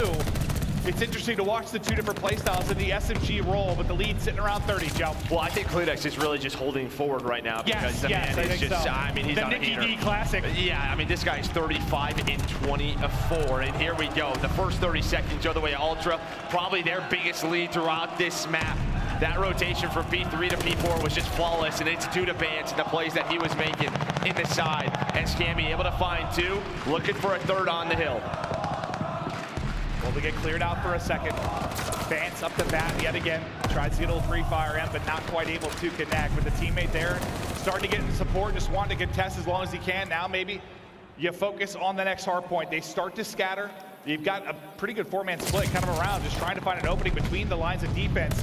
Insight able to peek around, peekaboo as he finds the opening into the point, and just like that, do you have the break because there's still two players deep, but it's Awakening making the plays for Florida. Yeah, I mean, he was just kind of looking around the middle of the map, and he finds a time to get behind enemy lines of Ultra. It's just, it could have gone bad if he doesn't find two, but of course he does. He's up to 27 kills now, and this is a much-needed moment for the Mutineers to get right back into this game. As you talk about a minute 30, P1's coming up. Who knows what that time is going to look like after that next hill. So it has been a P4 flawless hold by Ultra, followed up by that from Florida, and that 40-50 point lead, it is gone. It's an elimination match, the battle for top four. Who's gonna make it to championship Sunday? Well, aBeZy with that, he's just hopping, already pre-aimed on people's foreheads. With the second, simply too much to ask for. Now disguised we go. From the top window, looking for angles over to Dave Patty, who's needed to step it up. He was, what, 9 and 20, somewhere in that realm, now up to 17 and 27. As he starts to get it rolling a bit. That deficit of around 40 now, it's been chipped away, Joe, under 10. Yeah, under 10, and it's just, again, this is what Ultra's gonna do. They're gonna play for a hill ahead. They're not going to get a ton of time here at P1. They're going to play for spawns for P2, and that's exactly what's happening. Vance and Cammy, they're locking it down. I mean, yeah, obviously you would love to do both, and they have this spawn control, so that's what they're going to do. But Vivid's going to find a kill, and now off his spawn, you're going to try to slow down here. If you are Cleanex, when he gets caught, they're going to fly forward. There's the flip from Vance. Cammy, they spawn out. Yeah, that is huge, and I think you saw Cammy's frustration. That's a gunfight he thinks he should have won. Just the centering was a little bit off. You lose for 1v1s all over the map, and now you might be in trouble, but you still have the 5-point edge. But who's going to come up with a big break and deliver for Toronto Ultra? Or can Mutineers hold on? So far, it is a Mutineers hold. Skies and Vivid going big, but there's two through. Where the spawn's going to come through. The spawn's going to come through. Inside Vance, they find kills. Look at that. Now Vivid and Dave, they're going to spawn out with 5 seconds left. Ultra, they get P2 control. Can they turn this into a win? You still have a couple players here from Mutineers. All right, Insight to the dome from the top rope. 3 in a row for him. And through the stun, he'll try to continue on, but over the 210 mark, go Toronto Ultra. They're in the hard point. They're firing on all cylinders, trying to make the home crowd proud as Insight just continues to thread the needle with this auto. Benjamin Vance following it up with win after win. Yeah, now the pressure is on it, and Cleanex is just running forward. 3 in a row for Cleanex, 44 and 34. Can he find number 45? Give it to him. Give him 46 as well. Not gonna happen. Insight, it is your turn. 14 points to go. The Ultra boys are frying on the main stage. 10 seconds left to go, and you got a streak there for Insight. A team kill comes in for Mutineers as well. And we're going to see another hard point. They can't quite close it out here, but where will the streak come into play, or is it even going to matter as Cammy continues to retain tank control? Now we get to the next hard point, one big crucial break, and that's going to be all she wrote. Just waiting for the 4th man to spawn, and now we get going. They're grouped up, they're ready to push. Is this going to be the opening as Phoenix and Cammy try to get it done? Can't quite get in yet. But here comes another crack. There's Cleanex again. He's up to 47. Insight with 2. They're wiped off the map. And bang! Toronto Ultra take the map 1.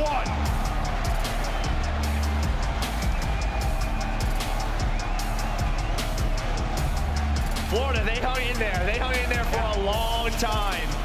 But it was that big push. I mean, we thought that Florida did it. They got the flip out at P2, but it's 5 seconds left in the rotation. And just the plays, I think it was Insight and Vance on the flank. They were able to flip them out. And then it was just such a perfect P2 hold. I mean, you're going to see some ridiculous numbers here, as we always do on Bocage. But, you know, you're going to see Vivid's got 41 and 37. Cleanex almost has 100 engagements. Like, These guys were just going at it. But I think the key here is we talked about the ARs of Florida needing to step it up, and they did not. That's what's interesting. When you talk about maps that are maybe better for an SMG or better for an AR, it's like the question of, is it more important that your good SMG player pops off here, or is it more important that someone that's not as comfortable in an AR role has a good map? Like, there's a give and take there for sure. Well, I think this is sort of just the the flex role. That number 3, whoever's can kind of switch, like Cammy, he can switch between both and be pretty comfortable. It's sort of the big discussion with this Florida team. I mean, again, at the end of the day, Skies or Dave have a win a couple more gunfights. Who knows what happens there? Because Vivid and Awakening did pop off. But I mean, this has been their go-to, Ultra. I mean, they've won it now a couple of times. It's always close. It just seems like, I mean, they're good when they need to just hold forward, right? And find breaks and make it this colossal, just festival of whatever you want to call it on Bocage. Like, it's just this mess. But then when they need to slow it down, when they really need to focus on spawns, the comms are there, the patience is there, they make the plays they need to. Yeah, I think the key for Ultra and their success on this map is it's all about that sort of P1 to P2 rotation. They did it multiple times on this map. They did it earlier against Røkkr, and their ability to break this setup, because if you're a team needing to respond at P3, that's where you do have to respond. In Ultra, they just do not allow it to become easy. Well, I think it's just tough on this map in general to get a really good hold. Yes, it is. When you have to, when you have to respond to a really strong hold. On other maps, it's like, okay, it's our turn. Let's get set up. Let's hold it. Here, it's like flip a coin. Maybe we're gonna lock it down, but it's just not easy to do. You're gonna have to find 40 straight kills to get it done. But that'll be the map 1, 250 to 214. Ultra take it as we get ready for Berlin Search and Destroy. But man, we are having some fun. As crazy as Bocage can be, when it's a close one, it can be an absolute treat and a blast to catch. When is it not a close one? That's really the question. It feels that way. It's like when somebody gets blown out there, like when they get beat by like 150, it's like you just got choke slammed. You get beat by 50. Yeah. Not choke slammed. Yeah, no, it's like a 100-point club at another title, it kind of feels like. But man, we are having a great time. We hope you and the crowd at home are as well.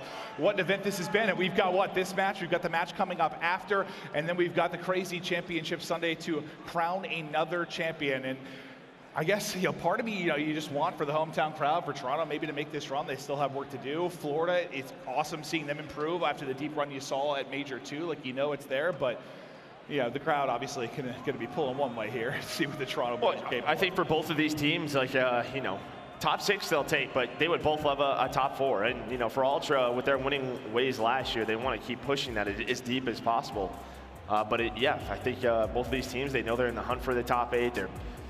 Every time they win, they're going to be a lot more comfortable for champs.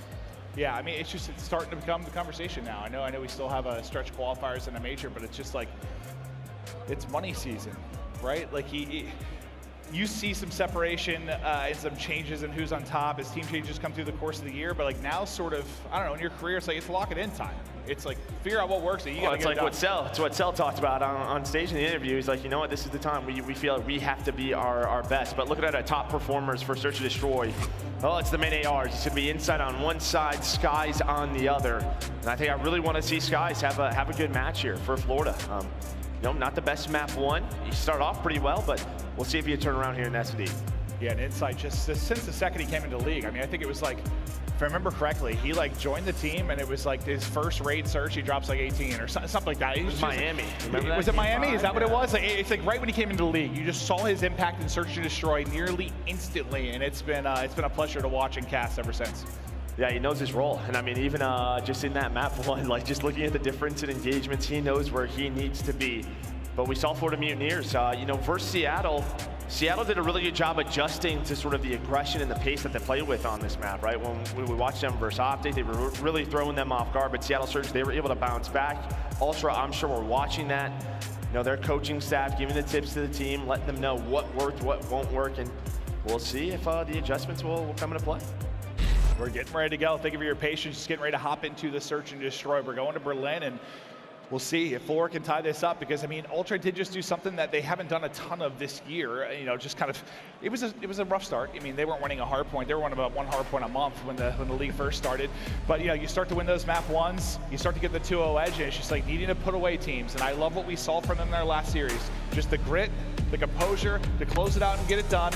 They got a taste of that. I said, screw it. We can't win the hard point. Let's play Bocage and let's just shoot our guns, man. Yeah. Why not? But there you can see Cammy. My man has been a beast today, 1.37 in that map number 1, but here we go, game 2 underway, Florida starting on offense.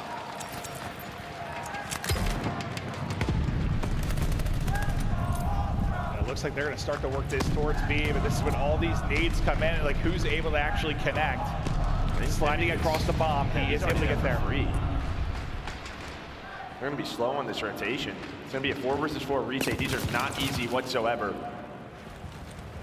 You see all of the players besides Vivid kind of getting to this setup now. And really the question is, how much time can Vivid waste? And he's gonna find the first blood. Almost finds the second on the bans, but into a 3-on-3 with 30 seconds left. This Skies able to take down Insight. Yeah, Insight trying to do the long wrap, and then Skies takes a second with him. Some big gunfight wins, and yeah, Bans now with 20 seconds left. Not a whole lot he can do, but remember, this is one where Mutineers, if you did your homework, I think it's where they really kind of favor A. So they go with the opening B hit. Maybe not ready to deal with it if you're Ultra, but it's a quick plant, and the rest is history. Well, it's just that cross from Vivid. I do not think that they thought, I mean, he was going to get that bomb down that fast. He still had multiple players over towards the A site. It's a far rotation in a 4v4. There's so much to clear. Bans was able to find 3 kills, so we'll keep an eye on that. But it is never easy to retake B when the plant goes down for free. It just, not only are the gunfights hard and the number of spots you have to clear, but it's just how little time you have to do it. You know, you had twice the time. Sure, I mean, you might see a lot more retakes in that situation, but you just have to find the kills. You have to find the kills in a hurry. But as you mentioned, Vance does start out 3-0, so we'll keep an eye on that if it changes into anything. CleanX has worked his way all the way up towards A, and he's kind of on an island right now, at least. He is in enemy lines. Yeah, this is just kind of an info play here from Ultra. You have one player inside a male, that's Cammy. CleanX is over towards A. It's kind of a 2-2 split here from the Mutineers. Just an info game, and Vivid is just lurking. He is lurking, but Insight watching over his teammates. That is beautiful out of Ultra. As they find both of those kills at A and then just slowing it down, just making them have to rotate, find extra picks, not letting anything crazy happen. As soon as Sky shoots, yep, Cammy's gonna take you down. So pretty dominant rounds on offense, at least so far for both teams, unless Dave can do something magical, but it's not gonna happen. It's a clean sweep, shuts them down. They dominate, but yeah, I mean, that kill to pick up Vivid, if he sneaks through, maybe gets behind both players, something interesting happens there. Well, this is what we saw earlier today versus Røkkr, especially on their offenses. It was a different map, it was Tuscan, but it's like when they found the first kill on offense, they slowed it down. They knew where the rotations were gonna come from, what they had to look out for. It's like they didn't allow anything really that bad to happen, and if they did, there was always someone there to trade. Take a moment, read the map, get the comms up, and just make sure nothing catches you off guard. But Dave just kind of spotting the cross. And Mutineers this time want to work it towards A. And everyone's starting to cheat over a bit for Ultra. We'll see if they can get a plant down for free or if they're able to get lethals in. Not easy. Well, Bomb has to back on up. That's going to be Awakening. He's going to try to reposition. Nades now going in. Bomb being planted. All of Florida is inside here. He had to hop off that bomb for a second. You do have CleanX just kind of lurking, waiting for the flank. Cammy trying to find an angle. He's going to find one. There's going to be that first blood. He's ready for the next one. Skies, he gets taken down. CleanX, he was waiting for his teammate. Now the retake is on from Toronto Ultra. I thought he saw him. Just misses Vivid, so still possible. Vivid now going to have to find all 4 in the round. Let's see if he can do it. He's got a chance to do it. There's another win. The ace for Vivid looming. 1 versus 1 with Bance. 20 seconds on the clock. Oh, he's out. He's so fast. Bance is going to have no idea. Now the clock comes into play. Bance has to go. He's got to go right now. I don't think he has time for this. He doesn't. Oh, he's just not able to check it. And Vivid with the ace. What a round there from Vivid. It feels like after the opening pick from Kimmy, because that's what, a 4 versus 2? Yeah, 4v2. And then Vivid just starts to take over, instantly responds with 2 of his own, a nasty gunfight win for the 3rd, and then playing the clock in position well for the final kill.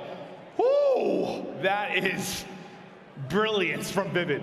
and he plays the clock. You know, I mean, that's the thing with that bomb site, right? With the outer side of it.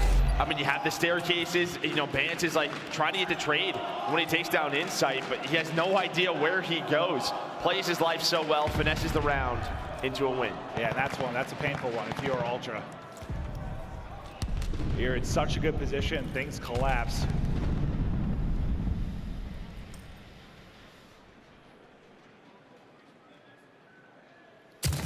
Now everybody's looking for angles. Cammy's like, maybe I've got one, and nope, he starts to get smoked the second he goes for the peek. Yeah, split up here if you're Ultra, right? A 2-2 split on offense, just looking for info. You have Cleanex on the bomb, and this is gonna rotate one player, so it's just gonna be Skies over here at B. Thought maybe this was a fake, but it looks like they're gonna try to take this site now. All 3 players are here, but Cammy from the middle of the map is able to take down 1. 2 more to deal with here at B. All right. Yeah, and you just have Skies so far away. Like, you've got massive numbers here. Yeah, they just take the fight, they get the information, they send it, but don't collapse again. You just saw the wondrous play from Vivid. Now Skies a chance to do it. It'll be a 1 versus 3. He already found the pick. Now can he take out Insight and Bance? Well, it's gonna be tough to do. They plan it for the hallway, so he's got a lot of angles. First to clear inside, and then he's gonna realize where bomb is planted. To just see, all right, nobody's out here. I know where the gunfights are coming from. Bance gonna be the first man up. Yeah, like 20 seconds have already ripped off this. Okay, he gets some tags in real quick. Bance is just laying down. Please come help me. He's gonna send it through, but the help is there. And you love that. Bance just lies down, make sure the trade will get there in time. Don't allow an awkward timing where he's able to get both kills. And it got there just in the nick of time. Insight coming in to be the hero. Yeah, I don't even know if he would have had time to like turn around and go for that defuse if he finds both. Just not a lot of time left on the clock, but. Well, how much? Yeah, I mean, there's like 15 seconds somewhere in there, maybe? Yeah, I would have been tough. It would have been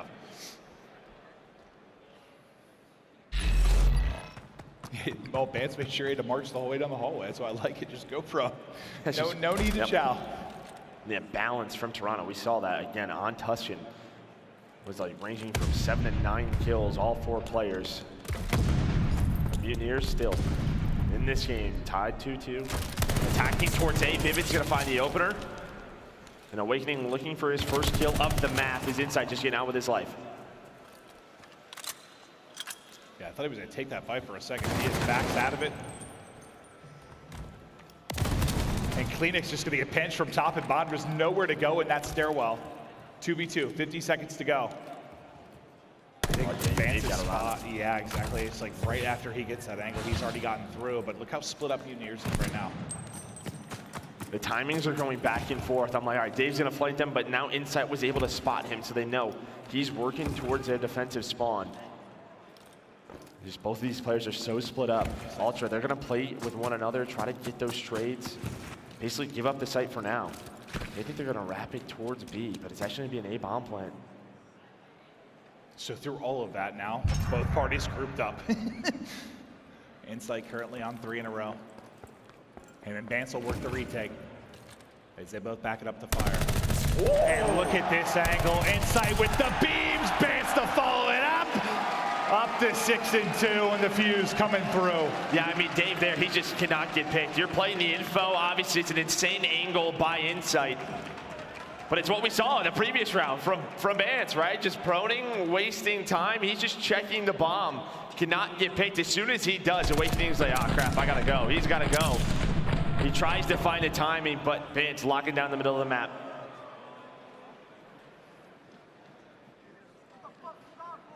I mean, they've done a good job bringing it back since that 4v2 round you throw away. I mean, I don't know, I guess that's the composure you expect from a team like this that's been together as long as they have. Don't let it phase them at all, but you take a 3-2 lead.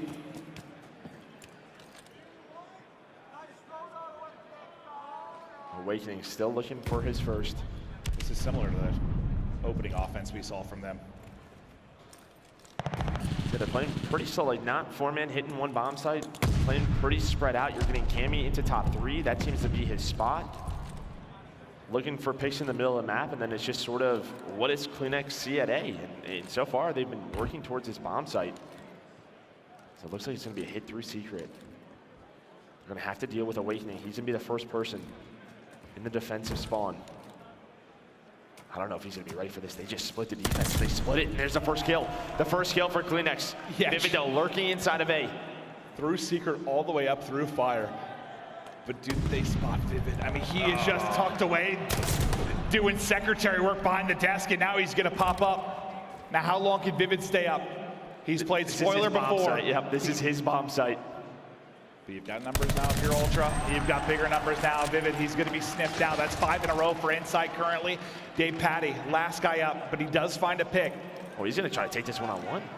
He's going to try to take this. Okay, so Dave just actually gets on through towards Fire. I don't know if Bance is going to be ready for this. He's not. He's turning around. Dave's going to find Bance.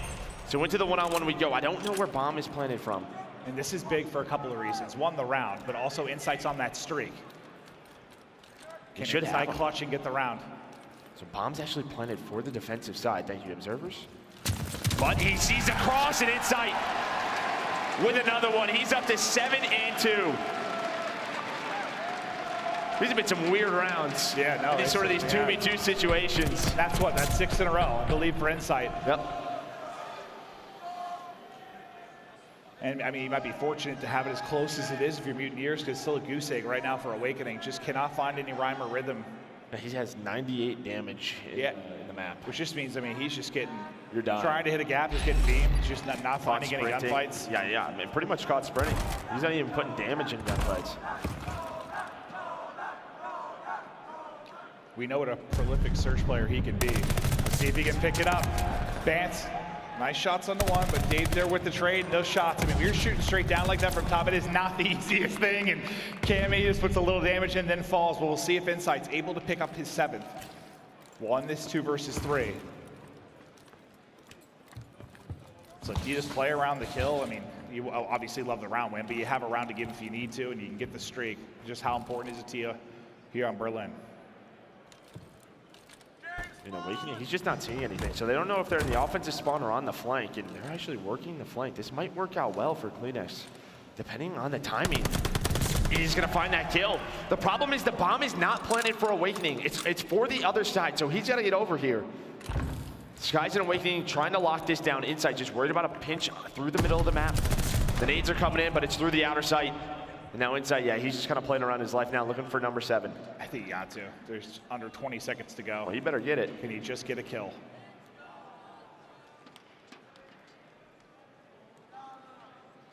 I don't know if they're going to give him a chance to. I'm nervous. I mean, everyone just kind of stops me. They got to know the type of streak he's on. They got to know what's going on. Oh my! Okay, God. Whew. I wasn't all that nervous, and then I was very nervous. I thought he was going to get cut down at the tail end of it, but he stays up. Mutineers get the round. Insight will continue to work on those streaks, but what, you get a much-needed kill? Oh, I thought Awakening got one of those. Okay, sorry, he put in 50 damage, though. He got some bullets into people. Well, I think when you look at that round, when you talk about that first blood, I mean, they kind of read that, right? The push through B, through Male. But it was a nice recovery from the Mutineers. They're able to take down Cammy, who's all the way up top Fire, and then in the 3-on-2. Yeah, Insight's just thinking streak. Close. Yeah, he got some solid damage in there. Nice shot from Cammy to get the first blood. This has been his area. Cleanex, well, all right, come flying through the door. I'm here to greet you. We'll see you later, Skies. 9 HP for DavePaty as he is just scrambling away with his life. But the chase is going to come in, and he gets back to full health, and he guns him down to 9 again, but then the kills come through. Was Insight any of those? He was. I believe he got his 7th. No, I don't think so. Oh, yeah. No, you're right. Okay, I lied. I'll be honest, I didn't see it on the kill feed. I just looked over to our data view. It ended so quick, but yeah, he will get the streak. And you get your 5th round. One more round and a glide bomb to work with. Yeah, just on offense, very spread out from Ultra, but they're ready for the aggression. Vivid, trying to find that one-on-one versus Cleanex, but Cleanex was able to win it, and then from there, Ultra know exactly what they want to do, but here's the glide bomb. If they want to use it here in this round, all aggression out towards A from Florida. They know a streak is in, and they're running into it, right into the blender. Yeah, I mean, the streak is Insight himself, as he just torches them with 3, baby, let him know. And Awakening, that is 0 and 8. With 172 damage, so he didn't really play. Honestly, he could have got up there, yeah. Oh my God. But yeah, we're all thinking about the glide. It's just the auto from inside. That's the final dagger through. Just chopping them down. 2-0 edge now from Ultra. A map away from top 4 in a rowdy crowd on a championship Sunday. Yeah, I mean, again, balanced effort, everybody contributing. I like seeing Vance. We saw it on Tuscan as well, using the auto a little bit more in a lot of those situations. Saw it here on Berlin. He's got 7. Gammy's got 7. Clearly 11 and 2. And yeah, 0 and 8 from Awakening. Yeah, I mean, we obviously didn't watch his POV the entire time, but it's just one of those, I'm sure it happens, where it just feels like this snowball. Like you have a bad death or two early, you're getting frustrated, maybe you try to change things, it's just you can't find openings, timings aren't going your way, and Insight's bashing you in the forehead with his auto. That would hurt. It sure would, Joe. It sure would. All right, but up 2-0. We talked about earlier, right? Just not allowing that team to find anything. Try to put them away right here, get to that championship Sunday. We'll see if Ultra could do it. Yeah, I think Mutineers is a team you worry about it too, because they can be streaky at times. Like they can get very hot, the guns get hot, you start to get a little worrisome. So yeah, kind of same thing we were talking about versus Røkkr. Like just go in here if you're Ultra, in front of the hometown crowd, get them loud, try to close this out into control and don't let it go any deeper. But so far, the maple syrup seems to be doing its job, Joe. What am I going to do, take a little sip of this later? I guess. I don't know. I heard if they win this match, Marky B's going to buy the entire arena around it. All right, Marky. I love that. But 2-0 Ultra, a map away from continuing on to Sunday. The fans are hyped up. Insight's on his feet, letting him know he is beaming, not missing, feeling himself as the fist bumps around. The Toronto fans are losing their minds. One more map to continue this loser's run. Do not go anywhere.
The Call of Duty League is brought to you by Game Fuel. Victory in a can.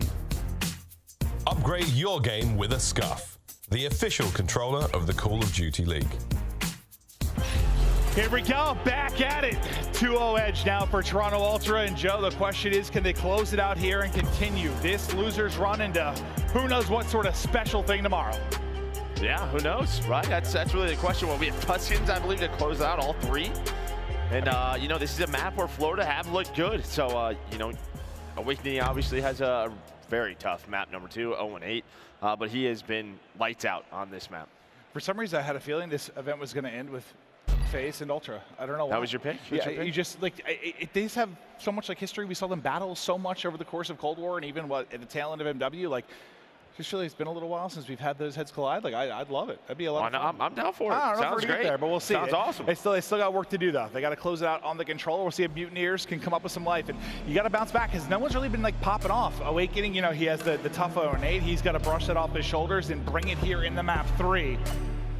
And it's not easy to do when it's a map like that. She's like, you just feel uninvolved, I'm sure. Like, how do you keep your gun hot when you didn't look like he was having many gunfights? Well, I mean, you'd imagine it was pretty odd after a bocage, right? It's got to be. That's that map you're twisted on. But yeah, you got to forget about it. You got to forget about it. This team has to just dial it in. And I mean, the entire squad, as we saw in the Search and Destroy, everyone bringing it on the Toronto Ultra side is this man, the main AR, Insight 39 and 25 throughout this series.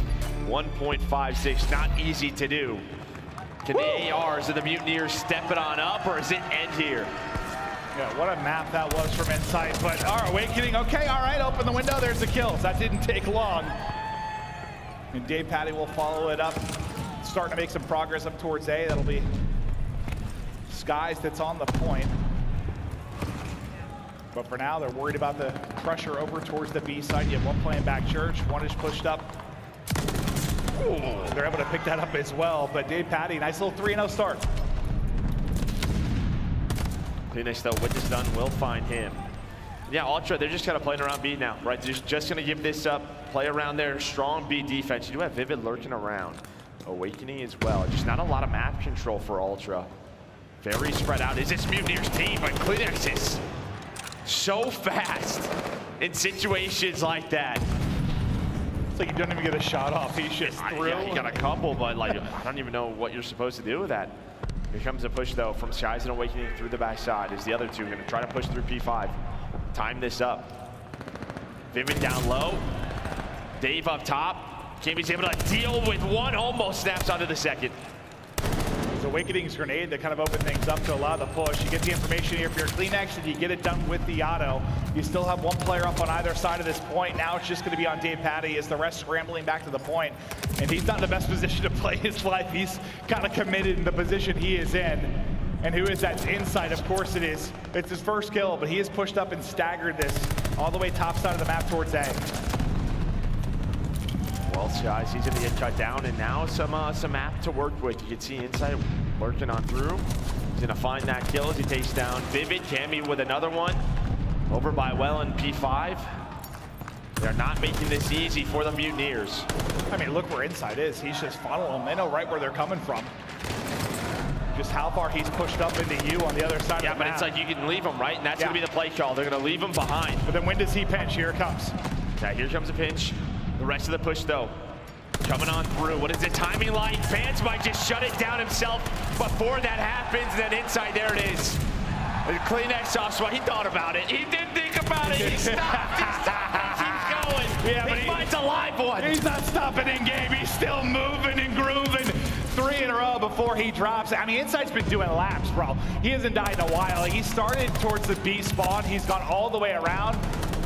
He's just continuing to hump, but it's CleanX that continues to be an absolute terror with the SMG in his hand, and we now have 30 seconds to go.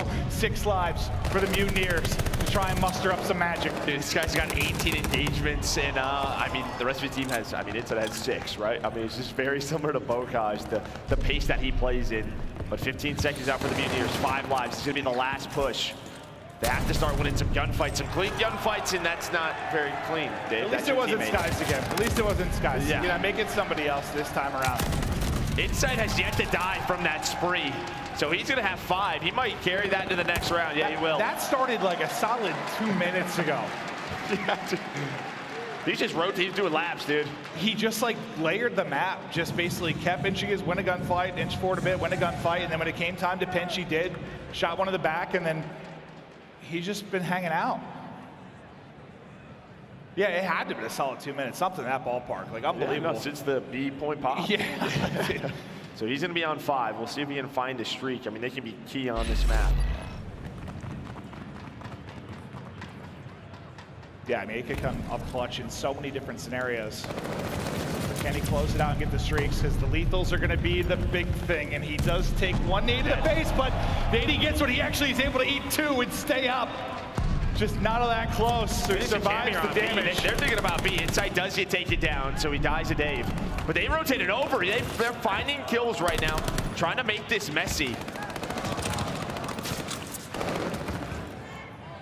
As Florida off its spawn, you'd have to deal with this, but yeah, trying to deal with this man. They finally take him down. Yeah, gunfight's not a fun one. A little heat check, but that is a tough one.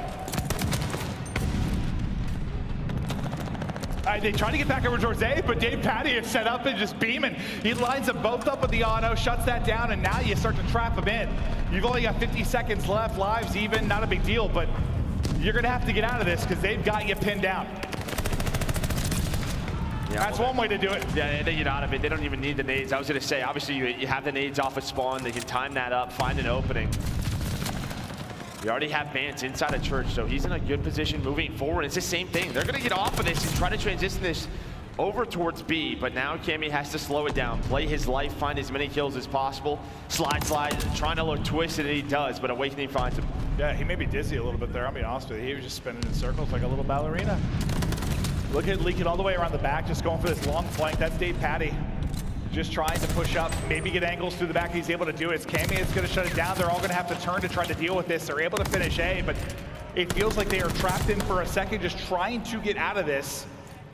I think it's Vance that gets away with his life. What, 90 seconds to go? 2 extra lives for Mutineers. Yeah, but I mean, when you play it that messy the way Ultra does, yeah, the lives do come into play, even defensively, right? Florida have to play this a little bit differently, knowing they only have 14 lives remaining. Here comes the first push. 1:10 left. Well, the nades are going to connect. That's going to be the opener now. We're going to try to take this radio position. Flood down church alleyway, but Skies with a big 2 kills to shut that down, but here comes Cammy. He should get shot back in a moment here, and that will be the case. Inside, kind of on an island, he will get down. Everybody back to spawn now, and the gap widens a bit from a live standpoint. You start to push up the map a bit if you are Mutineers. Awakening is trying to wait and hold as the pressure starts to come forward. It's a 4 streak now for Vivid, so we'll keep an eye on that as we continue deeper into this game. Vivid up to 5. You get 2 kills if you're Ultra, but they're not really all that close to the objective. Still so much work to do, and Sky staggering it once again. Yeah, you have to slow down here if you're Ultra. That would be a nice first pick. I mean, it's a 4 versus 7, so not a ton of lives for Florida as well, but you have to be perfect if you're Ultra. They had a dagger round earlier today on attack, in control. Can they find another one? Dave just able to stay alive, but there's only 3. There's only 3. The nade hits. Oh my God, one. But it's gonna be so tough. The 2 respawns are gonna come in. Yeah. Vivid from the top rope, inside, trying to do what he can. They just needed a few more lives. A nice defensive response out of Florida. That was a heck of a nade from inside, though, to pick up Dave in the back, but yeah, a little bit more time, a few more lives, maybe you make something heroic happen. It's not going to get done. Mutineers, they get the round on the board, tie us up at 1-1. And we'll see if it's a similar defense from Ultra, where they're sort of like, take A, we're going to hold for 2.5. Well, that's what we saw earlier. Yeah, I mean, regardless of the map, it seems to be the game plan. A little bit of a different setup, but Awakening's going to find that first pick from top row. He needs down to take those gunfights. Any day of the week, Vivid through the middle. But Kleenex and Kimmy make sure there's nothing, no funny business, so they cannot transition over to B. Vance is staying alive towards B5 side, so some progress being done at A, but Ultra going for the retake. That's going to be 3 dead. Skies now the last one, but he's getting flanked, I thought. But he does. Kleenex is going to take him down, and now a trap is set up here. As you have Vance all the way pushed up roof side, but Dave off spawn, able to spot it. Yeah, this time a little bit different. You throw something here if you're Ultra, but it's Ultra that are in control of this series. They're up 2-0. Mutineers It's all the blood, the grit, the tears, putting everything on the line to bring this back. Let's go to a listen with Florida Mutineers. They're gonna hit out P5. I'm leaving it, man. I'm needing radio. Let's wait for a third. I need a radio. Ready? Yeah, I'm one shot though. I don't see anything close. I need him radio. Chop him. Yo, Radio dead. Don't push up, Yes, I'm with you. Take your head. You guys have good spot. You guys have good control. Come I'm on the radio. I'm one top church. Caesar, you know my box? Spawn deep. You know my box, Caesar? Yeah, I got it. They go my line. And radio steps. Two, yep. Clean Smith. Yeah. They could go well. They can go well to pitch mid. Yeah, they did. That's good call. I saw over there. No one there. Vance, Vance. yeah. He shot me. Vance P5. I got it. Vance P5. Yeah, that's there too. There's two there. Keep P5. I'm in church. They're gonna flip Go there. around. Go around together. If you die, pick up. Go P5. They're single around. They're single. They haven't pushed over now. They're stacking P5. I saw them in alley. Okay. Yo, we have nades. They're low well. They could be pinching down. No, I'm gonna need the back. Inside at the door. We'll go to CDL together. Inside at the door. Yeah. I need the back. I'm going to CDL then. Nothing radio steps. Get behind me. I'm one shot. And one turret. Inside Top out. There's two up top. Well, you hear the comment. I think some great stuff out of Skies, but all four going to get wiped there. As soon as we come out of it, it's Cammy and Insight chopping them to pieces minutes ago. And obviously they find all those kills, but Vance was lurking in the middle of the map, and he was able to come behind them church shot. He puts bullets into multiple players' church alley. That allows them to just find all 4 kills. So nice information from Vance as he was just lurking on through, playing that sort of roaming slayer. As Cammy, he's up to 21 now. He finds another 2-piece. Defenses have been so good for both of these teams, and it is not slowing down. Woo. Speaking of not slowing down, it's Cleanex. He's just winning fight after fight, then holding forward, now trying to get a little electric with the movement. And as he goes top well, he takes 1 down before he finally drops. Down to 30 seconds we go. Big Wake with 2. That's going to be 3 down, and maybe a chance for an opening here to push through, with a player spawning church side, trying to interrupt the flow. They line up for Insight though, when he gets a double as they try to get through. Then Cammy backs it up, back to spawn. All the Mutineers go with just over 10 to play. Yeah, I don't even know if they have time to get close. I mean, Vivid's gonna be the only player, but they're just not making it messy right now. The defensive teams are finding all the kills. I mean, that was just back-to-back wipes from Ultra. Now put themselves 1 round away from being top 4. Yeah, it felt like almost how they played the first round defense, and just kind of like, okay, take A, go ahead, we're good. Like, they weren't even ready for like the pressure they brought the second time. Like, they just swept them off the point. It's early in the round, but it's just a change of pace, a change of strategy. You like to see it out of Ultra, is they keep you guessing. Can they close it out now offensively? 1 more round to move on.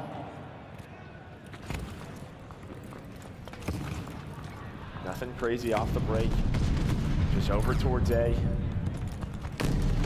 Waiting for Florida maybe to try to retake this, maybe behind that kill. We're going to try to do something. As Skies gets a little aggressive. But Insight and Cleanex locked down the middle of the map. There's 1 more player in Dave Patty who's trying to lurk on through, and he does find 1, but the trades go the way of Ultra as Vance finds 2, and now Cleanex is thinking I can get into a forward position. Him and Vance fly together. They control church now, but they're going to have kind of the same thing. It's going to come down to a very long behold. They nearly did it with 3 people up last time. Could they find an effort early on? But there'll be the cap. Even in lives, 210 to work with. Might need to reset for a second. They've got 3 dead. Really, it's just Insight kind of deep on the Mutineer side of it, but he's going to get caught lurking. That's Awakening with the pickup and the read. And then 2 people on a heady just sliding on. That's not going to be an easy fight.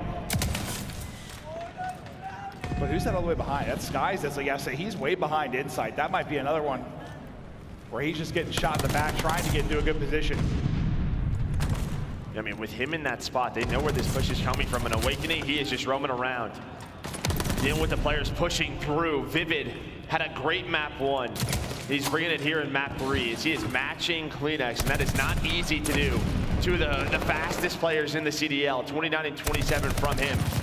Finally, some radio control for Toronto Ultra, but they still had to deal with Skies across the map. Yeah, you were 23-23 in lives after the point. Okay, they brought it back a bit here, but it got up to as much as 5. It was just a great sequence for Mutineers slaying around the map. Just playing a little TDM, but out Vance with those 2. Okay. Finally, here is a chance. You get an opening, and it gets shut down very quickly. The nade from Skies, the bullets from Awakening. 2 now to come off spawn.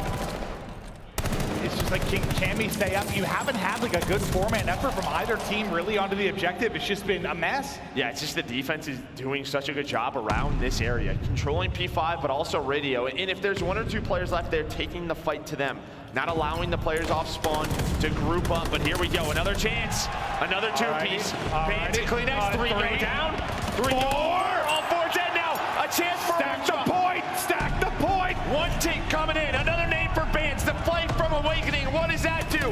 2 ticks in, almost. There's a bit of a contest of the point, just trying to pick it up. Did the second point get done? I don't think it did. The second bit did not get done. No respawns remaining. 4 versus 6 though, still doable. Cammy somehow gets 2, Cammy it's 3! What in the world? It's an S&D round, it's a 4 versus 4! Oh my God, it all comes down to this, 15 seconds to go. What did he just do? I have no idea. King Cammy the Beast makes the play and gives them a chance to win it here. The opening pick gonna be so crucial, and then how do the trades go down? It's Cleanex, it's able to pick up one. Vivid go a massive 2 versus 2. They're pushing the back line onto the point, 1.7 to stop it. All down to Vivid. It's just Vivid to do it, second bit done. They find the kill, and Toronto Ultra win.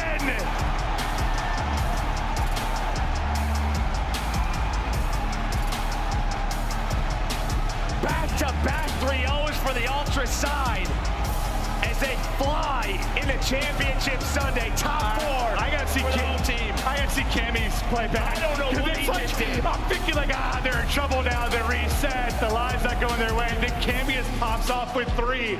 Well, and those 3 kills, it's what we just talked about. They just could not get a 4-man push. Yeah. I think Inside's like, bro, what the hell? I don't know. I need to see it again because like I just saw it on the kill feed. Like I'm thinking that one's probably done. Then Cammy does the unthinkable. And then it comes down to this insane like S&D round, as you said, with so little time to work with. But I think it was Cleanex with the first, and they just followed up behind that. Just unreal seeds here in Toronto. 32 and 26 out of Cammy. Him and Vance putting up big damage. I mean, again, balanced effort from this Ultra side for Florida. Yeah, I mean, Vivid, 33 and 31, but you didn't get the skies throughout the series you wanted. Didn't get the Awakening in the game 2 or the game 3. The crowd fired up.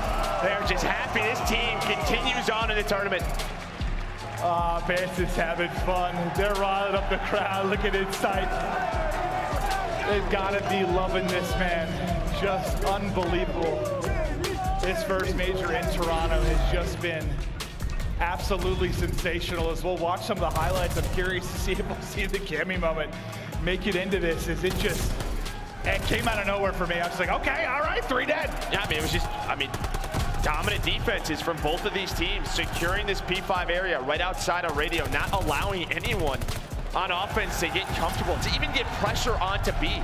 I mean, there was the one time Ultra with like the 3v6 they got onto it.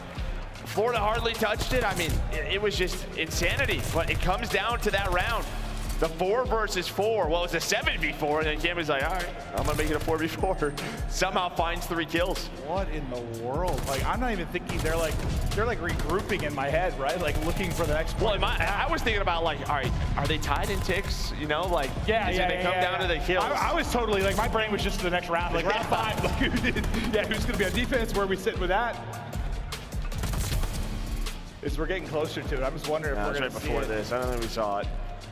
Oh, yeah, right. We just missed it. But yeah, because we didn't really see much. I just see it kind of pop in the kill feed. That was absolute and utter insanity here in the venue. Toronto, back-to-back 3-0s on the day. You love to see that out of the boys in the crowd. It is just passion and fire and despair on the other side.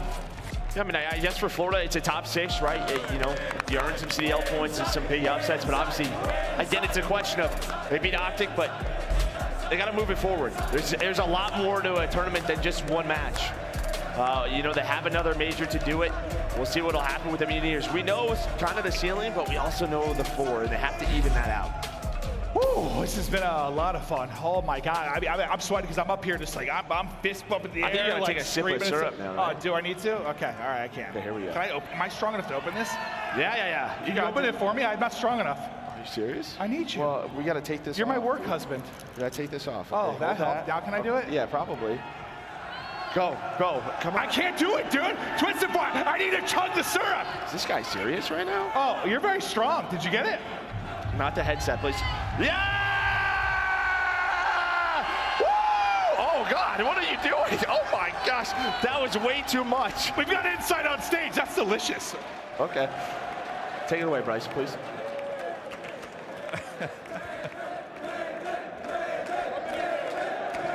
All right. Well, I'm on the stage here for a very, very enthusiastic Toronto Ultra.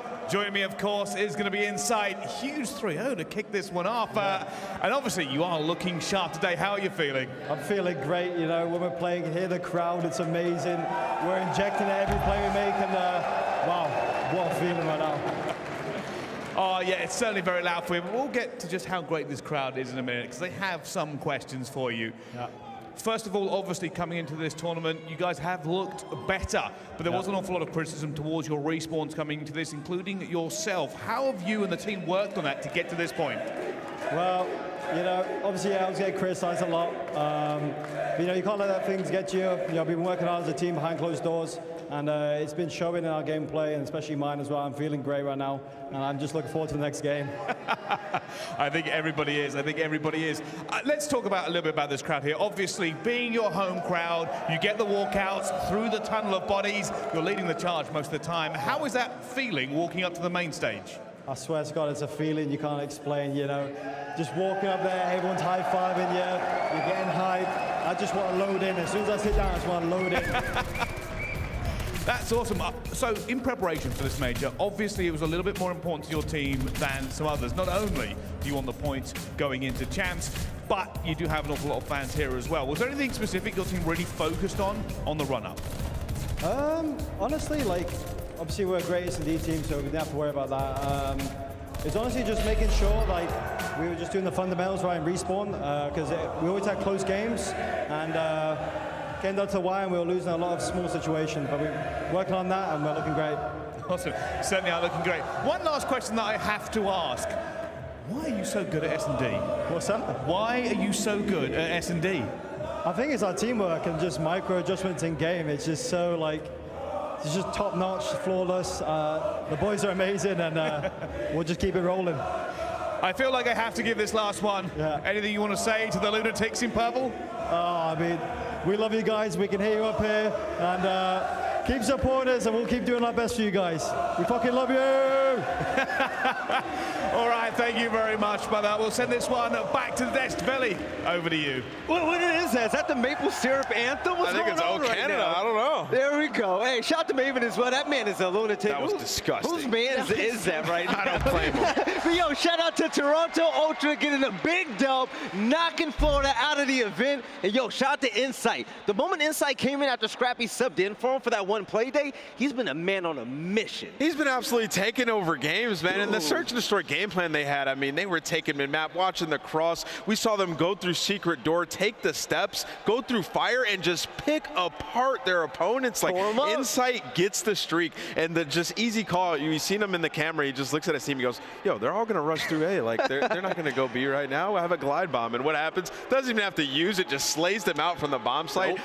This is a well-oiled machine that we just saw. In Toronto, they did a fantastic job because Demon Joe tried to make an appearance to search and destroy, and Ali, they sprinkled some holy water on the board. Yeah, no, it definitely got shut down very quickly, and I think we saw Toronto Ultra that we have been waiting to see. I feel like the teamwork was always there when it came to this squad, but it was the talent that we were waiting to see pop off in the likes of Bant was finding 3 pieces, Cammy was finding 3 pieces, Insight was finding 3 pieces, Kleenex was finding 3 pieces. Like, every single time they were in a tough situation, it was one player just absolutely going rogue and popping off to save them from that situation. Yep. And I feel like we are slowly about to see the peak form of Toronto Ultra. Hey, there we go. You know what? That's that European esports teamwork we're talking about right there. But we also have a Scump play of the game where Insight broke P2 and the team just took the final hill. And this was a tough one to watch as well because a couple players just get absolutely gunned along the way. But I mean, this is sort of like the theme for these guys. They love the spawns on P2. They love the gunny, but it's one of those times where they're actually able to get set up in security. together, and I mean, hey, it's a play like that that just straight up wins you the game. We've seen this so many times, Chance, and I've seen you like raging throughout this map, and how much Toronto Ultra prioritized the spawns on P2. It sometimes cost them time on P1, but right here, I mean, they just had some lockdown setups, and in this one, we actually saw Florida almost set up a nice pinch, but aBeZy gets absolutely smoked by Insight in the back there, and you know, aBeZy just had a rough one in this one altogether, but really Mutineers, just no teamwork throughout this entire series, especially in the respawns. Like, their pushes were just lackluster. Hey, shout out to Toronto moving forward. And what's terrifying about the fight, especially a player like Insight, is it's not only the kills, right? It's the route and decision making that he does in game to get those kills that makes this squad so terrifying. Take a look at the tweets right now. If you want to join the discussion, use that hashtag CDL 2022. But the world and the league are currently on notice. Toronto Ultra said OpTic who FaZe what? Listen, this is our event and it's our house. But looking forward, Florida Mutineers, top 5 and 6 finish. Nameless, what's next for them? You know, they just got to work on their teamwork, man. They rely too much on individual plays. Awakening and Skies, when they pop off, they win games. So when they go back, they really have to slow it down at times, right? Like, and figure out how to make team pushes, because it clearly was not happening in this series. Right, let's go ahead and take a look at the bracket as well to see how things have flourished here. Toronto Ultra Elimination Round 4. They're just waiting, sitting pretty. One more game into the finals, right? I mean, Elimination Finals. But on top, FaZe and Surge. I can't wait. Dude, that's going to be a fire matchup because, like, I know FaZe has started to steamroll a couple teams. They're getting a couple 3-0s, but at the same time, they're getting hot. Consistently, for years now, with whatever roster, have always matched up incredibly well. So that might have a Game 5 written all over it. Right, Ali, any last words you got to say about this series right here? Just listen to the singing. That's all I listen to the singing of the Toronto Ultra crowd. It's beautiful. Ladies and gentlemen, that's it. Toronto Ultra moves on. But guess what? We have yet another game. LA Thieves, they got a tough road ahead of them, and hopefully they can avoid this spanking unlike last time. They went down to the losers bracket versus the Atlanta FaZe, and now they're going to have to face OpTic Texas. If they want their tournament lives to be extended, it's all up to them at this point. There's no more excuses. We don't even want to hear it. LA, we know what you're made of. The question is, do you even believe in it? We'll catch you guys on the other side of this break to check out the final game. We'll see you soon.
The Call of Duty League is brought to you by Mountain Dew.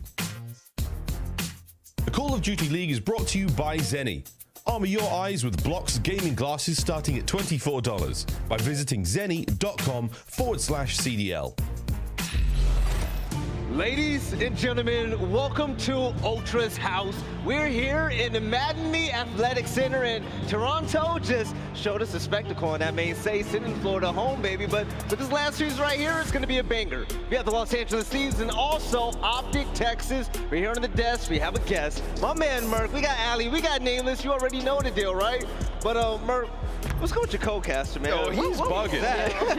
This guy, he is just a child. Where did you guys get maple syrup? There was a fan in the stands, thank you, by the way. But, I mean, this guy cannot open. Just went to waste. He is just not an adult. He is a 6'4", 37-year-old toddler.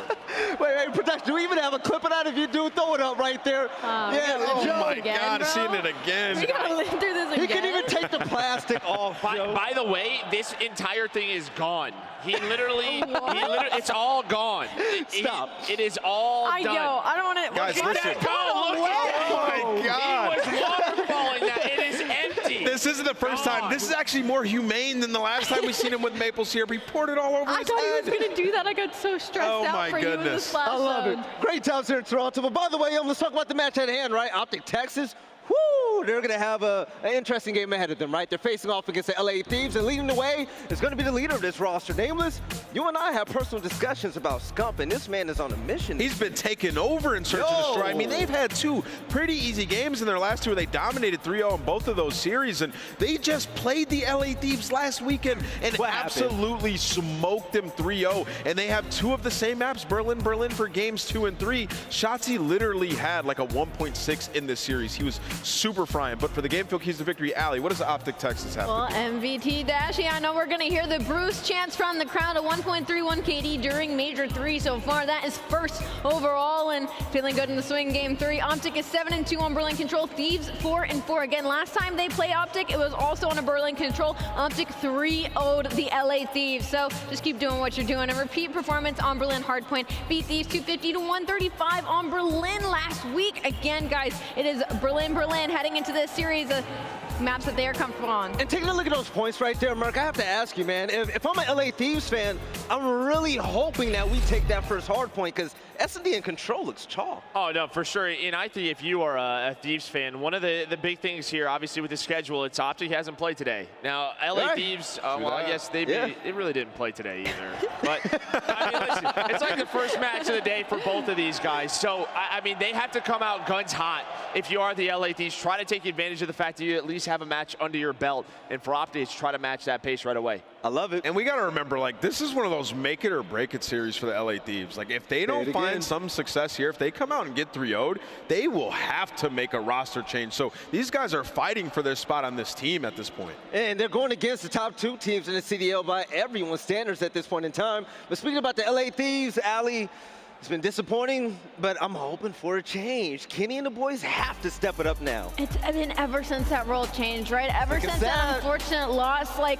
I feel like we've had these lights where Drazah have just been looking disgusting. We've seen a whole new Sam, I feel like, in this Major 3. Envoy, he's been a little bit hot and cold. It's the SMGs, right? Kenny's been a little hot and cold. They need to find some consistency, but even then, I don't know if this team is going to work out in the long run, Vel.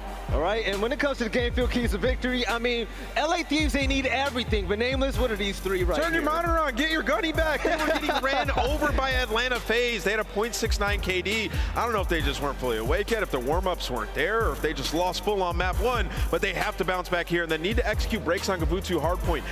They literally were on rotation. They were first in break percentage on Gavutu, outscored 120-10 versus FaZe when losing rotation, and then also improve your defense on Berlin Search and Destroy. OpTic is first in offensive win rate on Berlin. We've seen plenty of OpTic Berlin gameplay.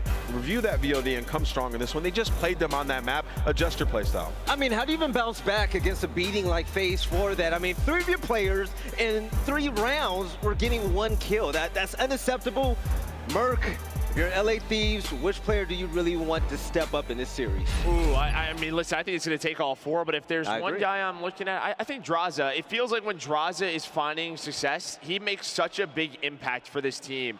He plays with a lot of fire, right? You see him trash talking on the stage. So for me, I'm going to go Drazah. I mean, everyone is going to need to contribute. You're going to need to see a much better Kenny and Envoy as an SMG duo, but it feels like Drazah is their firecracker. When he's hot, it feels like they're tough to beat. Ali, I see that smile. You and I both, we know we want to see Kenny pop off. We hope Kenny pops off, right, for the sake of LAT. But Nameless, it's time for pick'ems. Are you rocking with OpTic? You rocking with the Red Squad? I'm going with OpTic Texas. I think they take this one in a 3-0 fashion. I mean, what we saw to LA Thieves earlier was absolutely terrible, and we know what OpTic is capable of. I think Shotzzy comes out in this series and has his way with the LA Thieves. And speaking of Shotzzy, Ali, last time Shotzzy played against this roster right here, he went on a historic tear. That streak was incredible. On map 1, he had a 2.47 against the LA Thieves. Following map 2, he was 12-6 on the Berlin S&D. So again, seeing those maps in the series once again, I'm going to have to fall in favor of the OpTic Texas. I was almost going to go rogue a little bit and be like, I mean, LA Thieves have a chance. You were going to go rogue in this? Simply for the storyline that Envoy, you know, the Prince and the King, you know, that's kind of a battle, and I feel like Envoy's certainly going to have himself a series, but after that map set, I got to go OpTic Texas. All right, Mark, say it with your chest, man. What are your honest thoughts about this series right here? I mean, how do you pick LA Thieves after that showing, right? It's like it wasn't even a competition. Again, the only thing I will say is, you know, maybe OpTic come out cold, but I doubt it, right? I mean, I think Rambo's going to get them fired out. I got to go OpTic. Yeah, Rambo's never going to have them fired up, but I hope JCap and crew, shout out to Shane as well, I hope they really studied and prepped for this. I'm going to have to rock with OpTic. I mean, how can you really... I mean, all the prep you do, you still got to shoot back. Right? I know. That's a tough exactly. part. But you know what makes it so frustrating, though? When Major 1 came around, I thought they were going to be in the finals. They were actually one of my picks to win the entire event. FaZe beat them, and LA has never looked the same. But now, this is it, back-to-back against the top two, Yeah, Nameless. I mean, they've had some, you know, a rough couple of months. I mean, at the Pro-Am, they looked decent. I mean, we've seen Octane take over a couple games, but since the role change, they have not found any sort of consistency. In their first match versus the Minnesota Røkkr, I mean, I really liked how they played Search and Destroy. Like, that play style can work against some of the better Search and Destroy teams we have in the game. Like, if they come out here, they play passive, they pull out those automatons and just use what works for them, they could find success in that game mode. And the problem is, like, they're not an elite Search and Destroy team. I don't think we'll ever see LA Thieves consistently winning 2 S&Ds in a series, and their hardpoint is so 50-50. So in this matchup, it's just a tough draw for the LA Thieves. And speaking of a tough draw, we actually have the maps on graphic. Let's put it up on the screen. Ali, talking about digging a grave for yourself.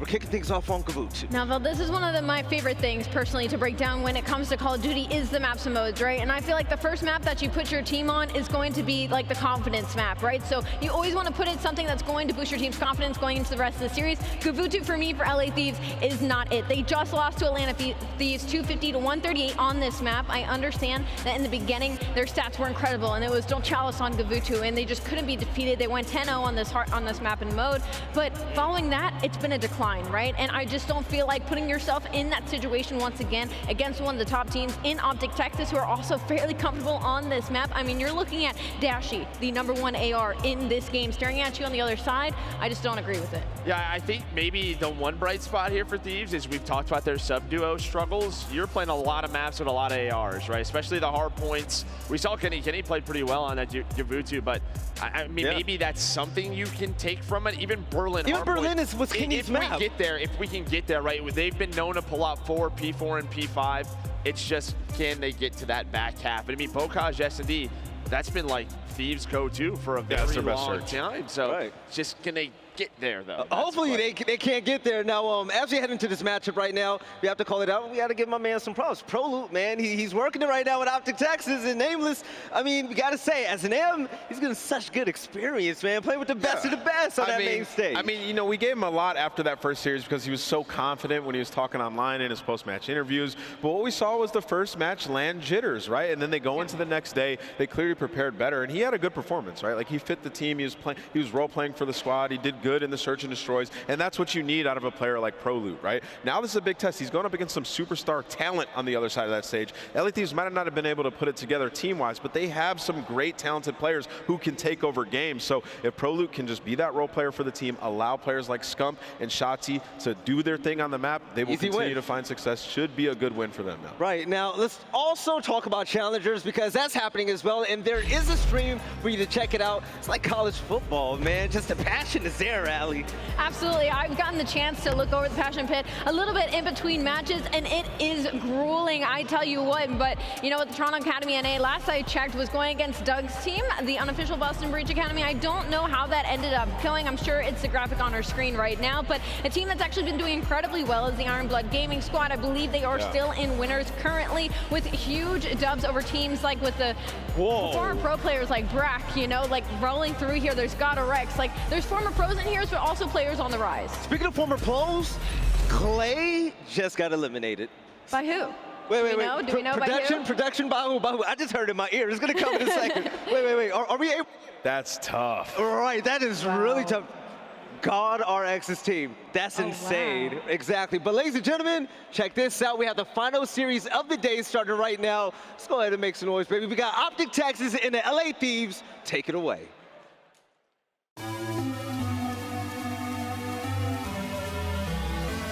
For the rugged. Been a little too nice to y'all. Now I gotta up price for y'all. Snake eyes on dice for y'all. Shoulders on ice for y'all. 8-6 all the hay. I won't get involved today. Got lost in the ball and eggs. I'm flipping the bars. I'm flipping the. Octane. That's what we wanted. That's what I'm talking about. He don't miss. Off record deals. Tell him talk to Colin for the quote. Off record eyes. Still want to act, not the ghost. For the record, I'm done trying to make y'all comfortable.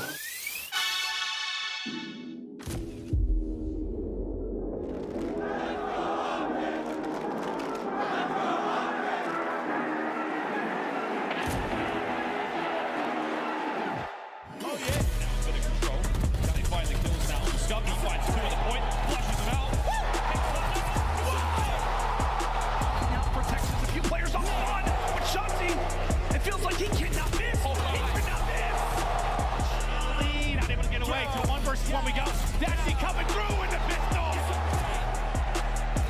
That's going to be nearly the first. Pulls up the pistol and gets it done. Afro.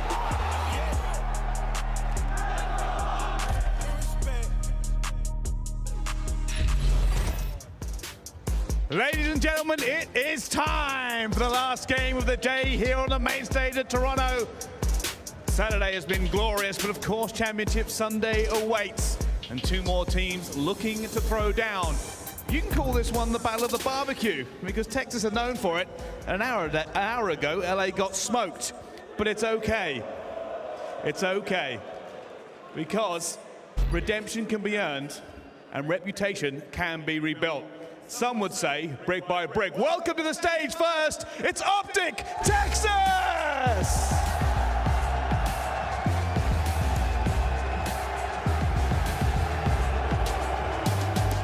Scump, Shotzzy, Dashy, and Prolute.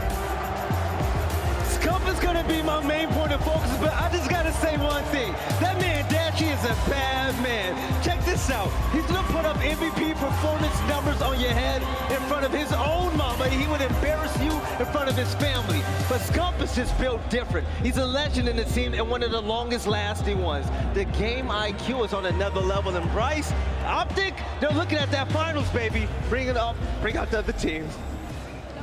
All right, it is. OpTic is sat. It's time for their opponents. Can they do the business here on main stage? Let's find out. Please welcome the LA Thieves!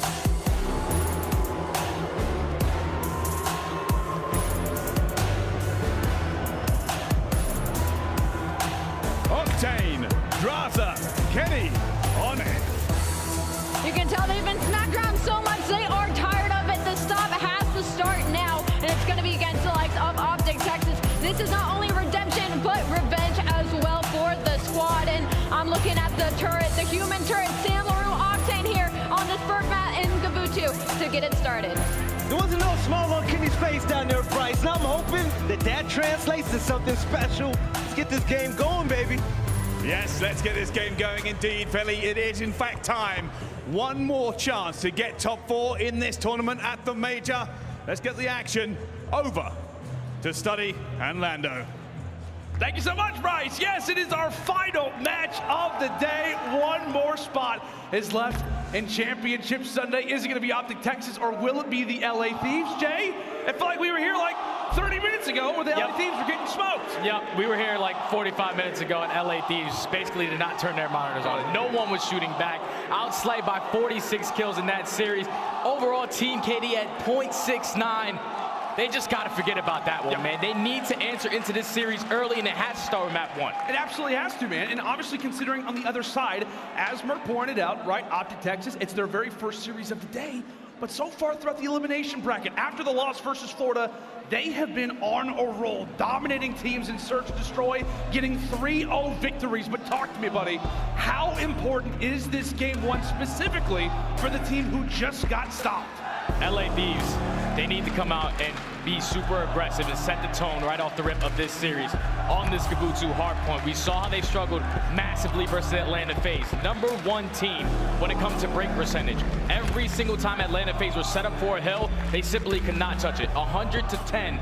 And when it comes to the score differential, they were not shooting back. And right here versus OpTic Texas, coming off of 2 great 3-0 victories yesterday. They need to bring it, but here we go, Toronto. Last game of the night. OpTic Texas versus the Thieves. On Gabutu, here we go. Here we go, ladies and gentlemen. It's going to be a fun one indeed. A rematch from that Major 3 qualifier where it was a 3-0 for OpTic Texas. And right now, at P1 toward the top gun, it is Shotzzy, streaky as ever, starting things off on a lovely little 3 spree. As we said, he has had his fun with the Thieves in the past and starting things off well, Jay. And with only 20 seconds left, Thieves have to start thinking about that rotation because OpTic are winning a majority of these gunfights. Drazah does fine too, though. So this remaining 15 is going to go in favor of the Thieves. Now off the rotation, OpTic do flip those spawns. Now have control of backside green. You have one player who's already in a position, which is going to be Shotzzy. A huge rotation gunfight versus Envoy. Big gunfight to win. Prolute and Scump solid as ever. Shotzzy, despite the pistol coming out from Envoy, is able to silence him as well. So despite a great start for OpTic Texas, LAT able to stabilize for a moment, but now the rotation comes in toward top boat. OpTic Texas, not just with time early, but also those spawns. LAT have got a decision to make. They've either got to jump in the hill or at least make a play for the spawns. Right now, they are unsuccessful at both of those ventures. 3 fall, and Drazah, he drops as well. Another team wipe there for OpTic, reaching 50.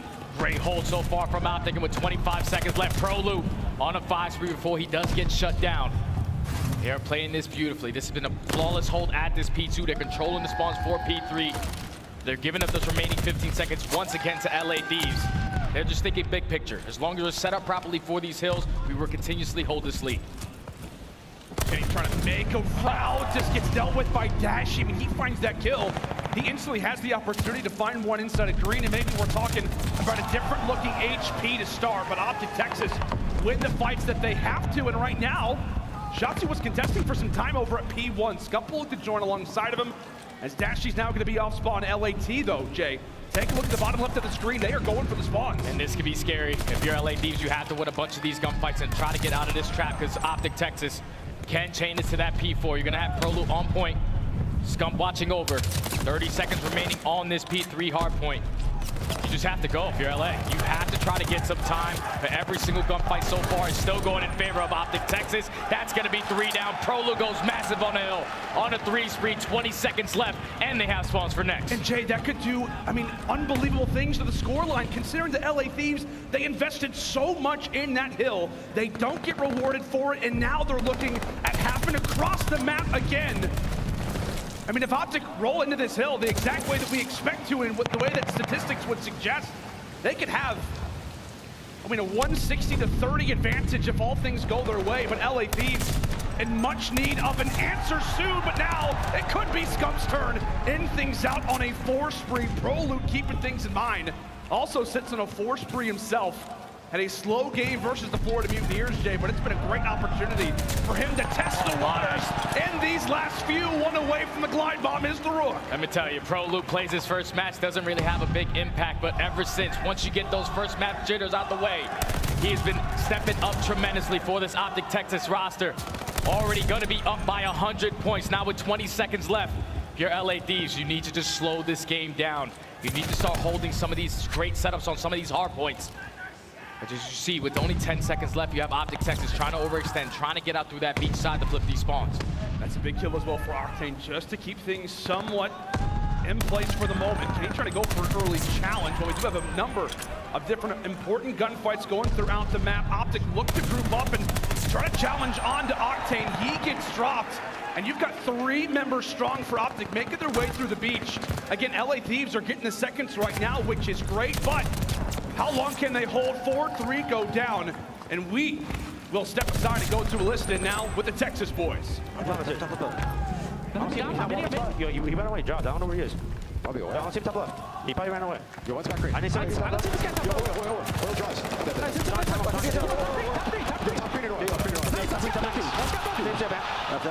Yo, wrong spot up here. I hear that. Stay back. They're probably gonna, I think they're gonna. Yeah, I think they're gonna do set. I have your I'm here. Yeah, Drazah was at 30. One's to be down paint, okay? Yeah, I hear that. Yo, Brandon, take your time right here. Watching our pinch. Yo, I'll beat up pinch. I have pinch, okay? Yo, I'm holding pinch. One is deep left. One is deep left. Beat up Drazah. Absolutely beat up. Absolutely beat up. Yo, stay alive, Seth. Stay alive. Second cut, Sam. Where's the guy? Got it. I got you. Last one there. Last one you shot. Yo, you shoot that, Ant. Hit that. You go. Spawners are tired. Yeah, me too. I'm playing spawners with Brandon. One shot. Green to mid, Drazah. I'm watching. You have my stairs. I just dropped you. I'm first cut. You're watching our side, Brandon. Yo, watch out first cut. Watch out their first cut. Two go in different times. Two go in different times. What did you be on time? Sam. Shot Sam, absolutely. I'm holding for you. And OpTic are spitting hot fire, almost up by 100 points. You just see the plays that Shotzzy was able to make. He finds a 3-piece while we jump into that listening. Does not allow the Thieves to get a full setup on that P5. And then gunfights going back and forth, but OpTic Texas are able to get this remaining 15 seconds. And off the rotation, it's Shotzzy and Prolute combining for 2. Now it's going to be on Drazah, the last man here. He has to win a couple gunfights. Yes, with a couple gunfights, and honestly just stay alive, but Prolute's able to sneak one through. Able to drop one onto Envoy, so that 100-point lead will remain intact for the time. LA Thieves on the more preferred side when we talk about the upcoming hard points, but really, is it going to matter? The massive advantage that you've established if you are OpTic Texas is something that gives you some freedom. The same freedom we saw Atlanta FaZe have just an hour ago versus the Thieves on this very map. LAT starting to stabilize, and Drazah, at least in the meantime, goes on that 5 spree, but take a look at the routes being made from Shotzzy. Shotzzy makes that route through lower beach side to flip those spawns now for OpTic Texas to have the advantage going into this P3 with 20 seconds left on P2. So far, the Thieves have had a great hold here, basically a full 60 to try to get themselves back into this game, but so much map control right now for OpTic Texas. They're thinking about that next hill. They just cannot allow any players on the LA Thieves side to earn that glide bomb. Oh, and Kenny, that's going to be 6 in a row, 1 away from the glide bomb. Very well, the game could sit in the balance of whether or not Kylo Ken is able to earn this streak. It could break things open, but he's got to find really that guaranteed elimination. Does not want to give his life up for free. Challenger still going down, a currently contested hard point, and there you go. Glide bomb earned from Kenny. Okay. And that's now going to be 8 in a row for him. A great little moment quickly for the LA Thieves. Grabbing those spawns back and getting some very, very necessary time right now at the beach. So far with 30 seconds left, Kenny has that glide bomb to work with, so this game is far from over. LA Thieves are starting to turn up. Trades going back and forth for Scump with the nade, is able to get him off of that time. Great team shots from Scump and Dashy. Final 15 is going to go in favor of OpTic as long as you can stay alive, don't die in this cross. Great shots from Kenny. But now you have to think, if you're OpTic Texas, you want to play this a little close, play this tight, because that glide bomb can break this setup. That's a great call. That glide bomb is going to be coming in just a matter of moments. It feels like Shotzzy puts in a few tags and eventually does get taken down. So the early pick is there, and Kenny will drop Prolute, so 2 fall off of spawn. come OpTic Texas, but Dashy still lingers, still waiting. Kenny, there to take him down as well. LA Thieves, and you can just see in the bottom left of your screen, it is all out chaos right now here at the tower. A few more fall. And that hardpoint is going to be open. A current 2 versus 2. OpTic Texas in the backside of the spawns, and this could be great for them. They can start to get them in somewhat of a hold, but take a look at the routes again. Dashy and Prolute toward the beach will escape that hold, but again for Thieves, they're doing what they have to, Jay. They're doing exactly what they need to do. This final 15 is going to go in favor of the Thieves. Now it's going to be a 30-point game. OpTic do the heads-up play, though, by pushing through beach and flipping those spawns. Now you just have to try to fight for your map control. You don't have to worry about any streaks. Nothing to work with besides Gunny. It's Drazah and his teammate Envoy. They're going to try to slip through, but Scump, he's going to be the cutoff man. At least catches the guy that's trying to overextend and flip these spawns. OpTic, 24 seconds away from closing out map number 1. And Dashy coming through with some massive kills right now. That's a bad man. In front of the home crowd. It's not Booze, no, it is Bruce Chance. Indeed, with the snapper. Cuts down Octane in 10 more seconds before this game 1 goes the way of the green wall. Time ticks away. One more player in the point. He gets finished. Game 1 to OpTic. In OpTic Texas, they just came out so damn dominant. 190-90 going into the second half of those rotations. Just a step ahead in the beginning of that game. You could just tell LA Thieves started to get a little bit more warmed up on the second half of that game. Great holds on the P2, great hold on the P3 to bounce back. But when OpTic are making next level plays the way that they are, always having someone sneak through that beach side with about 30 seconds left on P4, they know that they cannot afford to get trapped in the back. Make the heads up play, have a flawless hold on that P5. Not a single player from LA Thieves was even close. Everyone was sitting at that cliff side. And OpTic Texas come out hot off the gate. Doesn't matter if this is their first match, up 1-0. Yeah, I mean, and if you're thinking for the LA Thieves, I mean, how important that game 1 hardpoint was for you. As you said, you know, you're just off of a loss. I mean, you and I were talking about it in the green room. It's like, you know, how do you make adjustments if you are the coaching staff, if you're the players? I mean, when you get dominated like that, it's difficult to just instantly, you know, make some adjustments. And also considering you're facing Atlanta FaZe and then an hour later facing off against OpTic as well. So just a number of different things. But Jay, I mean, it's hard to point out, and it's difficult to point out one specific player. But the stats kind of speak for themselves. 11-22 in the opening hardpoint versus Atlanta for Envoy. I think he goes 13-23 here. Just not a great performance out of the SMG. Just such a slow start from LA Thieves. They started to turn up like Kenny was taking over on this map. He goes on that ace-3, earns that glide bomb, and then this game turns into a 30-point game. You just don't have a player in that positioning towards P1 watching that overextension. With OpTic getting trapped in towards the back, they were not going to allow that. They slip on through, they flip the spawns, and eventually they're able to close it out with a great hold on that P5. But now we go into a Berlin search and destroy, and this is where it gets scary for me. Yeah. Because obviously this matchup happened last week. We saw OpTic take this into 3-0, and it was 3 Berlins back to back to back. Right. And now in the middle here, Berlin search and destroy has not been a strong suit for LAT. Pretty sure last in defensive round win percentage compared to OpTic, who are #1 on offensive attacking rounds. Yeah, and you just ask yourself, like, what LA Thieves are we going to see just in general in series, but more specifically in the search and destroys? I mean, as we said, they come through in that opening match versus Minnesota. Go, what is it, 12-3 in round count. Then jump into a match versus Atlanta FaZe. On Bocage gets 6-0 smoked. It's just difficult to know what LA Thieves are going to get a majority of the time, specifically in a mode, buddy, that they've been very, I guess you could say, just in general, cold in. Yeah, it's up in the air what kind of S&D LA Thieves are going to come out and play. Obviously, the one versus Minnesota was outstanding. Yeah. 6-2, 6-1. The one versus Atlanta FaZe, they were just getting picked apart. Majority of those rounds, they got first blood. And then every single time after that, you got to think about that 2v4 round as well. We need to use more teamwork instead of playing individually, because that's one thing that OpTic Texas have been able to do all year long. Their search and destroy is flawless because their mid-round adjustments are on point. Yeah, they absolutely are. And I want to say, too, this is a map that OpTic Texas played, was it versus LAG? I want to say it was versus LAG, and Scump gets like a crazy, like 1v3, 1v4 clutch. So recently, it has been a good sign if you are an OpTic fan when it comes down to this match. But Jay, I don't know, man. Like, let's give the Thieves a little bit of something. I know Brycey was firing off the rip, you know, with the barbecue jokes. You know, obviously, whenever they do lose 3-0, and one of the faster and more dominant series that we've seen, it's difficult to not talk about it. But I don't know, like we talk about, you know, glass half empty, half full. Give me a half full situation for Thieves. What's a positive moving into this Berlin? Well, the positive is that they didn't get 100-point clubbed on that Gavutu. They fought back really hard to make it at least a 60-point game to close it out. So the gun started to get a little bit more warm. The only thing that's lacking right now on the LAD side is confidence. It's not there for them right now. Hopefully JCap or Shane are going to give them a speech of a lifetime because they need it. They need these points to potentially make it to champs. Yeah, that's right. I mean, how often have we talked about throughout the Toronto Major, seeing teams have those early exits who are on the bubble, and LA Thieves are without a doubt one of those teams right now who've got to get all the points that they can. Scoring a W versus OpTic Texas would be excellent, but more specifically because of what it does for you long term. But as we head into this Berlin Search and Destroy, Jay, talk to me, what are the records for both these teams? 10-6 on the side of OpTic Texas, 2-6 on the side of LAT.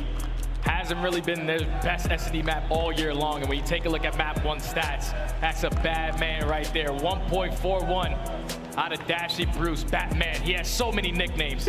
Guy's an absolute beast. So far, he answers in that map number 1, but here we go into the map number 2. We're gonna have LAT on the attack. LAT starting things off an attack, and what an early round victory would do for their confidence. Octane is there to watch the cross, gets the information, says, hey, 3 cross today, let's get aggressive. Let's push into that B site. The only player that is going to be here is the man that fried in that first map in Dashy, but he gets red, and it's Envoy there to cut him down. It's Envoy there to come down, and Drazah with great shots onto Shotzzy. Now in the 4v2, Octane catches the play on flank. Octane catches both. Absolute beams coming out of the nickname that you love to give him. Let me hear it one time. The human turret. There it is. Okay, we had to get at least 1 in today. I think we might have said it earlier, but it's fine. 1 per match. I think I'm allowed 1 per match. It's impossible. There's no way we said it earlier. I might have. No, they got destroyed. No way. That's a good point, actually. Well, it is the human turret. There you go. Counter it too. But no, I mean, just a great round, honestly, out of the LA Thieves. And a lot of it comes down to just getting that cross information. Typical Berlin S&D strats. Yeah, they just soloed out Dashy towards lower docks and then read the push from OpTic Texas being aggressive through that A bomb. But now we go into the defense where LA Thieves tend to struggle at times. OpTic Texas, they're going to slowly approach towards outer alley. Prolute is going to get spotted. Kenny with the first blood. Unfortunately, does not get the trade. The King. Great shots to make it a 3v3. I think Envoy, oh, it's going to be right here, but no, it's Drazah. Octane falls as well. A great start for the LA Thieves in finding that first engagement. But it's been OpTic from that point on. A 1v3 now for what has been the S&D mastermind for the Thieves lately. And a major impact versus Minnesota, and now brings it to a 1v2. 1v2 bomb for OpTic Texas is already rotated towards that B bomb. Can have Scump puts himself in a position to just watch this cross or watch the back base. Great crossfire is going to be set up between Scump and Shotzzy. Oh, he knows. He knows. Yeah, he's reading this one. Oh my goodness! Oh, it doesn't matter! It doesn't matter! I thought he had that one! All right! I thought it was the Dark Prince who knew what was going on, but Scump says, hey baby, I'm still the king. I know what you're thinking. I'm a step ahead. Ooh, with the snapper! Pretty sure that guy's the same age as me. His reaction time is like a 16-year-old. Unbelievable shots right there from Scump. Pretty sure he picks up 3 on that round. My goodness, and as we talked about, man, he has had some unbelievable search and destroy performances. I know we talked about the clutches, you know, his ability to turn up when they were down 1-5 just yesterday, but it feels like his game as he's gotten older has only improved when it comes down to search and destroy. But into this round 3 we go. LA Thieves back on the attacking end. It's Prolute through the shots. It does not matter. Drazah fills him with lead, but Prolute not affected by any means. Brought low in HP, and OpTic now in a 4v2 situation. Now in a 4v2. If you're OpTic, you can even give up this bomb plan if you need to. As the bomb is going to start getting planted. You have 1 player in Scump, so at least trying to time this flank, but you know Octane is going to be the safety net. You have to clear our back warehouse. Just slowly going to attack this from back middle. 3 players committing towards this flank. Octane does not do any damage there to Prolute. In the meantime, Envoy falls. They know exactly where Octane is hiding. It's a headshot for the first, but ultimately too many players alive. As you said, Jay, you can allow for them to plant the bomb every day of the week. They've got numbers. And it was the rookie who got things off to a hot start in that round. Yeah, you could just tell Prolute's playing with a whole different level of confidence. All the time in his interviews, I love to run at people in S&D because pro players play scared, and right there he showed it. Breaks right through bottom P2, gets one, and then gets out with his life. Massive plays from Prolute to start off the initial gunfight. As OpTic walk away with the round with a beautiful retake on towards B.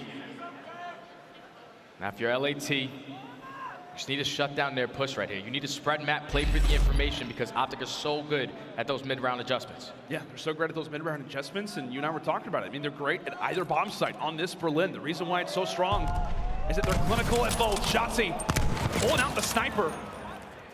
Cracks a few shots, but ultimately no damage done in the end. Envoy tries to get aggressive, but picked off again from Bruce. A great start for OpTic once more. Kenny spotted and destroyed. Dashy doing it in front of the home crowd. Prolute nearly escaped after getting that plant down. Does not do either in the situation, but it's Scump that gives the numbers once more toward the boys in green, and Drazah hits the deck. Just starts right there with Shotzzy with the sniper. It kind of threw me off with Shotzzy with a sniper in his hand. Usually expecting an MP40, but he gives the communication to his team that 2 players are at this A site. Let's try to wrap it back and play soul towards B. Envoy gets caught being aggressive and already put themselves in the man advantage. OpTic close out the round. Up 3-1. They're making this one just look easy, man. And I think we already start talking about, you know, from a series perspective, this is just one of those rounds, one of those situations. If you're LA Thieves, you can't afford to lose it when it comes to confidence. You cannot afford to go down 4-1 versus this OpTic team, who have been so lethal in search to destroy. And even with the addition of Prolute, he has only been a positive when it comes down to this roster. Shotzzy, knowing top fire well, that window has been his home. Bomb goes down for Thieves, and now it's time for Texas to make the retake. 30 seconds to work with. Shotzzy already jumps himself in towards bomb site. He's gonna be able to find the second as well. An instant hop to defuse. I don't know if LAT are gonna be ready for this. Only 1 player left. It's gonna be Kenny. The bomb is almost gonna be done. He does take him down.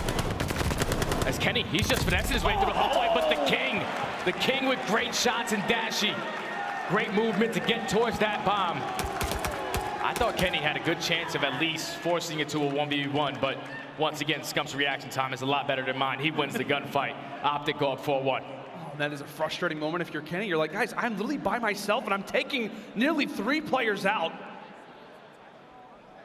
And now staring at a major deficit already in this search destroy, down 4-1. And we are to just start to repeat ourselves. A must-win round if you are the LA Thieves. Drazah off to a 1-4 start. Just get something going. We've seen a lot of presence at that B site, at least for OpTic so far. At least toying with the idea of A. As Dashy goes spread, here comes the attack. Kenny, first one here. Kenny at least puts himself in a great spot. At least cause some problems. He finds the first. Unfortunately, can't get the trade. And this is where Shotzzy can hit a back alley, at least make it a 2v2. So now Shotzzy and Dashy versus Octane and Envoy. Okay. Bomb is going to start to rotate back. You have both players from LA Thieves trying to attack this from the middle of the map, but this might play right into Shotzzy's hand. So they're going to get completely caught off guard, and the bomb is going to be able to go down at B. LA Thieves, let's see how quick they do realize this. Dashy just fell off the map. All right. Here we go. Shotzzy quickly in a 1v2, and he gets beamed. We'll have to get a quick shot on what exactly happened. But Jay, he was like along the docks. I mean, but maybe he just gets a little too close to the water there. I don't know. Yeah, that's unfortunate. Dashy just decided to go for a swim mid-round. You even saw the way that Shotzzy was going for that bomb plant as well. He's also going to plant it towards the window. So at least make it easier for Dashy on the clutch, but unfortunately just backs up a little too much. Right into the water. You see the reaction on his face, like, Shotzzy? Yeah, I'm dead. Oh, where'd that come from? I might have fallen off the map. I guess he did it for Clayster, because he did just lose challenges, you know? Come on. It's unfortunate. You gotta throw Clay's way. He just lost. We love you, Clay. We love you, Clay. Here we go. Well, Thieves get the round that we said they had to get. By their efforts or not, we are here indeed. Swing round, all ready for the Thieves. Oh, and that would have been a great first blood, but Shotzzy, 8 HP, manages to survive.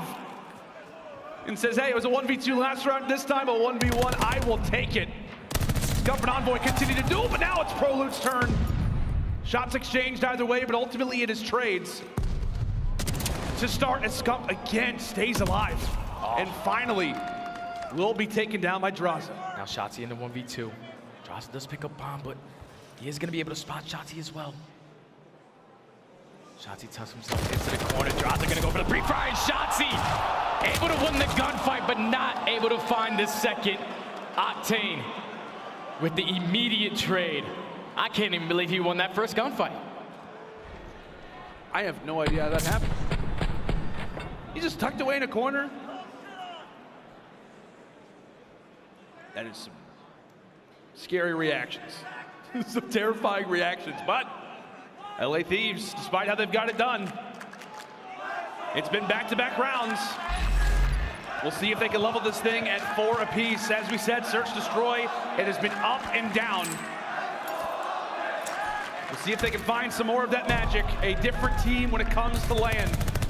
As Octane putting in some bullets toward everybody as it's really a shooting gallery over toward that B site as Prolute falls. Bomb is down for OpTic, down in numbers. Now it's gonna be a 4v3 retake. You do have one player, and Kenny, who works his way all the way around train side. But he's not actually gonna commit towards flanking warehouse. Octane does take down Dashy on the 4v2. If you're Scump, just wanna play your life, but Kenny, he finds him. Octane finds the second.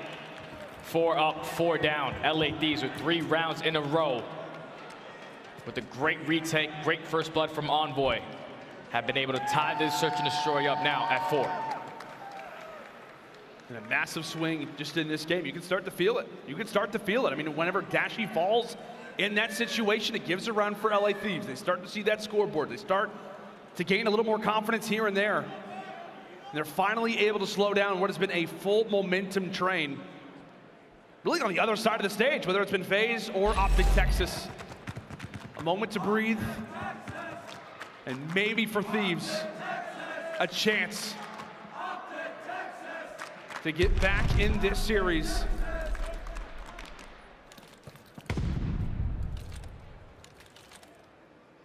So right now, LAT, they're just playing for information. 2-2 spread across the map. You do have one player in Scump who puts himself in a great position bottom middle. Ready to attack this flank whenever he can. As the bomb is slowly gonna approach towards A. Can have Shotzzy at least there to give the information to the team where the push is coming from. But with Shotzzy having to reposition right there with great shots from Octane, it's time for Scump to attack. Time for Scump to attack, and once more it is Drazah. Prolute pistol out, okay! Swerving inside of the bookstore, eventually dropped. And now it is a quick 2v4. Engagements handled, and Dashy left in the 1 versus 3. Sees Octane going for a dive. And there you have it. LAT down 4-1. Now find themselves on map point. That was just great patience from LAT. It's basically force that first kill onto Shotzzy and then read the plays of the players being aggressive. They take down Scump through secret door. They catch the player in Prolute on the late flank. Then Dashy left in the 1v4. Not an easy task to get done. 4 rounds in a row for the Thieves. Momentum is starting to change towards their side, as they are 1 round away from tying this game up at 1. Thieves have done a great job so far throughout this game at getting those first bloods. We'll see if they can get it in this round. Really seems to be the focus throughout this comeback. Bomb, and it's gonna get dropped instantly there from Shotzzy. Envoy, first one here. Can he make a pick? Can he find that first blood? The nade tossed out, ready to go. Shotzzy, weather the storm. No damage done, but he's at least inflicted it upon the Dark Prince. Staying alive toward the docks, but he does find the first and also the second. Shotzzy eventually brought down, but he's done the damage that he had to for OpTic. Octane and Drazah now bring it to a 2 versus 2. All on to Octane, or we've got ourselves around 11. 15 seconds. 15 seconds, and Dashy knows he has to be playing close towards that bomb, and with OpTic on the aggressive fast A plant. LA Thieves in 4v4 retake situations are 28%, and it showed right there. Great work from Shotzzy to find that 2-piece on bomb. before eventually getting taken down, and we have a round 11. Toronto, you like round 11s? So do we.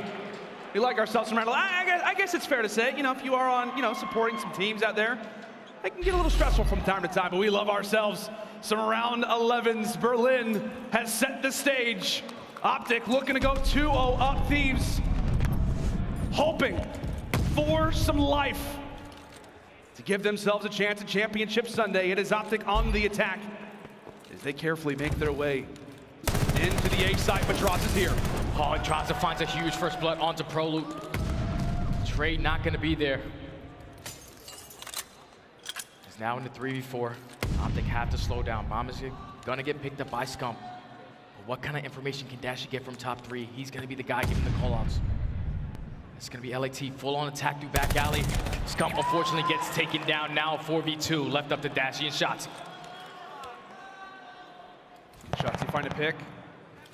Some shots exchanged throughout Berlin. Shotzzy gets great timing. He gets great timing. Finds one onto Envoy. And now it gives them a chance. As we said, loves that window. Okay. Drazah's there. And now it's all onto Dashy. A 1v3 and LA Thieves come roaring back in this Berlin. Down 4-1. But get the job done in OT. There is the life that we've been waiting for. LAT just started slowing down this search and destroy every single round to get back into this game. Down 4-1, starts on the attack. They close out that one. Then down 4-2, massive plays from Drazah to really step up in this search and destroy. Finds that first blood all the way in the final round. Gets out with his life, and then that's what you call teamwork. The Thieves stack up towards that A-bomb. They attack through back alley. They win the engagement versus Scump. Then in the 4v2, even with Shotzzy finding that kill, LA Thieves had every single cut off. Yeah. A crossfire set up, ready for the trade at any moment. Are able to climb back all the way down from 4-1 to close out this search and destroy in a 6-5 matter. Now the series is tied at 1-1, and that's a great thing for LA Thieves, because now momentum is starting to go on their side. You can just tell in that search and destroy, confidence was there as well. Yeah, it absolutely was, and very similar to what we talked about when they were facing off against Minnesota. They slowed the game down. They allowed for, I guess you could say, the mistakes to be made on the other side, find those first bloods, and tell you what, man, that is such a massive comeback for the LA Thieves. I mean, Nameless was talking about it coming into this series. He was talking about how this could be a roster change type of series. You get swept by OpTic Texas, you get eliminated, I mean, dominantly by the 2 best teams in the game. That could be an opportunity where you're thinking, hey, we're going to the end of the season, and there was no question about it that we are not on the upper echelon of the CDL right now. A major, major game for the LA Thieves to take. And my goodness, man, we've got ourselves a series. I was hoping that it wasn't going to be a 3-0, and thankfully it will not be. Toronto is being treated to an excellent, excellent game to close out this CDL Saturday. Who will make it to tomorrow? As we have got Game 3 Berlin Control up right after this break.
Everybody is having a party. I'll tell you what, man, this major has been absolutely incredible. The city has been fantastic. And I'll tell you what, man, these are some of the best COD fans that we have in the world. And they are watching a great match go down right now between OpTic Texas and the LA Thieves. One more spot left in Championship Sunday. And Jay, we have got ourselves a back and forth series off of that round 11 where Thieves was able to take it. We got ourselves a series now. That was a tremendous map from LAT to come back 4-1, to not go down 0-2 in this series going into this Berlin Control, because last time you did play this map versus OpTic Texas, it was a quick 3-0. This is going to be everything, man. This map is going to tell me how the series is going to go. Obviously, OpTic are the best team at this map. #1 on the defensive side, and I'm pretty sure also #1 on the attacking side as well. They average about 5 ticks on their offenses, so if you're the Thieves, you have to make sure that you're shutting down, especially that B push. Yeah, you've got to. Like we said, when it comes down to both these teams, and we talked about it as well, like LA Thieves, if they can at least get to that control, there's a chance, right? Yeah. Because both of these rosters, I want to say, have more reps than any other teams in the CDL when it comes to Berlin Control. Like we were talking about how LA Thieves last game going into their series versus Atlanta had played like 6 straight Berlins. OpTic obviously have loved themselves some Berlin that we've been able to watch throughout those Major 3 qualifiers too. So if there was a map, right, where things could definitely get mixy, head to that round 5, and who knows what could occur, it would be this very map and mode. So I'm excited to get into this one, man. This is going to be fun. I am, man, especially with the way that Drazah just came out and played in that Search and Destroy. Drazah's about to start flexing on people. 11-5 in that S&D to bring it back for his team.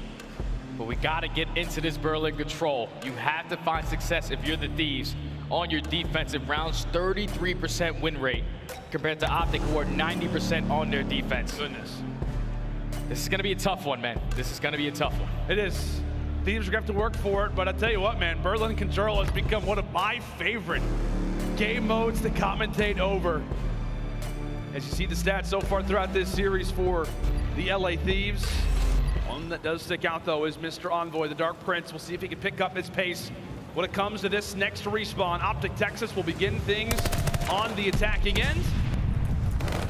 For those that may be new to Control, we've got that A zone, that B zone. You capture one, you get an extra minute on the clock. 3 ticks per zone. You really want to grab as many as you can. As LA Thieves start things off very, very nicely on their opening team engagement. They hold the early push from OpTic Texas, attacking towards that B point. Now forces all of OpTic. Transition over or towards A. Get on Octane. He's going to be here first, at least trying to play this patient. Eventually does get taken down by Scump. You're still going to have 2 players from LAT trying to attack this. Envoy and Kenny combined for 2. Envoy starting to wake up so far in this Control, already at 3-0.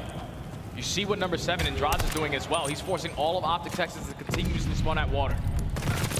Envoy is still roaming. Envoy ult as well. Finds one onto Scump. Now make it 4-0. Streaks could be in his future, as he'll also have at least the early information onto Shotzzy. Goes for the drop shot. 1 onto Scump, a 5-0 beginning, and shuts down Shotzzy as well. 1 away from the glide bomb, and how about Envoy? A slow start to this series, but comes roaring here into Berlin. 25 seconds on the clock, and OpTic have got to get things going. Rush your way into that A zone and get a minute on the clock ASAP. Envoy, he's not going to slow down. Also, the pinch is coming in from Kenny with 25 seconds. A big one-on-one between Shotzzy and Octane. Shotzzy trying to stay alive, but Octane with the pistol, able to come out on top. There's so many players from OpTic continuously spawning at boat.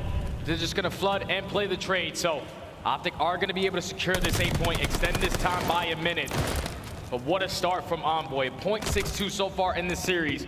8-2 with the glide bomb already. Yeah, I can promise you that KD's going up by the second.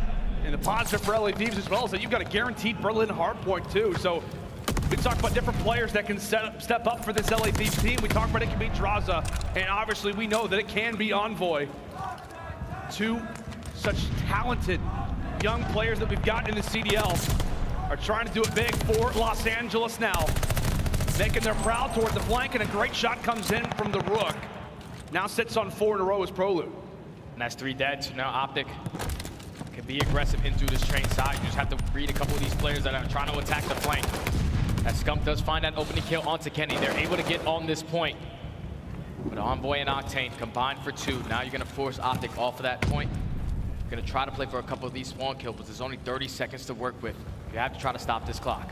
It's almost like a search and destroy round. Like you just got to find a pick and then work from there. Well, pick is going to be granted. Drazah as well gets done. The great information out of the Ant-Man as he quickly jumps into the point, getting information left, right, and center. Prolute as well continues to do damage toward the outer alley, eventually falls, and Shotzzy on reply still remains the last player from OpTic Texas past that 50-yard line. And while they just continue to get picked apart, it looked like a good movement there for Texas. They get that one tick at that B zone, but it appears that that is all they will get in this round, Jay. Yeah, such a dominant round from the LAT. Just consistently putting bodies over towards that 8-point. Envoy goes massive with an early 7 spree to pick up that glide bomb, but they hold strong on the defensive end. Now, if you're OpTic, at least you get that 1 tick of progression towards B. Because now they're going to be putting themselves up by 4. They just need to be strong on the side that they've been strong all season long on. 90% on their defensive wins. And we know it too, man. I mean, just getting back in that conversation around Envoy, who has had a great start to this control. I mean, you've been on this team before, right? You know what it's like to be on the OpTic side. You've been on the cheers, and now you've been experiencing the boos by the very same fans. If they lose this series, there's going to be a lot of people who point out the stats, who point out the shortcomings from his performance. Realizing such is starting to turn up. OpTic with the crowd behind him. Now sitting into their first defense, and Kenny, well, he could have a glide bomb in his future as well, Jay. He's on 6 in a row. And the Thieves look to be able to grab this 8-point. There's nobody here. Yeah, Kenny's just taking his time. He knows that this 1 kill is going to be massive if he can pick this one up. Oh, and he does. Great shot onto Prolute. Now you have 2 glide bombs to work with. They're completing this A segment. The second point is about to be done. A very, very healthy beginning to this Berlin control for the LA Thieves. Let's step aside and see how the comms are sounding right now with the team. Okay. I'm coming to once we fire it. I'm with you. I'm with you, though. I'm playing through mid 2, Zach. I'm playing guard. I hear you. What's right there? I'm mid. Secret step. Nice 3.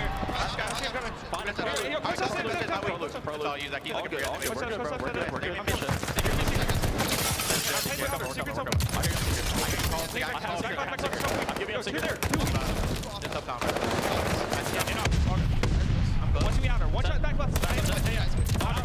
Outer. Hold, boys, hold. I'm looking for outer on you, Ken. Yeah, I'm left mid. I'm with mid. I'm stone. Yeah.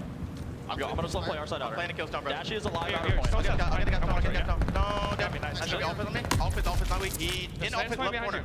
Left corner open. Guys, they can be pushed on our glass. Look at outer right now. I don't see outer door. Oh, you do. We're deep. He's inner. Alright, take our time, bro. Take our time. Get it out. Secret. Once again. Outer. Deep outer. Secret. Arm point.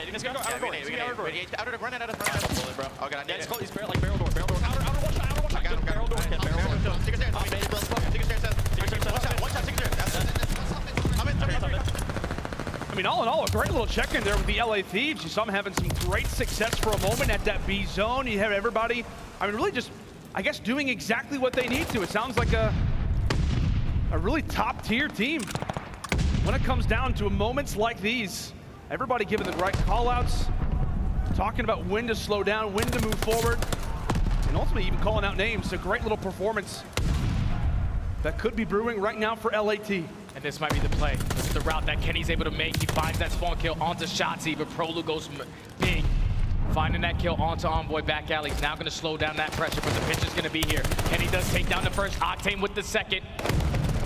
That's going to be 3 down. Last player up is going to be Shotzzy. You at least have to stay alive. The stack is going to come in, and the Thieves, it's going so damn fast. OpTic off spawn are not going to make it.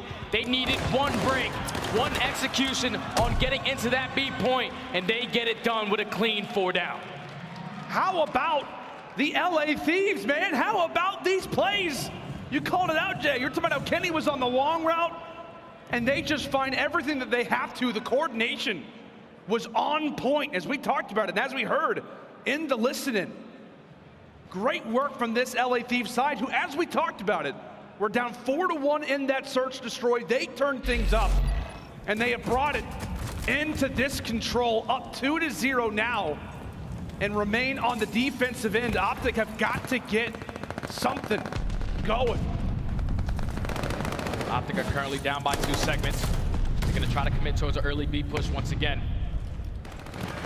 As Octane and Drazah are causing them problems. You do have Shotzzy who's able to sneak his way in through stone steps. That might be a huge 2-piece coming in from the King. It's going to allow Shotzzy to get on this point. A huge 1-on-1 between him and Envoy. Gets the assistance of Prolute, and that's going to be 2 down. You have all of LADs trying to fluff from top flat. You just need to at least stall some time for OpTic to get the rest of their players in position. But the first take is going to be here. Still a lot of time to work with. A lot of time to work with. Octane with a great nade. Meanwhile, it is Scump trying to make some plays in through fire. His position made known, but as long as he stays alive, it does extend a possible future push, but eventually snuffed down, eventually dropped. OpTic still trying to invest a few bodies toward that B zone, but they do at least at the end of the day grab a tick to start off this round. But LA Thieves aware of the strategy, Jay. They instantly force all of their attention now over at A, trying to apply as much attention to OpTic as possible. It could be Kenny's turn to once more go off, having himself the map at 21 and 14. Trades either way. The sole man inside of the objective remains Prolute. And you just see what Octane is doing. Him sitting on that trade side is influencing the spawns for OpTic Texas to continuously try to attack this from water side. They're just running into the pre-aim of Drazah before Dashy takes care of him. As still, OpTic have not completed this A point. Envoy and Kenny are being so annoying in towards the middle of the map, able to find all 3 kills. Dashy, the farthest player, pushed up. And with 30 seconds left, LA Thieves currently up by 4 lives. They're just waiting for them to hop this point. Waiting for them to get on the objective, but a great shot comes in from Dashy. The pistol out, and then A zone will be successfully captured. So another minute on the clock. But the battle has only just begun. Considering the map position that LA Thieves have, and consider that you got to get 2 ticks over that B zone, it is not going to be easy versus a team who is frying right now.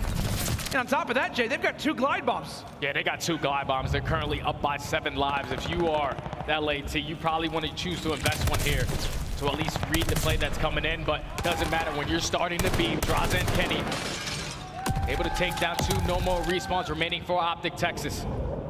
It's going to be their last round. The glide bomb is going to get invested. You're going to be able to catch a player in Scump in towards fire. Actually, he doesn't. Great job for him to dodge, and Scump also picks up that kill, but he gets taken down, and there's only 2 players left, and this one's done. LA Thieves just came out and made a statement on this map number 3. They didn't even show up in the series versus Atlanta FaZe, but last time they played this map specifically versus OpTic Texas, they got 3-0'd. This time around, they do the 3-0'ing. Oh my goodness, you can see what it has done to the crowd as well. I mean, this started off as outright dominance. And the script, it is totally flip-flopped.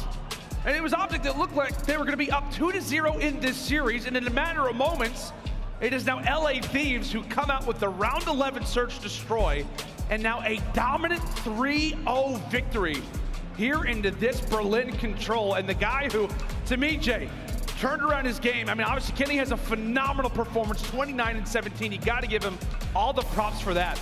But Envoy came out in that opening round, go 7-0, and it felt like from that point, LAT knew they had a chance. Yeah, he just came out the gate swinging, man. Like when you start off a control 7-0, you earn that early glide bomb. It just sets the tone, especially on the defensive end, where OpTic usually find a lot of success on their attacking rounds. But when Envoy and Kenny, with those SMGs in their hands, causing so many problems around that P2 area, they can never get a clean setup around that 8 point. And every single time, at least on their defensive round, they shut down that initial push from OpTic Texas towards that B point. Once you do that, you allow one of your players to slip all the way through towards that train side and continuously influence those spawns for OpTic to spawn at water. Just wasn't the game plan for them. LA Thieves get it done in a 3-0 fashion, now up 2-1 in the series. And you got to give them all the props, man. You've got to give them all the props for the way that they've been able to adjust. Obviously, job is not done just yet, but if you're on the OpTic side, man, that's gonna like really mess with your mental. I mean, a decent amount. You thought you had that search destroy, and then you look at the monitor, you're like, wait, it's been like 5 or 10 minutes, and now we're already down 2-1 on the brink of elimination. keeping things in mind as well, that Berlin control, that ends a 5-game winning streak for OpTic Texas as well. And now coming into this Berlin hardpoint, Jay, what are your thoughts, man? Obviously, all momentum is going to be on the LAT side. If you are in the stands right now, the green wall needs you so they can stay alive in this tournament. Currently down 2-1. Just the way that LA Thieves have turned this series around is very tippable. Yeah. Almost get 100-point club in that first map. You're down 4-1 in the search and destroy. Slowly start climbing back, and then to beat a team like OpTic Texas on their best control map in a 3-0 fashion, confidence is there. The gunnies are starting to get hot, and this is what you expect when you have such a star-studded lineup. They're starting to shine. Yeah, they absolutely are. And as we talked about, it's been Drazah. When it comes down to that search and destroy, we see Kenny and Envoy have an excellent performance. It feels like the puzzle pieces are starting to come together for this LA Thieves team. But could it be that Game 5 force really is going to be the question right now? Is OpTic Texas somewhat stunned for a moment, but by no means are they on the chopping block just yet? But Jay, I gotta talk about it too, man. The last time that we did see these teams play, we did see a Berlin hardpoint, and I do remember a 13 streak that came out of Shotzzy. Oh yeah, Shotzzy was a man on a mission in that qualifier match. He was just flying everywhere with that MP40. Basically doubles up his streaks, doesn't even need to use them as well. He went crazy the last time they played, but totally different story now. LA Thieves on land, a different squad, find themselves up 2-1. On this match specifically, I'm pretty sure LAT are second in rotation win percentage. On the opposite side, OpTic Texas are 11th in rotation win percentage. So this is going to be just an all-out rotation battle between both of these teams. You need to have early setups for those money hills like P3. You absolutely do. Berlin HP, will it be the final resting place for this series? Or do OpTic have some fight left in them to send us to a Game 5 to close out this impeccable CDL Saturday? The Toronto Major has had it all and doesn't have at least one more Game 5 left in it. It is time to find out. Berlin hardpoint, here we come, Jay. It's a big one, man. A big one for LAT. I can't believe the turnaround that they have done so far. It's staggering. 45 minutes ago, they just got 3-0'd by Atlanta FaZe. Demoralized. Every single map was not close. They come out, they lose their opening hardpoint. That's usually a momentum going into a series when you're coming off of a series like that. But for them to currently be up 2-1, they have been turning up, but OpTic Texas are far from done. Here we go into the Berlin hardpoint. OpTic gonna be the first ones here.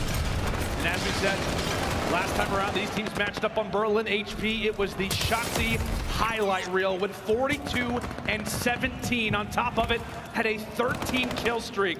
We'll see if he can be the ultimate difference as he flies through the opening hard point. That's going to be 2 in a row to start things off for him. A nice 20-0 padding for OpTic, but just like that, LAT run their way through. Dashy on the flank also gets dealt with.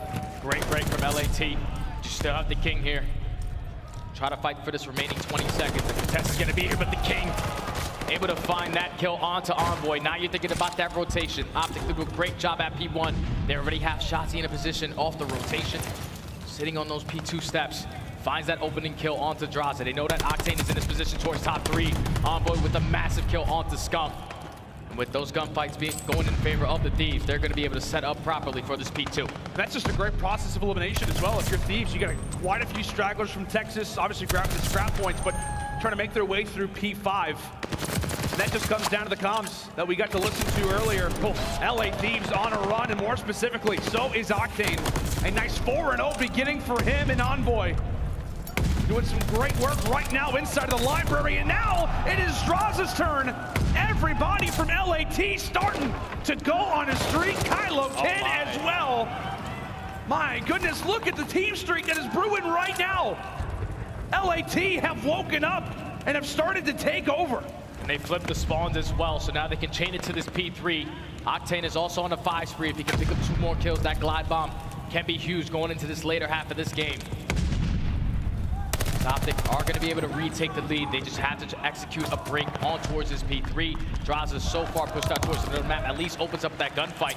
But with Scump and Shotzzy combining for 3, only 1 player left in the point, and look at the spawns. Look at the spawns for the Thieves all the way across the map. 1 player here is going to be Envoy. He gets taken care of, and OpTic Texas with the break. And that was massive. That was huge. Instantly there from OpTic Texas that quickly turns the tide of the game, as now they've got themselves a more favorable spot. As you said, they've got the spawns, but it's Kenny who does light things up nice with the early nade. Utility tossed out. Nades land either which way. Multiple angles where the Thieves can come from as Prolute spawns out. That is another situation for Thieves where it is all about the gunny, and it is there in stride.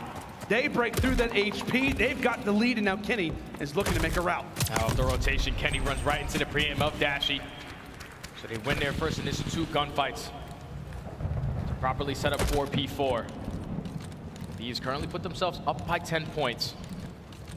No one's going to be here initially off the time. They're trying to break this at least through P2, but Dashy with a great cutoff angle finds that first kill onto Octane.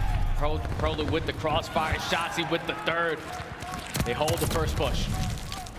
Hold the first push, and really when it comes down to this hill as well, Jay, I mean, not typically one where you're going to see a major amount of seconds on, but if you've got the right hold, players in the right angles, you can see some success. But once more, LA Thieves, they break through the front, and they quickly flip the spawns. I mean, Jay, this is what we saw happen against them versus Atlanta FaZe on that Kavutu. They were late on rotations, and even when they held them, they were getting broken from the front. This time around, LA Thieves are showing us that it's not just in search, destroy, or in control, but they are here in this series, and they're ready to close it out in 4. At the first side, our rotations nearly come to a close. We've still got that P5 lined up and ready, and it's about to be a brawl. Yeah, if you're OpTic Texas, you have to make sure that you're controlling top plat side, but you don't want to give up a lot of time to the Thieves to get back into this game off P5. Nice little 2-piece, make it 3. All 4 down as OpTic Texas are chaining it with this P5 time. Prolute with some great shots on a force read. Can potentially pick up this glide bomb. He's just watching this cut. Not trying to allow anyone to overextend and flank through trains. But Octane slips, Scump with the cover fire. So far, this has been a great hold from OpTic Texas, getting every single second on P5. And they flip the spawns off of the plays from Prolute. He helps secure really what is the ultimate achievement goal throughout that P5. Of course, you're happy to walk away with the seconds, but you're trying to go for those spawns for next. Speaking of spawns, player number 8, Octane, trying to hit the routes, but we are looking at tons of time going either direction. It continues to favor Texas, but Thieves come out once more off of some veteran plays from the main AR. Scump 1 away from the glide, trying to stay alive. Not going to be earned. Sweat off the brow for LA Thieves. Second side, here we go. LA Thieves going to start off with their initial setup. Just have to read the player in Shotzzy. Working towards this flank. He's going to at least find this player in Kenny. Can't win the gunfight. Great team fire coming in from Envoy. As all of OpTic trying to at least break this from the front. Envoy finds a 2-piece. Prolute with the trade. OpTic are able to get in. They just have to win a couple of these gunfights. But Kenny and Drazah combined for 3. They get right back on it. Some of the X factors from LA Thieves continue to strut, and one of them right now is going to be Envoy. 3 fall in the feed. Last player alive is going to be Shotzzy. And Thieves again with the team wipe. Envoy even up close and from afar. He's letting that P40 go, MP40 go. And now it's Kenny's turn. Possibly a great opportunity for the flank. Finds 1. Oh, nearly finds the second. OpTic Texas will hold. Final 5 seconds go their way up in this match, but LA Thieves are going to have that preferred position now for next. Now, if you're OpTic Texas, you cannot allow for LAT to chain it to the P3 like they did in the first rotation. As you see, Dashy's KD so far has fell off. Before falling off the map, he was at a 1.58. After 0.73, he has to try to turn it around. Great shots right there to take down Envoy. As LAT so far with a flawless hold, that's going to be 3 down. OpTic still putting a lot of pressure on, but LAT, 30 seconds left, are going to be able to retake the lead. Now, if you're OpTic, you have to back up. You have to win a bunch of these gunfights the whole rotation. Yeah, that's the thing, right? When you hit that 25-second mark, it's like a matter of, okay, we don't want to try to put too much pressure on this.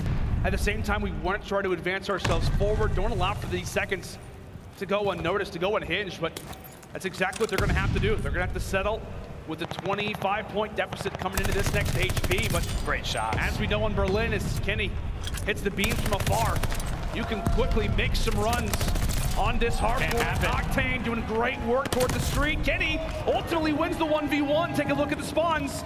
This is going to be a very crucial life. Kenny has got to stay alive. OpTic being aware of his position as it's Envoy to the rescue. Comes away with 2. Watching over for Kenny right now. Eventually dropped, but it's Kenny now on the 7 spree. Glide bomb earned and now makes it 8. Quickly dropped, but LA Thieves are here. Thieves get the break. Kenny earns his glide bomb. This game can get out of hand right now if OpTic Texas can't find a break. 20 seconds remaining on P3. See, OpTic still gonna try to at least attack this from the front, but they're getting shut down. Only player closest to that point is gonna be Scump, a huge one-on-one. He's not gonna decide to go for it. As OpTic Texas are gonna be fully set up for this P4, but Kenny has that glide bomb to work with. It's time to set up the break. Knots are got to be careful. Like I said, with that glide bomb coming in, they've got some places to hide, but Thieves are prepared for it. That is a huge pick that comes in from LaRue, and off of that, here comes the glide bomb. We'll see how much damage it can do. Ultimately, a 3-for-1 trade in the end, favoring the Thieves, but Dashy trying to hold true. Automaton out! Oh, and he eventually gets dropped, but trades, because of OpTic spawning as close as they do, still will remain, but any time that ticks off the clock is still favorable for the LA Thieves. And Jay, really, if you're OpTic, you cannot afford for this time to go vacant. You've got to grab these seconds, and you got to grab them soon. Back and forth we go. 15 more left at train as everybody from the Thieves continues to fry. Kenny is absolutely beaming right now, not missing any shots. Finds himself on another 4 spree. Only 10 seconds remaining on this point. Kenny with the snaps. Able to take down 2. On another 6 spree, can potentially pick up a glide bomb, and he does so. 28 and 17 has turned it around in this series as LAT only 32 points away from closing out this game. He is not missing, man. Kenny is having his moment on the main stage, given so much criticism, but says, watch me work. 29 and 17 eventually gets taken down, but is the catalyst to what looked like could have been the moment where OpTic ties the game, and now they find themselves in an even deeper hole. Thieves 20 points away from victory, 20 points away from getting to Championship Sunday. Does Texas have a reply? Because somebody is gonna need to do something. And right now, LA Thieves, they're controlling the spawns as well. They're so far pushed up, knowing that OpTic Texas are consistently spawning at warehouse. You have 1 player in Envoy ready off the rotation, only 11 seconds away from LA Thieves closing out this series. They've got those spawns, they've got some great setups, at least for the moment, but Prolute and Shotzzy, they win their 1v1s. A few more seconds left before this one is done. Envoy puts the nail in the coffin, and LA Thieves down 4-1 in the search and destroy, and ever since that moment, have looked their best.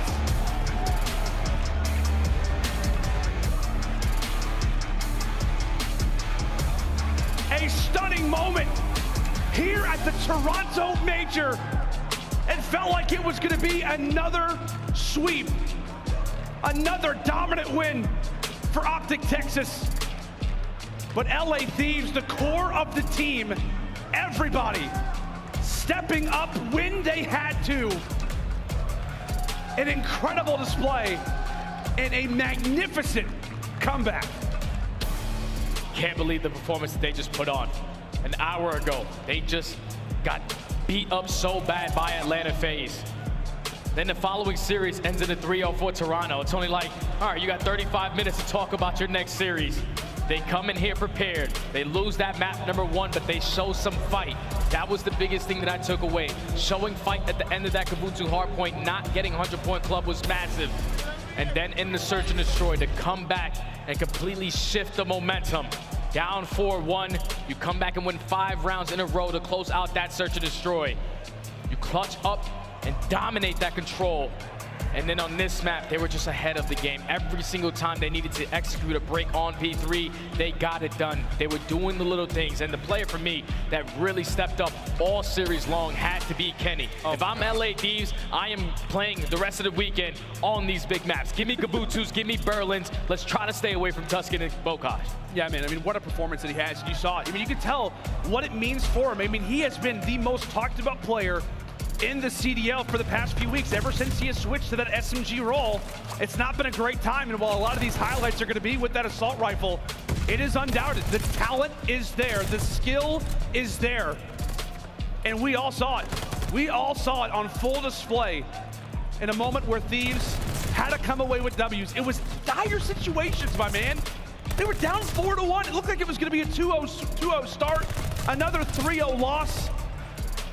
But that is one of the most impressive comebacks that we have seen this season, and if not, since the CDL even formed. And if you remember what Nameless said on the desk, this match was very important for this Thieves roster. Yeah.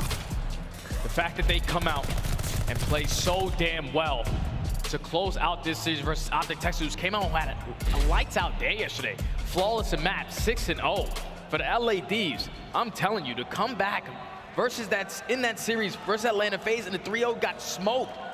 But then to come in here versus OpTic Texas and to close it out in a 3-1, insane stuff. They win the search and destroy, they take 2 respawns. Unbelievable, man. It's crazy. It is absolutely crazy. A total turnaround from the LA Thieves as they will advance to championship Sunday, eliminating OpTic Texas from the Toronto Major. That is going to do it for myself and Jay. We now send it down to the main stage. It is Bryce, joined alongside by not just 1, but 2 LA Thieves players. Thank you very much. Yes, I am here on the main stage with LA Thieves, and we have got a double header for this one. Okay, so I've been doing this a long time, and the regain I have just in here is something for the ages. I did say before we went to that game, redemption can be earned, and earned you did. Yeah. I've got to ask, after what happened the last game versus Atlanta FaZe, how do you come back like you have? Well, to be honest, FaZe played amazing. We felt like in that match we basically just laid over, just let them do whatever. I feel like we played with like 0 confidence as a team, and that's like the biggest thing for our team is confidence. So just we went to the back, just said chalk that match. We got another match for the day. Let's get our confidence flowing. Play some 2v2s against each other. Just got our shots warm, and just forgot about the match. Yeah, well, apparently Shout out our coaches too. Shout out our coaches. They're a big help. That was kind of incredible. If we talk about Envoy very, very quickly, same similar thing. Those first 2 maps, you had like a 0.62. You start off the control on a 7 streak. Like, mentally regaining from that point, what was going through your own head? I mean, yeah, these guys took over in the S&D. I mean, we were down 4-1, and it was all them. So I know when we came to the control 1-1 series is tied, I had to come out hot. Yeah. Honestly, went on a spree, and that started it all for the next 3 games. Okay, that's interesting. I've got to ask about the comeback on the S&D then. What were the comms like backstage? What was the call, knowing that essentially you were down and going down 2-0 in the series, it could have been disastrous? I feel like we watched a lot of bot over them, so we were basically every beginning of every round we were just pointing out a person we wanted to focus on, and I think that worked. And then our defenses, we were just getting our info and being more reactionary for it, like way faster. And I feel like that was one of the things we lacked in the S&D versus FaZe. It was a 6-0, but we weren't reacting to any comms or any info we're having on the map, and I think we did it well after the 4-1. So I think that's what led to the comeback. Oh, yeah, I mean, yeah, obviously it did. It did very, very well. So my question is this, and I've already spoken to Octane, I think, yesterday about this as well, but you happen to be one of the most criticized teams in the CDL. You are held to an incredible standard, and sometimes you have fallen short. Yeah. Personally, for you both onto this one, how has it been behind the scenes dealing with that level of insight that people have just been kind of putting the spotlight on you over and over again? Well, one thing, I mean, we don't, I would say like the criticism and everything, I kind of look past that, but I think for us, we knew in practice we were like one of the best teams. Like we felt like our practice was going amazing, it just wasn't translating to matches. So we were just trying to figure out this median of trying to get our practice into matches and find out what's wrong or what's going different in matches, and it was one of the things like we worked on super hard. And this LAN, I mean, we started out pretty big versus Minnesota. I think that was a big confidence booster for us and momentum booster. So I think ever since then, not talking about the FaZe match, but it's looked okay, it's looked good. We just, like I said before, got to keep our confidence up. That's fair. Same question to Envoy. Obviously, you're part of this team. Deal with it in your own way. How have you coped with being under the spotlight as much as you have been? For me, it's just been about being inconsistent. I feel like last year and this year I've been pretty inconsistent. But when it comes to the matches, like Ken was saying, like we do really well in practice. We just couldn't translate. So as soon as we started winning some searches, translating in the respawns, you know, things go our way. And when we're playing with confidence, we feel unstoppable. Well, I'll tell you something, you looked unstoppable today, and congratulations once again to LA Thieves. Let's make a little bit of noise here in the venue. What a show has been set. Top 4 already on to Championship Sunday. Veli, I think you've got a lot of breaking down to do. Well, my brain is breaking down right now, man. LA Thieves so up and down, and the fact that they can have a game like that against the Atlanta FaZe and then give OpTic an L like that, that's been phenomenal. But hey, shout out to Kenny, 32-20 to close out the series. He looked like Stage 1 Kenny once again, and Merc, you made a fantastic point. Kenny on the AR looks super comfortable, and look at what he did. I mean, he's got a swagger to him, man. When he gets going, he is just one of the best point of views to watch, honestly. When you talk about the CDL, he's been that way for years. And I don't know, obviously, you know, he's been a great submachine gun player in the past. He's been a great AR, you know, stats-wise last year and this year it just wasn't translating to results. So I think they're like, all right, screw it, let's try it. But you can obviously tell when they play maps like Berlin, when he can pull out a third AR, some S&D maps when he has it, he is a lot more comfortable with it, and the dude can pop off at any moment. Right, Ali, you wanted something to say as well. What were your thoughts about this series ultimately? I simply wanted to apologize to Kenny. I mean, I feel like I've been one of the harshest critics when it comes to his performance and his role swap that, you know, sometimes it's out of your control. You know, you're put in a tough situation when your team's been struggling. You try something new and maybe it doesn't go the right way right away, but he really showed up in this series versus OpTic Texas. I was completely blindsided by the fact that they were able to take this series after that first hard point, and I have to give my props to Kenny for turning up for the LA Thieves. Right, Nameless, Envoy, the whole squad turned up, man. I mean, this just makes no sense. I mean, that is one of the most incredible regains I have ever seen in Call of Duty history. Like, not only did these guys get smoked, they had no teamwork versus Atlanta FaZe. I mean, through the Stage 3 qualifiers as well. 1 week ago, they got 3-0'd by OpTic Texas, this exact same roster. In this series, the teamwork was there. Some of the retakes that we saw on that B bomb site Search and Destroy were just chef's kiss. Like, these guys were killing all of them, acing them, and then we see them go into the control for a 3-0 victory. Envoy, like, they were shutting them down on the A site on control. Like, that is beautiful, the way that they were working that. The P3 breaks on Berlin hardpoint. Just keep these guys on Berlin and they will win the event. In the streaks they were getting, I think it was Envoy that had like a 7 streak to start off the map. It was insane. But we actually have a Scump play the game. It's going to be the Search and Destroy round 11. And we saw the stat pop up too. Like, LA Thieves, they did not have the advantage when it came to round 11s, but you saw right here just the patient plays out of the LA Thieves, and Prolute peaks a little bit too long. Drazah is able to get that first kill, and then the patience sets in. Thieves are able to run away with it. And you know what, I gotta say, it almost feels like, it almost feels horrible, right? So Dashy and them were in the 2v1 situation. Dashy obviously, unfortunately, falls off the map, and from there, OpTic Texas fell off in the rest of this series. That's when the start started for LA Thieves to make that comeback. I mean, down 4-1 and Search and Destroy in a team that's been struggling this whole year. You also have to give that tip to Shane being added to this roster right Shout out to Shane, because man. their S&D has looked completely different.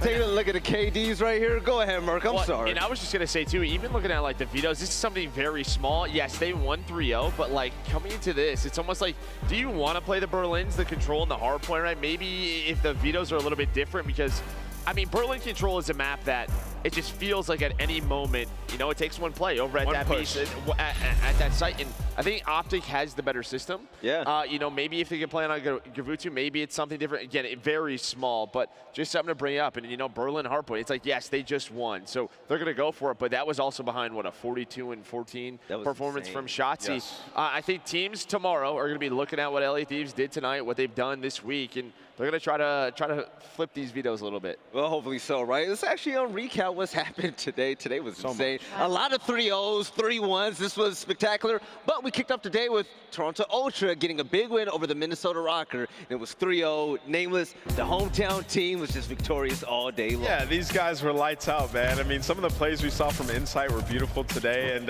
Cammy, you know, the guy that we needed to see pop off, you know, these guys like to play Bocage hardpoint. At times they've been losing it, but, you know, coming into this event, I'm like, Cammy's the aggressive player on this team next to Cleanex. Cleanex, we know what you're going to get out of him. If Cammy plays well on this map, they'll find success, and it's translated to victories, man. This is a series I thought that was going to go to distance. It did not. Ultra just dominated them.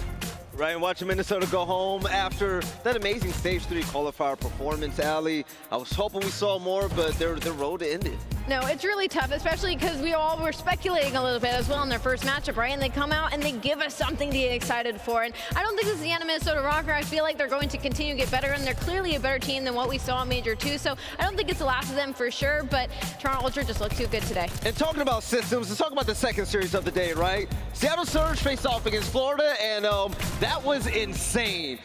Seattle looking better than ever. Merc, I think that this event is their best so far, man. Oh, 100% it is.